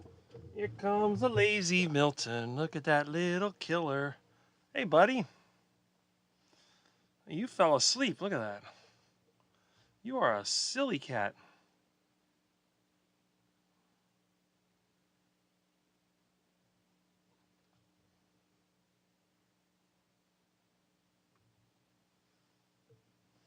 What a crazy cat.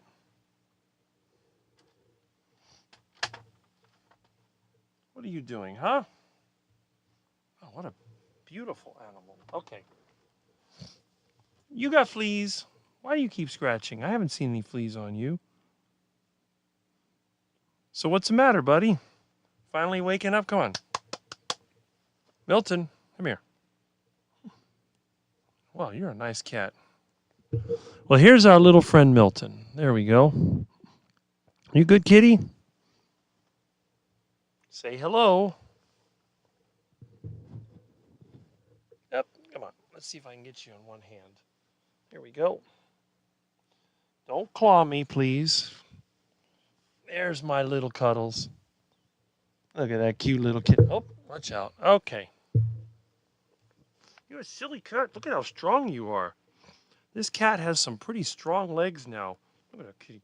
Look at that little kitty. What's the matter, huh? Sweetheart? You're a nice pet. I like you.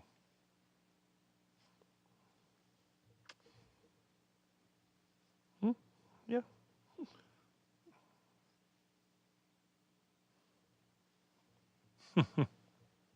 He is a funny cat. All right. So we got some comments here. Hey, Milton, look at all these. Let's see. Let me switch over here. So you can see my little friend is here. He's a good kitty. I don't know what you're doing. Okay. Let me go ahead and switch over. I'm going to sit you down. Okay.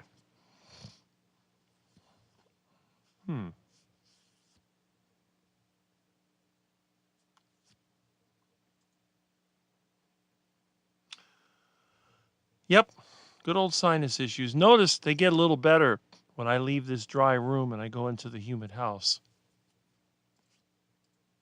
Okay. I'm going to be going there. I got friends out that way. I'm going to be checking it out. You'll see. Right? I love that there are only 29 people here, and you are a legend. I appreciate you, Rick. Heard about you from Carnivore Routes. Huh. I never heard of Carnivore Routes. Well, that's good. I got to check them out. Was Milton here? The Black Monster. He's here now. Where did you get that microphone? That's a really good question. I got this microphone back in the 1980s. And what it is, this microphone, we used to have one when I was in Cypress Elementary School. That was a microphone we had. I thought it was the coolest thing ever. And one day they got rid of it. They got some other regular, like a Shure SM57 or whatever with the ball on the end of it. And I wonder what happened to the microphone. They said nobody knew where it went. So I looked around, and eventually I was able to find out there was what they had sometime, I guess in junior high, I don't remember. We had what was known as a ham fest or a ham radio flea market at the Dade County Youth Fairgrounds. And I went ahead and I looked around, and I found a guy that had this microphone. And I think he wanted $20 for it. And I was like, well, that's too much money. Well, anyway, I was in the youth fair because I had entered a project. And, you know, I knew the area pretty well. But I just like, well, my bicycle, that's the only way I could get back and forth from there. I eventually went around the show. And I found out that there was some other stuff there. And I remember buying a microphone, which I have somewhere around here for $1. And it was some kind of, I don't know, it looked like a bullet. Well, anyway, towards the end of the show, I noticed the microphone was still sitting there. So I talked to the guy, and for like $8 or $9, I don't remember what it was less than $10, he sold me the microphone. And I had to clean it up and redo it and whatever. But it's one of those Shure 55S, 55 small. And the mount was bad, I think. So what I ended up doing, I kept fixing it, and then eventually I put it away. Well, that microphone had been missing since, I would say, the 1990s when I moved out of here. And then I went ahead and I found it like a couple of weeks ago. And when I did that, I thought, you know, this would be really interesting for my live stream because I was using that condenser mic, which I'm not sure where it came from. I also have a Shure Unidyne B, which I've used for some of my interviews. But I thought every time that I see a live stream where somebody says open mic, what is the picture they always put on there? It's a Shure SM55 or Shure 55S. It's a Shure SM57 or 55S. And I figured, well, I got the SM57. It doesn't sound as good. Let me drag out the 55. And that's what I did. Plus, the 55 is a dynamic microphone, which means I don't have to use the phantom power. So I don't have to use the external mixer. So I could plug this directly into my old mixer, and it works fine. And I used this same type of microphone when I made my old videos. So that was kind of nice. Anyway, let's hit these comments again. Okay. Internet mess. Where is that Q Milton? No, he's here. Okay.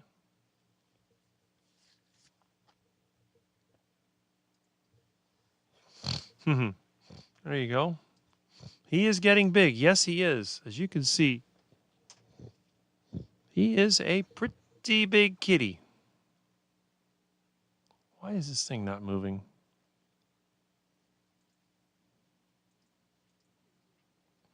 Look at that beast. Look at that beast. It's growing nicely. Silly cat. He's also calmed down somewhat. He's not as wild as he used to be. Okay. Let's see.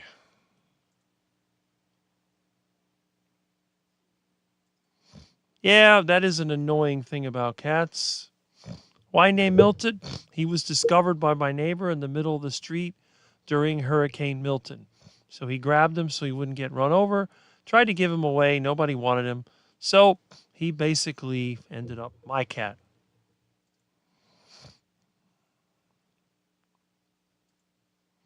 Very nice. Appreciate it. Love the atmosphere. There you go. Call from my country. That's a good point. Well, you know what? I'm sure that there's other ways we could do this. We could use Skype, or we could use some other voice over IP. I used to have voice over IP links that were set up through my Asterisk server. Where are you from? Russia. Okay. Hey, even in Russia, we're getting people to watch. That's good. Nice. North Florida in the country. Like I said, I'll be visiting my friend hopefully later this year. It's been a while. Older tech all the way. That's me. Hialeah, Florida.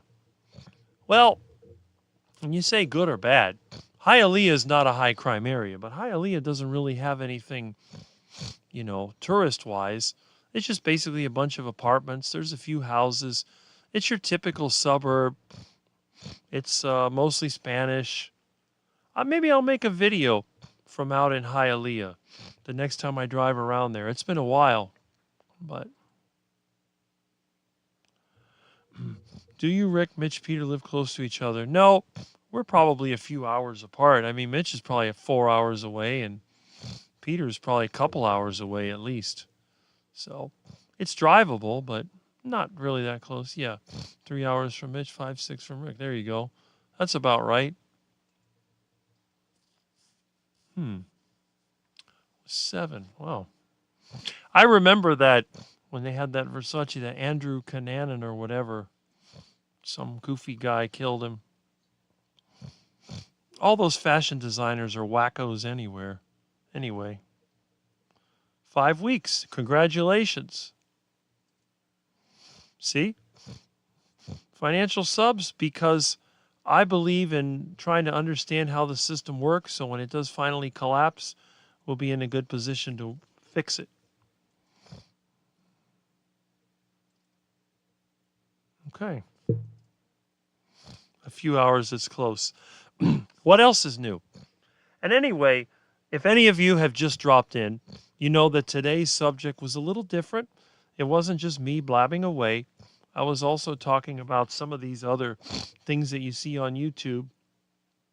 And I even got my channel. I got 24 watching. That's pretty good. All kinds of stuff. Huh. And then the Heart Attack Grill with their crazy videos. Those are the funniest.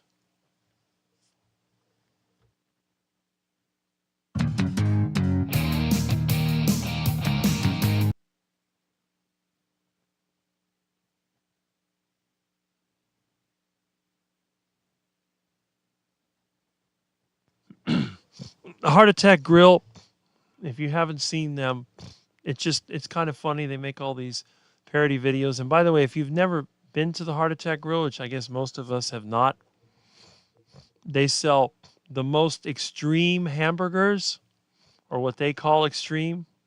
But in Rick's world, that's just normal. Here we go. This is a Heart Attack burger.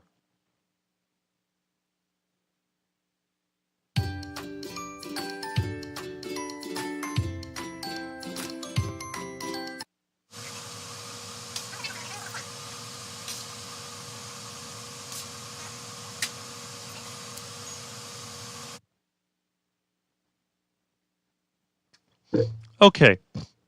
Now, if you look at the Heart Attack Grill's Heart Attack Burger, you'll see that it is very different in one way. My Heart Attack Burger it has to have 4 patties to be a full heart attack. But you notice with the heart attack grill burger, they also have other stuff that I don't have. So let's turn the sound off here. We'll replay this. Now notice, let's see, there's a bread.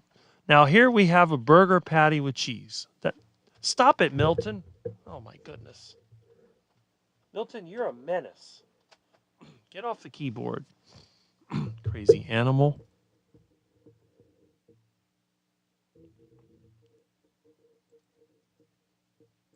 Okay, now for Rick's Heart Attack Burger, this piece of bread is actually one of Rick's Heart Attack buns made from eggs, cheese, and pork rinds. So we're beating him on the so-called calorie count right there. Half-pound burger patty with cheese. Now, look at what kind of cheese the Heart Attack Grill uses. This does not meet the standards of Rick's Heart Attack Burger. This is that crappy American cheese, which I find absolutely disgusting. Never use it. My burgers have only cheddar cheese, the real kind, not this crap. Stop it, Milton. You got to stop playing with the keyboard. Oh, that cat. Also notice they put tomatoes on the burger, and I'm not sure what that is. Is that, I don't know, is that bacon on there?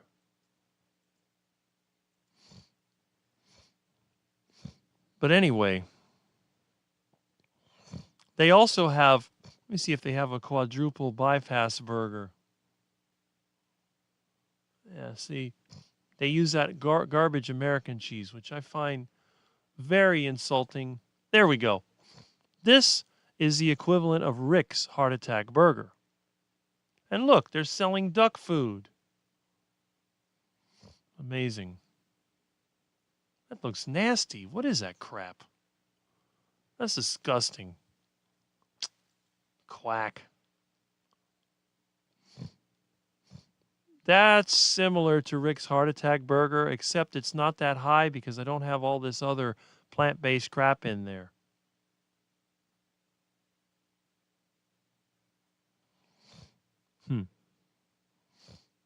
Okay. But yep, if you want to get a good laugh, you can check out the Heart Attack Burger. And there's the owner of the Heart Attack Grill doing his thing. You're such a brave and wonderful doctor, Dr. John. You did it. I know. Another surgery well done.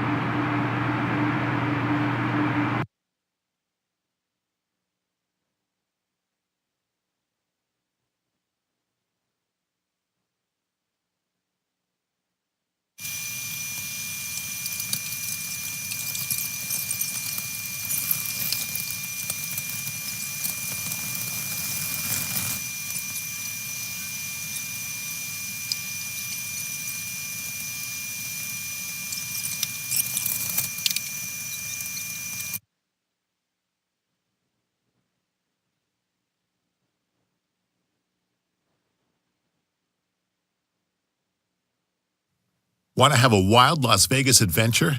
You've seen the Heart Attack Grill on television, the hospital-themed restaurant with waitresses dressed like nurses that feeds everyone over 350 pounds for absolutely free. Sure, you've heard of it, but never actually believed that it was a real place. Well, they're always on national TV news, with actual customers being taken away in ambulances after having had actual heart attacks.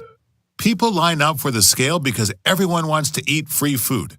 The Heart Attack Grill has been fighting anorexia since 2005. You'll be admitted by one of our lovely nurses, who will dress you in a hospital gown. You can have hamburgers, hot dogs, french fries, deep fried in pure lard, beer, cigarettes, and the world's record richest ice cream. The milkshakes are so thick that if they added even the slightest bit more cream, it would actually turn into butter and stop the ice cream machine paddles from turning. Depending on how hungry you are, the nurse will prescribe a single bypass burger, a double bypass burger, a triple bypass burger, a quadruple bypass burger, which the Guinness Book of World Records awarded as #1 in the world with 9,983 calories. But hey, that's just where the surgeons get started. They've broken their world record and kept building all the way to the octuple bypass burger. That's 8 half-pound patties with 40 slices of bacon. If you can finish their biggest burger, you'll get a free wheelchair ride out. But whatever you do, don't order more than you can eat, because if you can't finish your entire plate, your personal nurse will give you a spanking in front of the whole restaurant. And you better believe it hurts. Located in the old historic district of downtown Las Vegas on Fremont Street. Remember, the calories you eat in Vegas stay in Vegas.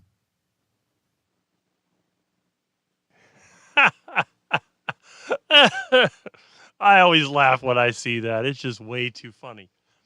But as you can see, the bypass burgers are actually a more standard American version of Rick's original heart attack burger. Because when I developed my heart attack burger, it was designed to be the most absolutely unhealthy, scary thing that you could eat in your entire life. And I can guarantee you that no one has beaten that, even their octuple bypass burger, because, yeah, they do use pure lard, which I use, but if I make heart attack fries, I use beef tallow, so I take it one notch up. So, again, I think it's kind of nice that we can turn this diet into a joke, because it is a joke, really, when you think about it. Think about eating all these monster burgers and eating iguana from the side of the road. I mean, seriously. Do you think that the normal person, the average person, would look at someone like me and say, I want to be like Rick? This guy that's what I want to be. No, you might have 1 out of 100 people that say, I think Rick's cool. I kind of like him, but not too many people want to be like me. They don't want to be out there eating gigantic heart attack burgers every day. And at the Heart Attack Grill, if you weigh more than 350 pounds, you get to eat that heart attack burger for free. You don't have to pay anything. Costs you nothing. They have a big neon sign out in front of their place that says, over 350 pounds eats free. They even have a cattle scale in the front of the restaurant where people can go and weigh themselves. And again, the last time I went to Las Vegas, it didn't exist. I mean, it was in Arizona, but it didn't exist in Las Vegas. And I hate Las Vegas today. But if for some reason I ever ended up out there in Las Vegas, I would definitely try to at least go there. Now, I don't eat bread, so it might be a little difficult, and I hate American cheese, but maybe I could find some way to get them to customize a heart attack burger for me.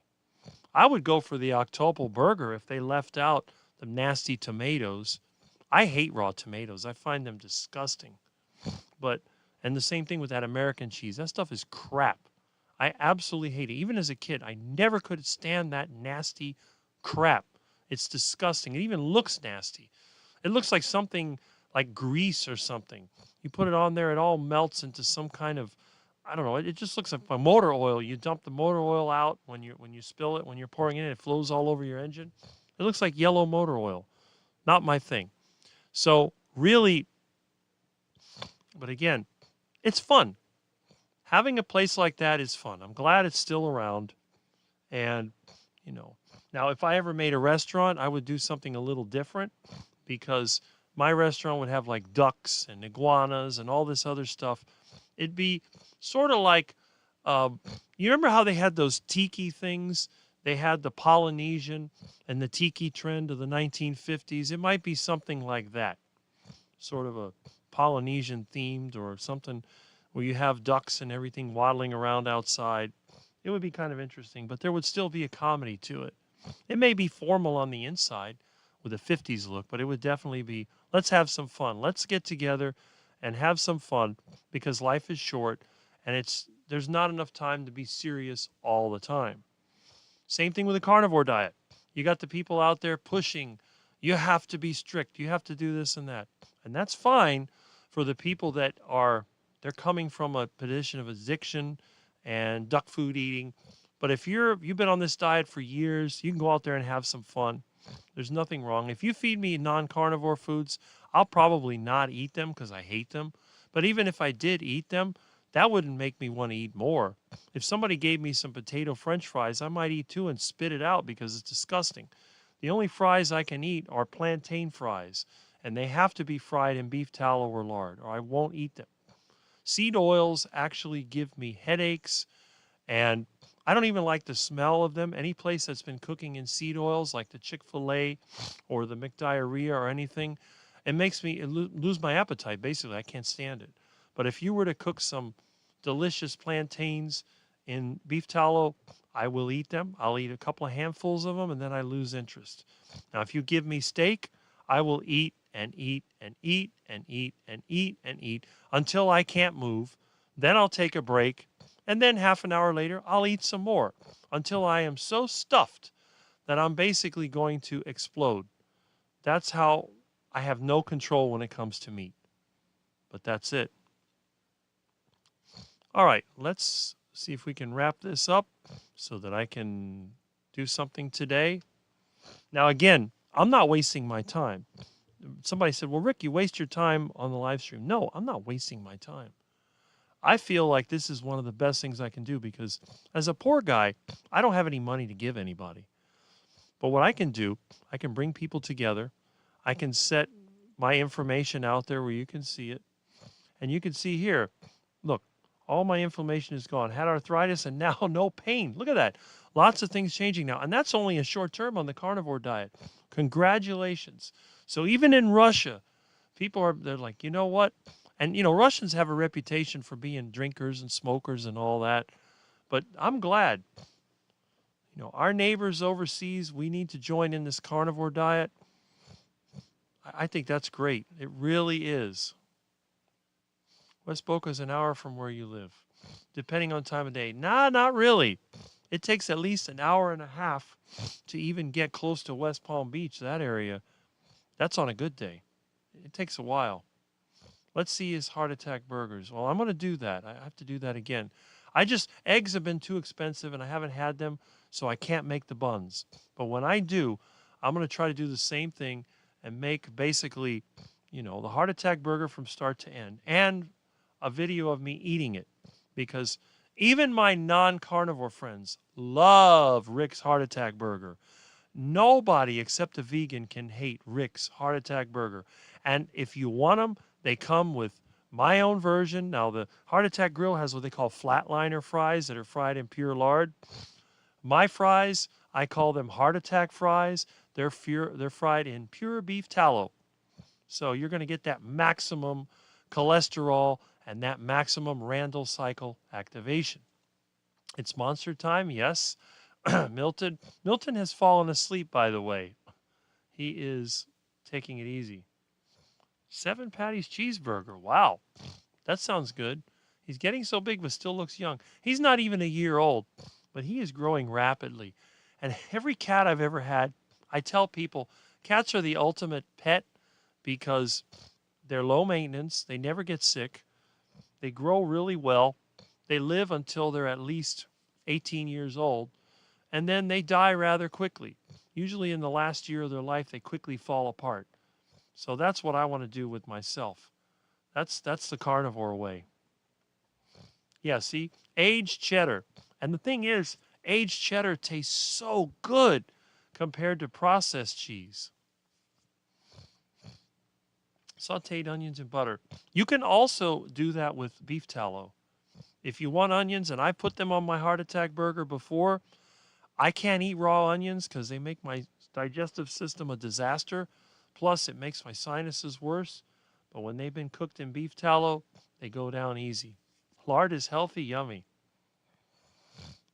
There you go. See?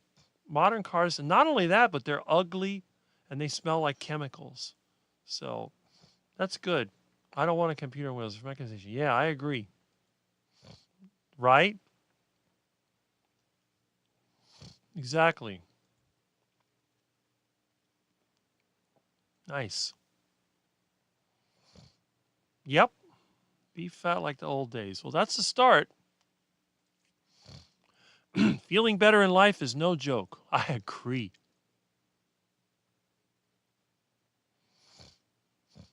Well, that's very true. You could use a percolator, or, there's many ways. They have those mini espresso machines if you like that. You're the cat's meow. I think I'm more of a quack, but that's it. American cheese is like plastic. Yeah, and it comes wrapped in plastic too, it's ridiculous. I'll do a little tomato, but no lettuce, no bread, and that cheese is disgusting. Yes. I can't eat tomatoes unless they're fermented. Tomatoes have a terrible, terrible effect on me. I definitely feel the best eating steak. You and me both. Green or yellow plantains? Green only. Yellow plantains are disgusting. Cannot eat them. Right. That's right. But the thing is, the traffic, when you're going through Broward that way, is a nightmare. When I'm talking about Palm Beach, I usually hit 27 and go across through Belglade, and then that way it's faster, but yeah. What do you make egg buns out of? It's very simple. It's a combination of eggs, shredded cheese, and pork rinds. And what you do, you blend up the eggs, you get some shredded cheese in the blender, or you can do it by hand like I often do. And then you're going to mix it. And what you do, you pour it out just like if you were pouring out bread, and you're going to fry it or bake it. Generally, I'll fry it. So what I do, I just put it in the lard or tallow or whatever I'm using to fry with, and I'll fry it up. It's not fluffy like a bun. It's almost like, it's hard to describe what it's like, but it's kind of heavy and flat. It's got a lot of calories.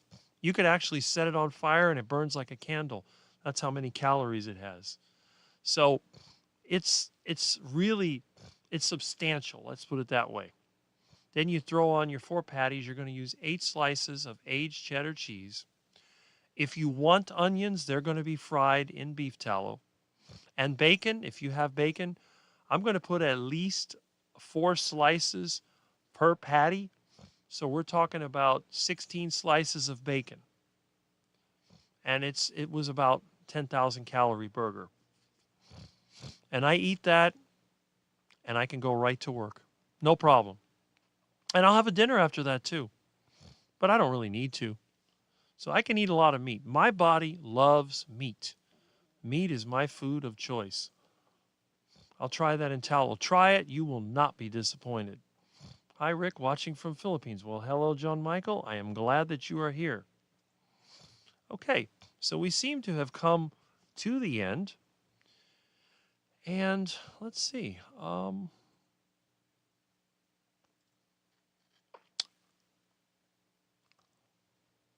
Yeah, I see that this video comes up.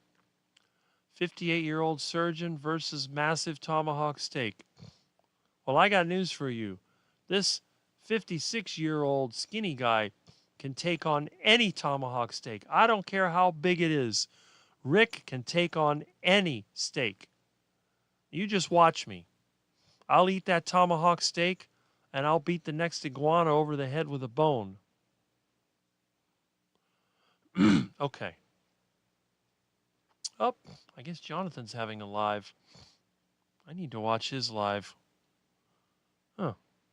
Anyway, let me go ahead and wrap this up. It's almost 1 o'clock. We're not trying to break any records here. We're just trying to have some fun. And let's go ahead and wrap it up. So glad I caught you live. I was running errands. All right. So what I'm going to do, I'm going to go ahead and end this stream. And I hope, let me see if I can get the final count before I get out of here. Let's see how many we have watching. We have 21 watching still, so that's very good. So I hope you enjoyed it. And let me see. I don't have any more comments. Oh, I have one more comment. It says, Russ says, you can eat a lot. Yes, he does. And he is the only person who has ever seen me in person. Yes, I do exist. So that's it. All right. So anyway, let me wrap this up. I hope everyone has had a good time. And I appreciate all the new people that have come in. So we're going to do this again next week. Now, On Sunday, tomorrow, I'll be on with my friend Bob, who was here earlier. So check him out if you can. And keep an eye out because I do pop into different channels when invited. So I hope everyone has a nice day. And I will catch you tomorrow or whenever you happen to be here. Thank you for being here. And keep on the journey. And keep enjoying life because it's way too short. Have fun and eat meat.